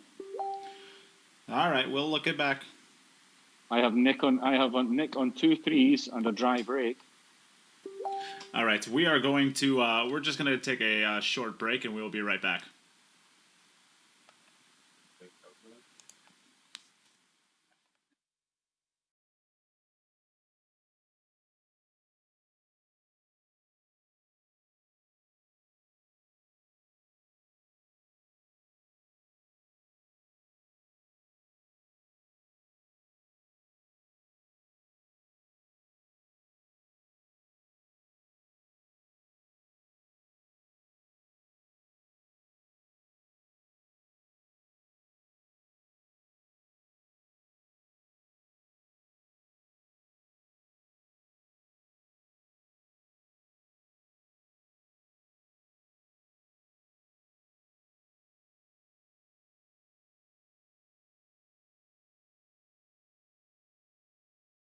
And Nick is a group winner then. Yeah, we can head back. So what happened was that Alexander Kazakis said reached out and said that I put a 20 for Nick at one point in time on accident as far as the balls. So let me get that updated, and that brings Nick's to 66. And I feel like we got robbed a little bit there, Danny. I mean, I don't think you hit that last one as good as you wanted to. Your cue ball kind of almost scratched. Yeah. But I feel like we need, for all good that match is, we just needed you to be able to have an opportunity at that last table. I feel cheated as a fan. We really wanted the tie break. But it is what it is. Yeah. Well, I think a lot of the players coming into today, a lot of the fans would have suspected that you two would have been playing off of the second spots with Jayson Shaw going through, but you two had played almost flawlessly from the beginning. And the only thing that held you back was a consistent break shot. I think you had quite a few dry breaks, but you guys both played fantastically and are well deserving of both making it to the playoffs, which you do. So congratulations to both of you. Thank you. And I guess Nick probably won't be able to hear us, but. Yeah, I'm personally I'm really excited to get to see you guys get into the ring with some of the bigger some of the players that are already in the playoffs. And what are you going to be working on from now until playoffs time? Oh, for me, the speed on the table. I don't really feel comfortable with some of the shots. The pocketing and the break I feel good about, but the table's real slippery, so you need a good feel for that. Yeah, you seem to come out almost identical angle every time on the 6 ball, having to screw across the front of the 10 a few times. Right? Yeah. Yeah, it was amazing how that came out every time. Saved my life. Okay, well, Danny, you are currently the number 2 seed in the second players, so you're sitting in a good position. And Nick, who probably can't hear me, is currently number 3 seed for the tournament. So congratulations to both of you. Very well played. It's a good score, 18 and 15. Very good. Nice work. Yes, if nothing changes, Nick will get a bye into the second round of the playoffs. Danny, we will see getting to play the first round of the playoffs. And we can head on to our last match of the day, which is going to be between. Oh, we still got another one. Oh, I know, we still right? got another one. which will be between Jayson Shaw and Aaron Taylor. So, Jim, why don't you give the rundown and try to do all the fun stuff before we go into break about sharing and donating. My voice hurts. Our ears hurt listening to your voice. Okay. People, first of all, we've still got one more match to go. It's going to be an entertaining match. We've got Jayson Shaw against Aaron Taylor. Neither of these two can qualify anymore, unfortunately. But you know what it's like when Jason's in the building. If he's got nothing to play for, we might see some funky stuff. We might see some good pool. He's going to be slamming everything in the back of the pockets. We're going to enjoy that. Aaron has, I think, had the best of luck with his breaks so far. So he's looking to get his first rack on the board. for those of you still there, please share. Get it out as much as you can. And you can still win some great stuff if you donate to the stream. For every $5 that you donate, you go into the pot for the chances to win a couple of poison break jump cues. We also have guaranteed prizes. For $25, you will get your 5 tickets in the raffle. Plus, you get a load of patches. For $50, you'll get guaranteed. What is it? How chalk, predator chalk, Poison glove, how stuff. tip. Yep, lots of good Poison stuff. glove, how tip. If you go to $100, which would be very, very, very generous, you basically get all of that in one big package. Yeah. And so get on it, get donating. All the money goes to the players. Nothing comes to us. We're not making a profit. We didn't do this to make a profit. We did this to try and get some content out to you guys, to give these guys a chance to battle against each other. We miss watching them play. We want to see them play. This is the best that we can do for you at the moment. And it gives the chance for these guys to earn some money. If they're not working, if they're not playing tournaments, they're not earning money. We have to support the pool. We have to do it all together. And this is our way of doing it. And we're looking for your support to try and help us out with it. So anything you can donate is much appreciated. It all goes back to the players, other than whatever costs Nate has incurred in setting this up. And if we can get this, if we can do this, and we can support these players, they'll come back for another edition, and we can try and build this and make it bigger and bigger. That's all we want to do is just keep seeing these guys play pool while we're under the circumstances we're in as far as the COVID goes. See Jayson setting up his camera, almost ready to go. Yep. Aaron Taylor, can you turn on your cameras? We'll take just a small break from here, and we'll be back in only about 20 or 30 seconds. Basically, once Aaron gets his video on, we will be ready to go. So and just NJ Pool Player says it. NJ Pool Player says it as it is. It's shot time.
He's been on the table that much. It's sticking up on one bit. Good, just as well. My table guy's staying with me.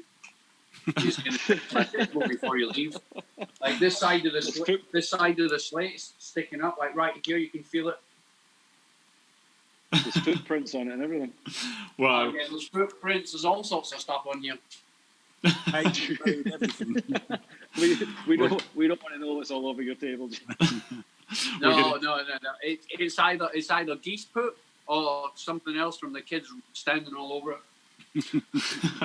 Well, we are back for our last match of the day, and we're getting to hear Jayson describe how his son is destroying his beautiful table.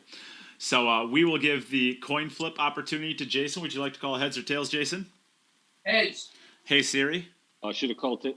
Should have called tails. flip a coin. It's tails. Tails it is. Aaron, would you like to go first or second? I'll go first. All right, Aaron is going to go first. Good luck. This table is called Rasson. Rasson song. Rasson. Okay, let's go. Good tables. Excellent. Love them. I wish they were more popular around the U.S. They're still not quite as popular around the U.S. Oh, he's made a ball. Yes. He Go on, started. Aaron. He started making some balls in his last set that you weren't able to be around for. This is actually Aaron's big moment. He's said that Jayson Shaw is his favourite player. This is a guy that he loves watching. Well, we all love watching Jay play, I guess. But it'd be nice for him if he can play well in this match. Get some racks on the board. Nice shot from 2 to 3 on here. If he can get nice and straight on the 2, which he has. Yeah, I think he's good there. Just wants to draw back just a little bit, I think, because he wants to be able to perhaps pot the 3 and run through, not touching the 7, and maybe he can play the 6 down at the bottom or the top left-hand corner where we're looking just now. I'm not sure if he can get straight enough on the 2 to draw back for the 6 into the centre. Straight enough on the 3. Sorry, my mistake. Yeah, well, maybe it's difficult to say. Maybe he can draw back without touching the 7 here. Yeah, he might be able to play it in the side, right? Yeah. If not, he has to find the side rail with the white. Otherwise, he's got no shot on the 6 because the middle pocket comes into contention for the scratch. I got a feeling he's going to throw his right, Jayson Shaw stroke into this one and draw all the way back around the 10. Throw the kitchen sink at this one. Oh, and he forgot to pot the ball. Fluke it. All right, so back over to Jayson. Okay. See what Mr. Shaw has for us here. Yeah, I'm looking forward to this, I must admit. Got his cap on now. It's a dry. Dry break. It's a dry break from Jayson. So officially, Aaron is winning this match by 4 balls. Stop right now. Aaron wants to call it now. Well, unfortunately, we have to do the overtime because, it's always about the points. Is the 10 on the right spot? I guess it is it?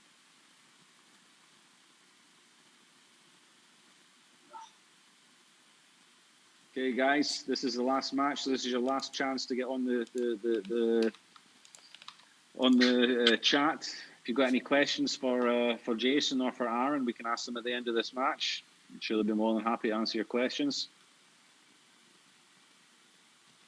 And Jim, maybe you can help Jeff Hart out. He wants to know how they can donate.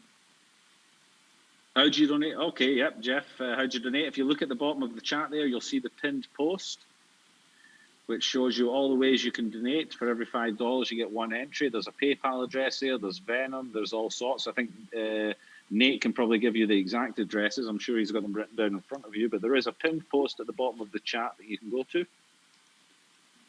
I can actually tell you. You can PayPal to queueduppodcast@gmail.com.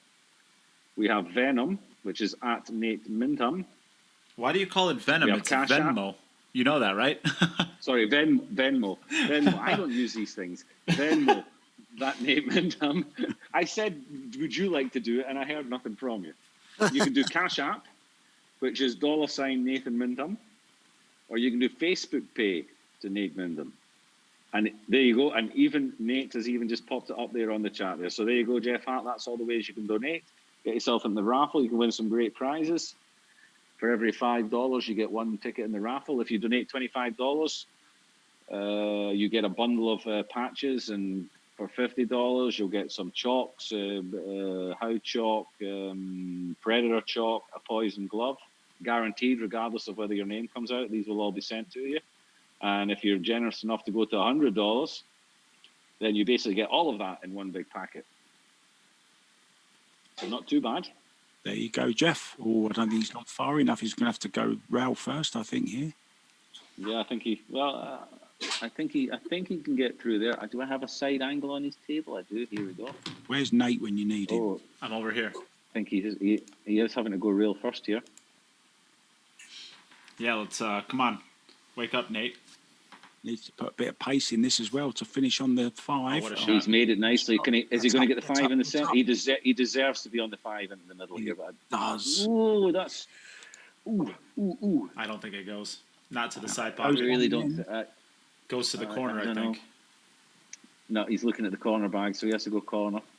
How unlucky. So was just that? put a little bit of left hand English here to come across the table 2 times. Play the 6 into the same pocket, I think.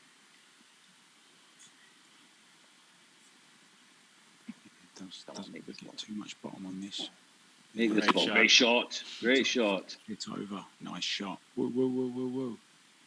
Okay, just take your medicine here, I would say, and just sort of just punch this in a little bit. Just make sure of the pot and play the 7 into the bottom right hand pocket as we look at it on the screen. I think that would be the natural position. You don't have to do much with the cue ball. It's just about potting it.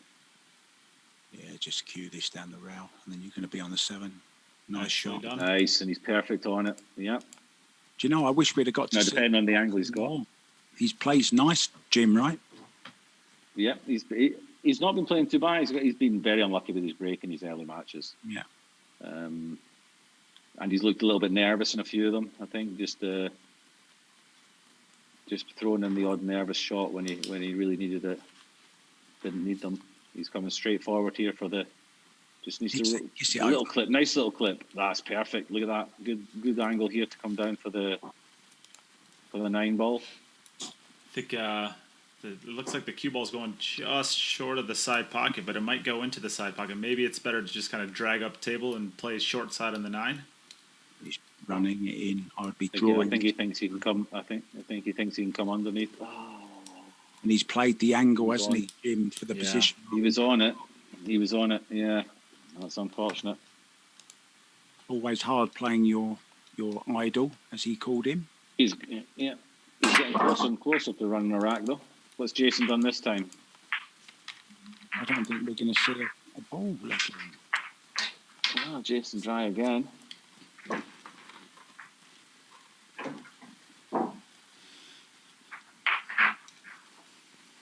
So, Aaron, I know you didn't expect it, but you're up again. Yeah, poor guy's not getting a chance to set the balls up, is he? No, don't rush with it. Make sure you get them in the right spots. There we go, 7, 8, 3, 9 at the back. Perfect. Now, I've got to say, Jim, I don't think I had this conversation with you. I was watching the ball draw that you did with Nate about a week before the tournament started. And when you were doing it, I thought, what on earth are they doing? What is this? And then when I started to see the format play, I think it's a great idea. I personally, I interviewed Jayson after his second match, and I asked him what he thought about this as an idea for standard professional tournaments. Yeah. And I personally think it's, why not? You know, there's so many discussions go on at tournaments, and, you know, you can't have referees. In a big tournament of 128 players, you can't have that many referees. You know, there's never, so a lot of the time it's rack for your opponent or rack for yourself, and then you get discussion, and they say no pattern racking, and then the players have discussions with each other about whether it's a pattern rack or not, and then it's all unnecessary if you just turn around and say, look, we are the tournament directors, we are the organisation, this is the way you're racking, and everybody has to rack all the time like this. It takes away any discussions, you know? Yeah. So, I mean, the less discussions that you can have, surely that's better. And, you know, and we mentioned it a little bit before about some players, you know, maybe not being the best for the sport, and there are some players who use these little these opportunities to try and benefit themselves, and whether racking the balls loose or racking them in a certain order all the time. Twisting the rack is a very common one. Twisting the rack. I mean, the more you can take the opportunities away for these people, because it is basically cheating, And over the years, what annoys me That's a great shot. about the whole thing. Can he jump? Over the years, a lot of these methods of basically cheating have become it's seen as a skill. An art a lot form. of the stuff. Yeah. It's like, you have to learn to do these things if you want to win tournaments, and it's seen as a skill. No, it's not a skill, it's still cheating. Yeah. Manipulating the rack in any way, shape, or form, creating a gap somewhere where it doesn't need to be, it's not an art form, it's cheating. Yeah. So we should be finding ways to take any of that kind of stuff out look at of the this. game. Go on, get in. Oh, He's unlucky. And the more ways we can find to stop these things from happening, it can only be better for the game. Hey, is there a prize for having 9 dry breaks? yes, it is the golden. The wooden spoon. It is the golden wooden you win rack. It's a trophy of a golden wooden rack. You win the golden turd. He's trying for it. Oh, he's made the 7. Unlucky. Oh, he might scratch. 7. Unlucky he made this 7. So now he's got nothing to play for. Chance to run a rack. I would just play from here, but I've got so much stuff behind me with the cameras. I need to take ball in hand, otherwise I'll knock it all over.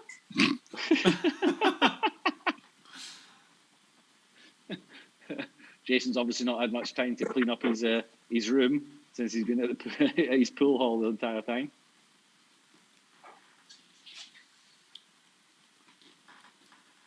Just past the 6. Oh, he's drawing all the way back. Jason's decided he's gonna play some shots now. Yeah. Oh, I think he's titty hooked. That was a practice shot. Watch this bottom right hand corner. Drill it in.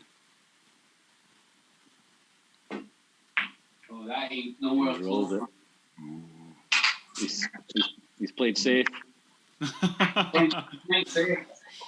All right, so back over to Aaron. He's great.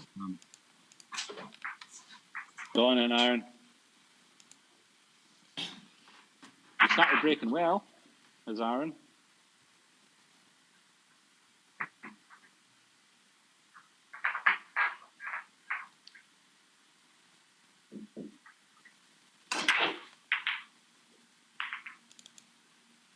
Dry. Commentator's curse.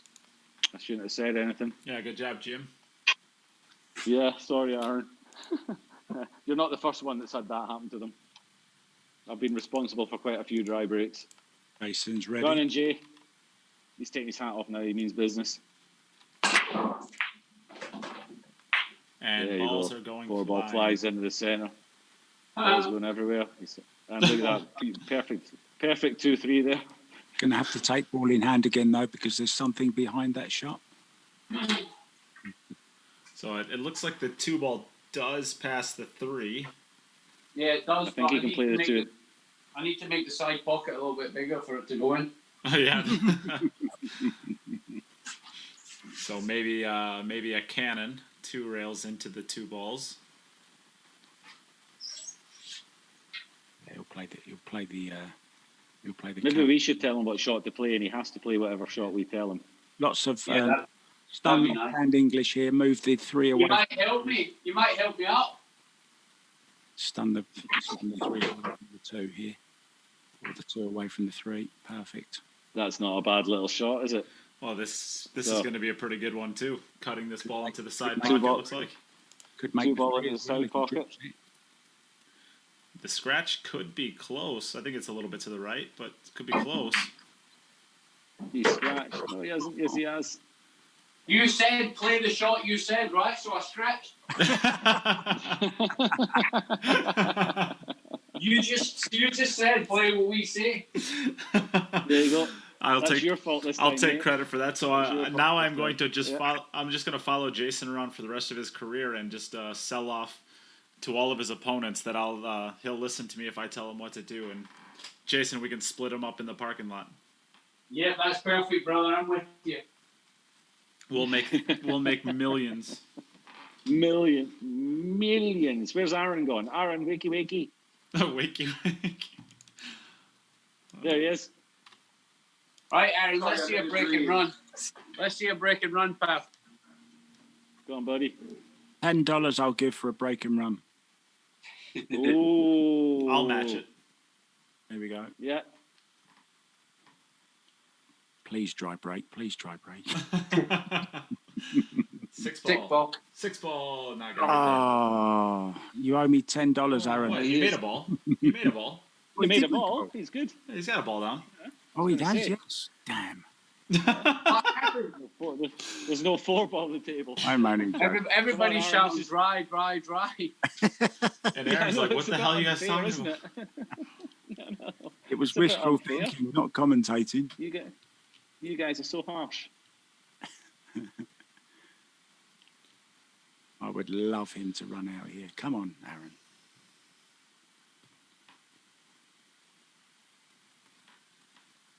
Just figuring out how he gets from the 2 to the 3. Does he like that angle there? That might be good. It might also be good to just come to screw back and leave the I like draw back and leave the cue ball on. If he leaves the cue ball on the side rail from that angle, then he can drift across, make the 2 and drift across towards the potting angle for the 3. Yeah, I think he's playing the shot that he lined up. Yeah. Nothing wrong with this. You guarantee the angle. Just makes those 2 balls just a little bit Guarantee. tougher. Yeah, just make sure you don't canyon the 5. You have to put a little bit on this. Nah, I think the cue ball stays naturally above it. Just needs to hit the right speed, so he doesn't want to bump the 6 ball. Oh. All right, so over to Jayson. All right, let's go, Jay. We had another Go on, Jay. ready to come from Seth White as well. He was going to give $10. I will go $10 the rest of the time. I will $10 to $20 to every racket Aaron runs. Jayson is dry again. Maybe we should do $10 for every time Jayson makes a ball in the break. I'll give you $10 if I make a ball in the break. I was actually speaking to a guy today, and he was saying that this guy Jayson Shaw was going to be playing on the live stream and that he could play a little bit. I'm just wondering what he was talking about. All right, it's all right playing. It's just getting the ball down. That's the problem. Welcome to my world. So, Aaron, you've got four racks left, Aaron. Go on, buddy.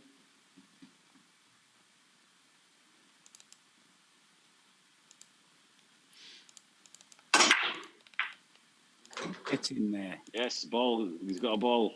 Yeah. What we got here? Everything. Get in the open. Everything. This looks good. This is also not bad. This looks all right. The 2 ball looks like it goes to the side pocket. Not too bad. Yeah. 3 ball's nice and close.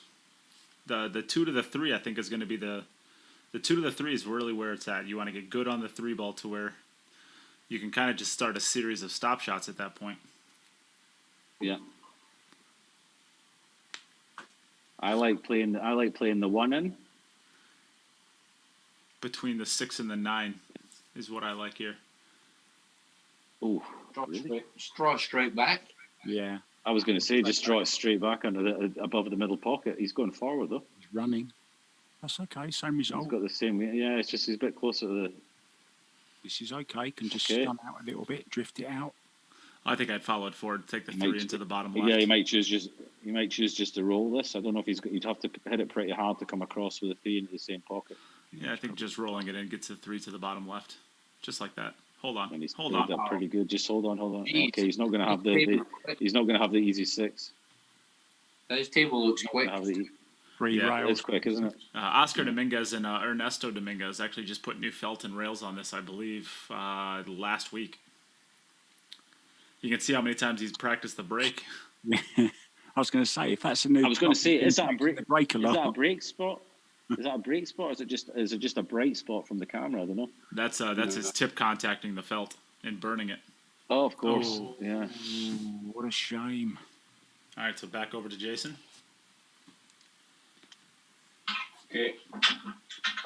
Hey, we might end up going to sudden death in this I want match. to see him try a soft break. Break and run. Jayson, We called believe it. you. Come on. There's a 4-ball. Oh, well, there's your first break and run. It's looking good now, isn't it? He's already called the break and run. Should we give him it? All right, so Jayson gets on the board. Back over to Aaron.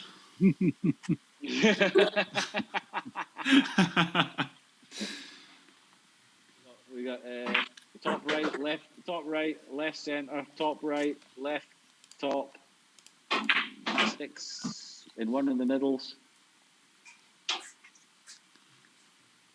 I'm calling it now. He is not going to get from the 6 to the 7.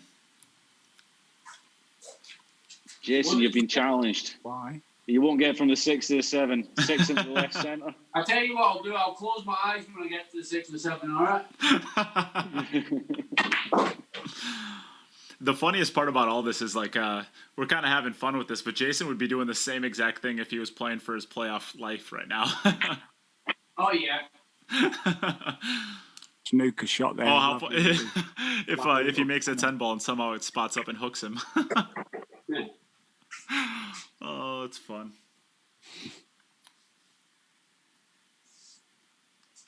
Yeah, he's worrying about this one. I've seen Carl Boys miss easier 8s than this, so He's going for the 10 now. he's going for the 10. Cheeky. Told you might see some exhibition stuff. Yeah. Oh, look at the cue ball spinning. We got to see it stop moving. He might bank this. He's changed his mind. Oh, he's not. Or he was going to bank it, but then when he heard you say, he changed his mind. He doesn't want Jim to just do moved his hand there. That's class. That's class. And he did say he wasn't going to bank it until he said something. All right, over to you, Aaron. Just wanted to prove me wrong.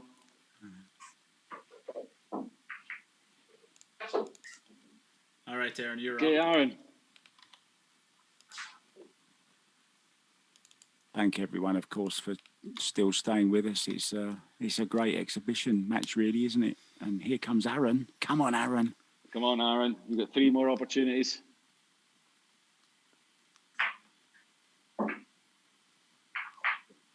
We don't want you to join Dominic the Duck He's Dunn. made 3 balls. Get out of the way, 9 ball. Oh, 3 balls on the break. it's a great break. It's all about that 6 ball. Yeah, it looks. Does it go to the side pocket?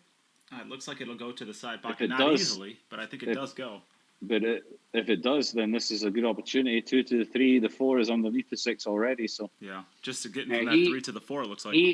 He ain't shooting that in the side if Oscar and his dad did that table. Well, to be honest, made- Jim, he had a shot similar to that, like from the other side of the side the 5 pocket. ball. Yeah.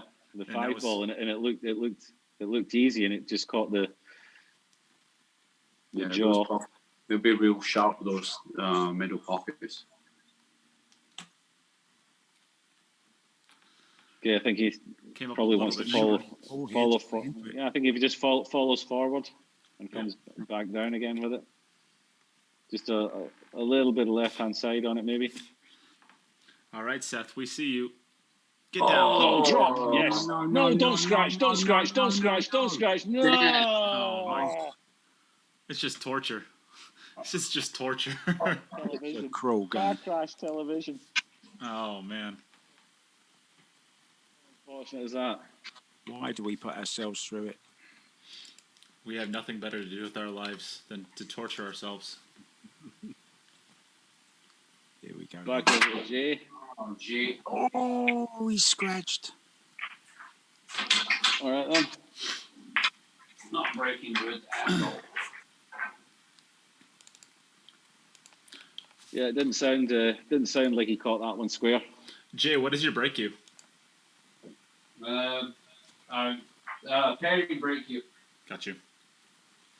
Yeah. Have you got your own tip on? I'm just out of sorts because I'm not playing. So. Am I wrong? Have you got your own? Did you have a different break cue last year? Same cue. Okay, never mind. Same cue, just with this is a new bottom piece with a wrap on it. Got you. Have you got the Jayson Shaw Eagle Eye tip on it? Yeah, I've got Eagle Eye tip on it. Are they good? Well, of course you're going to say they're good. Well, no, not right now. They're not right now.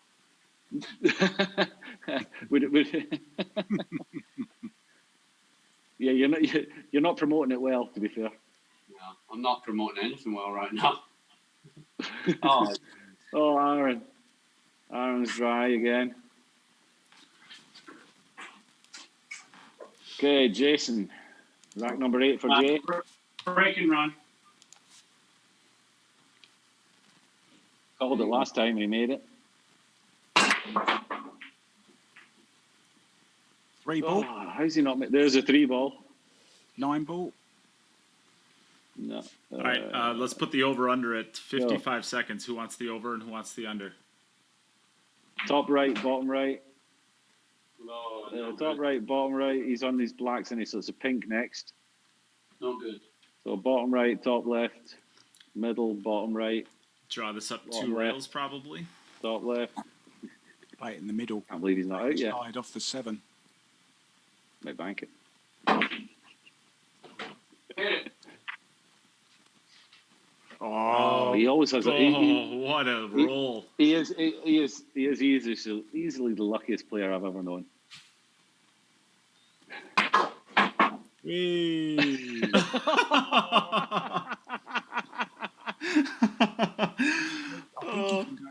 He can. That's a terrible position shot. What's he going to do with the 6? Ready for another one? Could go through one of his pictures here. Or destroy the humidifier. What have we got here? Look at the left-handed English. Oh, Oof. He's made it in the side. No, he hasn't. no. All right, back over to Aaron for his last opportunity. Come on, Aaron. You can still take this to sudden death.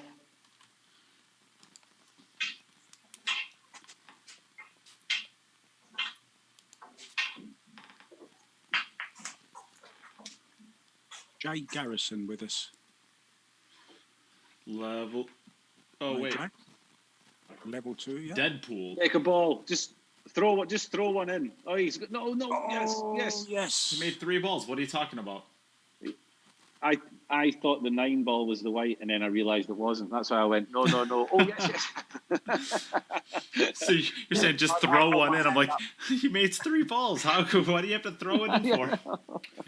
Jim, lay off the beard, Jim. Lay off the beat. No, it's the only thing that keeps me going, Jay. It's like my fuel. Come on, get on this 2 ball nicely so you can float across with the 3 into the left-hand bottom corner as we look at it. It's actually a pretty tricky layout for making 3 balls.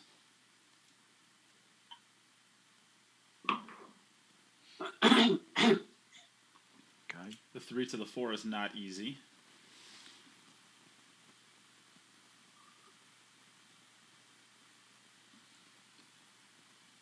If I was playing exhibition here, I'd move the 6 away.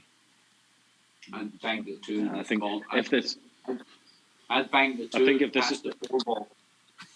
Screw back all the way to the top. Stone cold straight face when he says it. oh, and he hooked himself as well behind the 6. I think Jason Okay. can bank every shot. Change your break cue. Use my playing cue. Oh, this could go wrong. Yes. He's made it. Don't know how that one went in, but it went in. It got kicked about 50 times.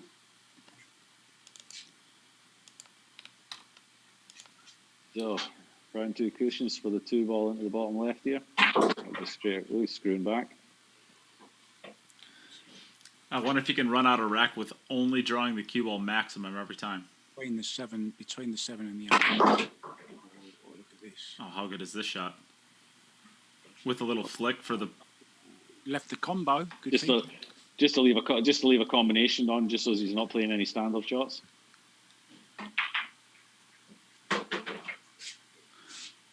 I fancy him to draw. Jayson. I think drawing around 3 rails in between the 7 and the 8 ball for the 6 into the bottom left. I'll bank the 3 cross corner.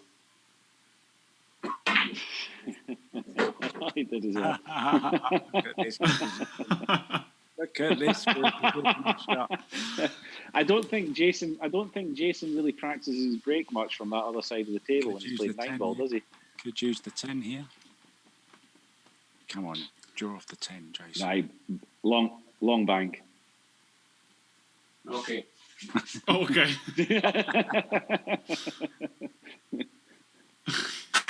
Oh, miscued twice. Oh, I heard it. Motherfucker. Sorry. Take it again. I can't cut that out, Jayson. I'm joking. I don't care. Beep. Beep. Actually, somebody on the chat said earlier, get the beat machine ready if Jason's going to commentate. I miscued that match.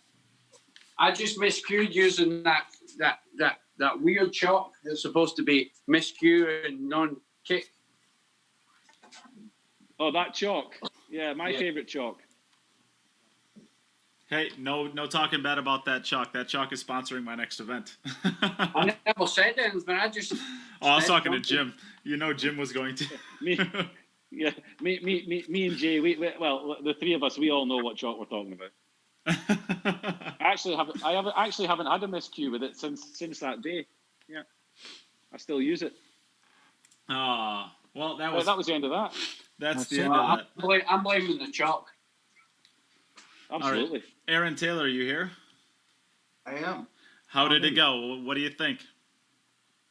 You know, each match got a little bit better. I really enjoyed playing Jayson, and it was awesome. It was great. Yeah, that was fun, even though it wasn't great, but it was fun. That's what it's all about. That's what it's all about, having fun, right? So, Agreed. Exactly.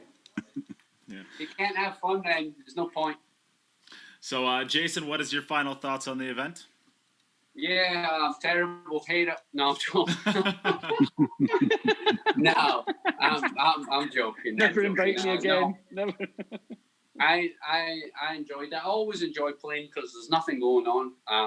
Even though I got other stuff going on, Jim said to me, "You're still available to play," and I was like, "Not really, but you know, I still want to play."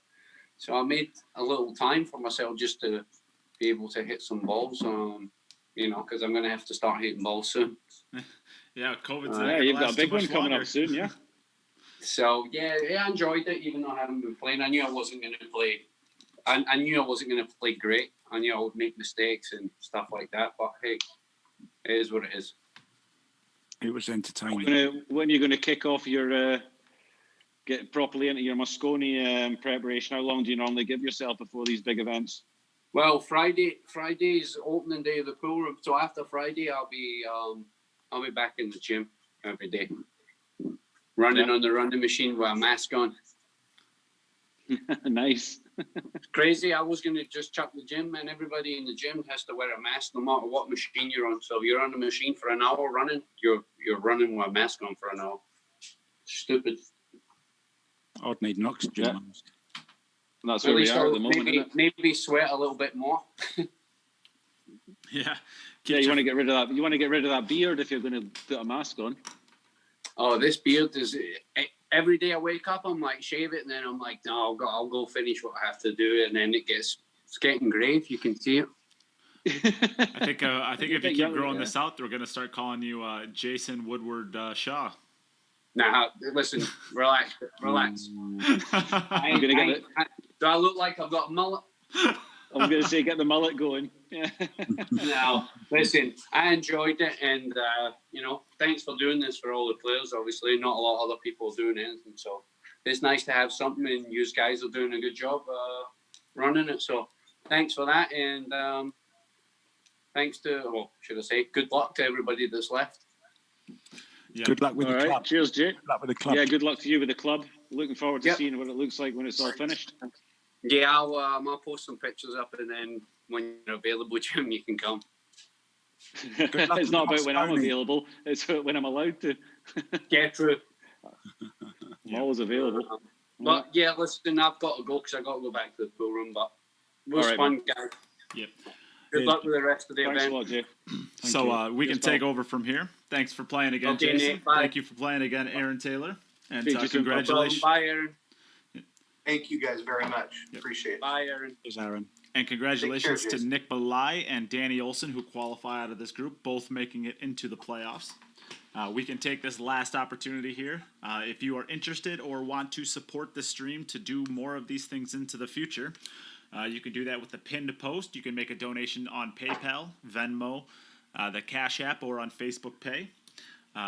Tomorrow we are raffling off 2 $50 gift certificates to Fast and Loose Designs, as well as 3 to 4 T-shirts. On top of that, if you donate, on top of that, we are going to be raffling off 2 Poison Jump Brake cues. And then if you donate on tiers of $25, $50, or $100, you get prizes no matter what, just for donating. So if you donate $25, you get a Cue It Up and a How patch. If you donate $50, you get a tube of Predator chalk and How chalk. And if you donate $100, you get a Poison glove, a How tip, a Cue It Up patch, a How patch, and a How and a set of How chalk. So lots of gifts for donating that much. Other than that, I believe we are going to be done for the night, and we will be back tomorrow. Tomorrow, let me check and see what time we get started so I can give an actual number. We are starting up tomorrow with the Arcos pool at noon Central Time, U.S. That is 7 o'clock Eastern European Time and 1 o'clock Eastern Time. So a little bit later of a start tomorrow, but we will be back tomorrow. And thank you again in the booth, Mark, for joining me, and Jim. Cheers, guys. Pleasure. Yeah, it was great. Thanks very much. Thanks again, Mark, for joining us again. Welcome anytime. And it was a good day. It was good fun. Brilliant pull from Danny and Nick to both get qualified there. So looking forward to tomorrow. Yep. And there's a question out there already for what time we're starting up tomorrow. You can always go to the events tab at the Cue It Up page, and you can see all of the start times for the rest of the pools. But like I said, we're going to start at, I think you're at obviously New Jersey, so you're 1 o'clock your time. So until tomorrow, we will tune off, and thanks everybody again for playing, and chat tomorrow. Goodbye. See ya. Bye-bye, everyone.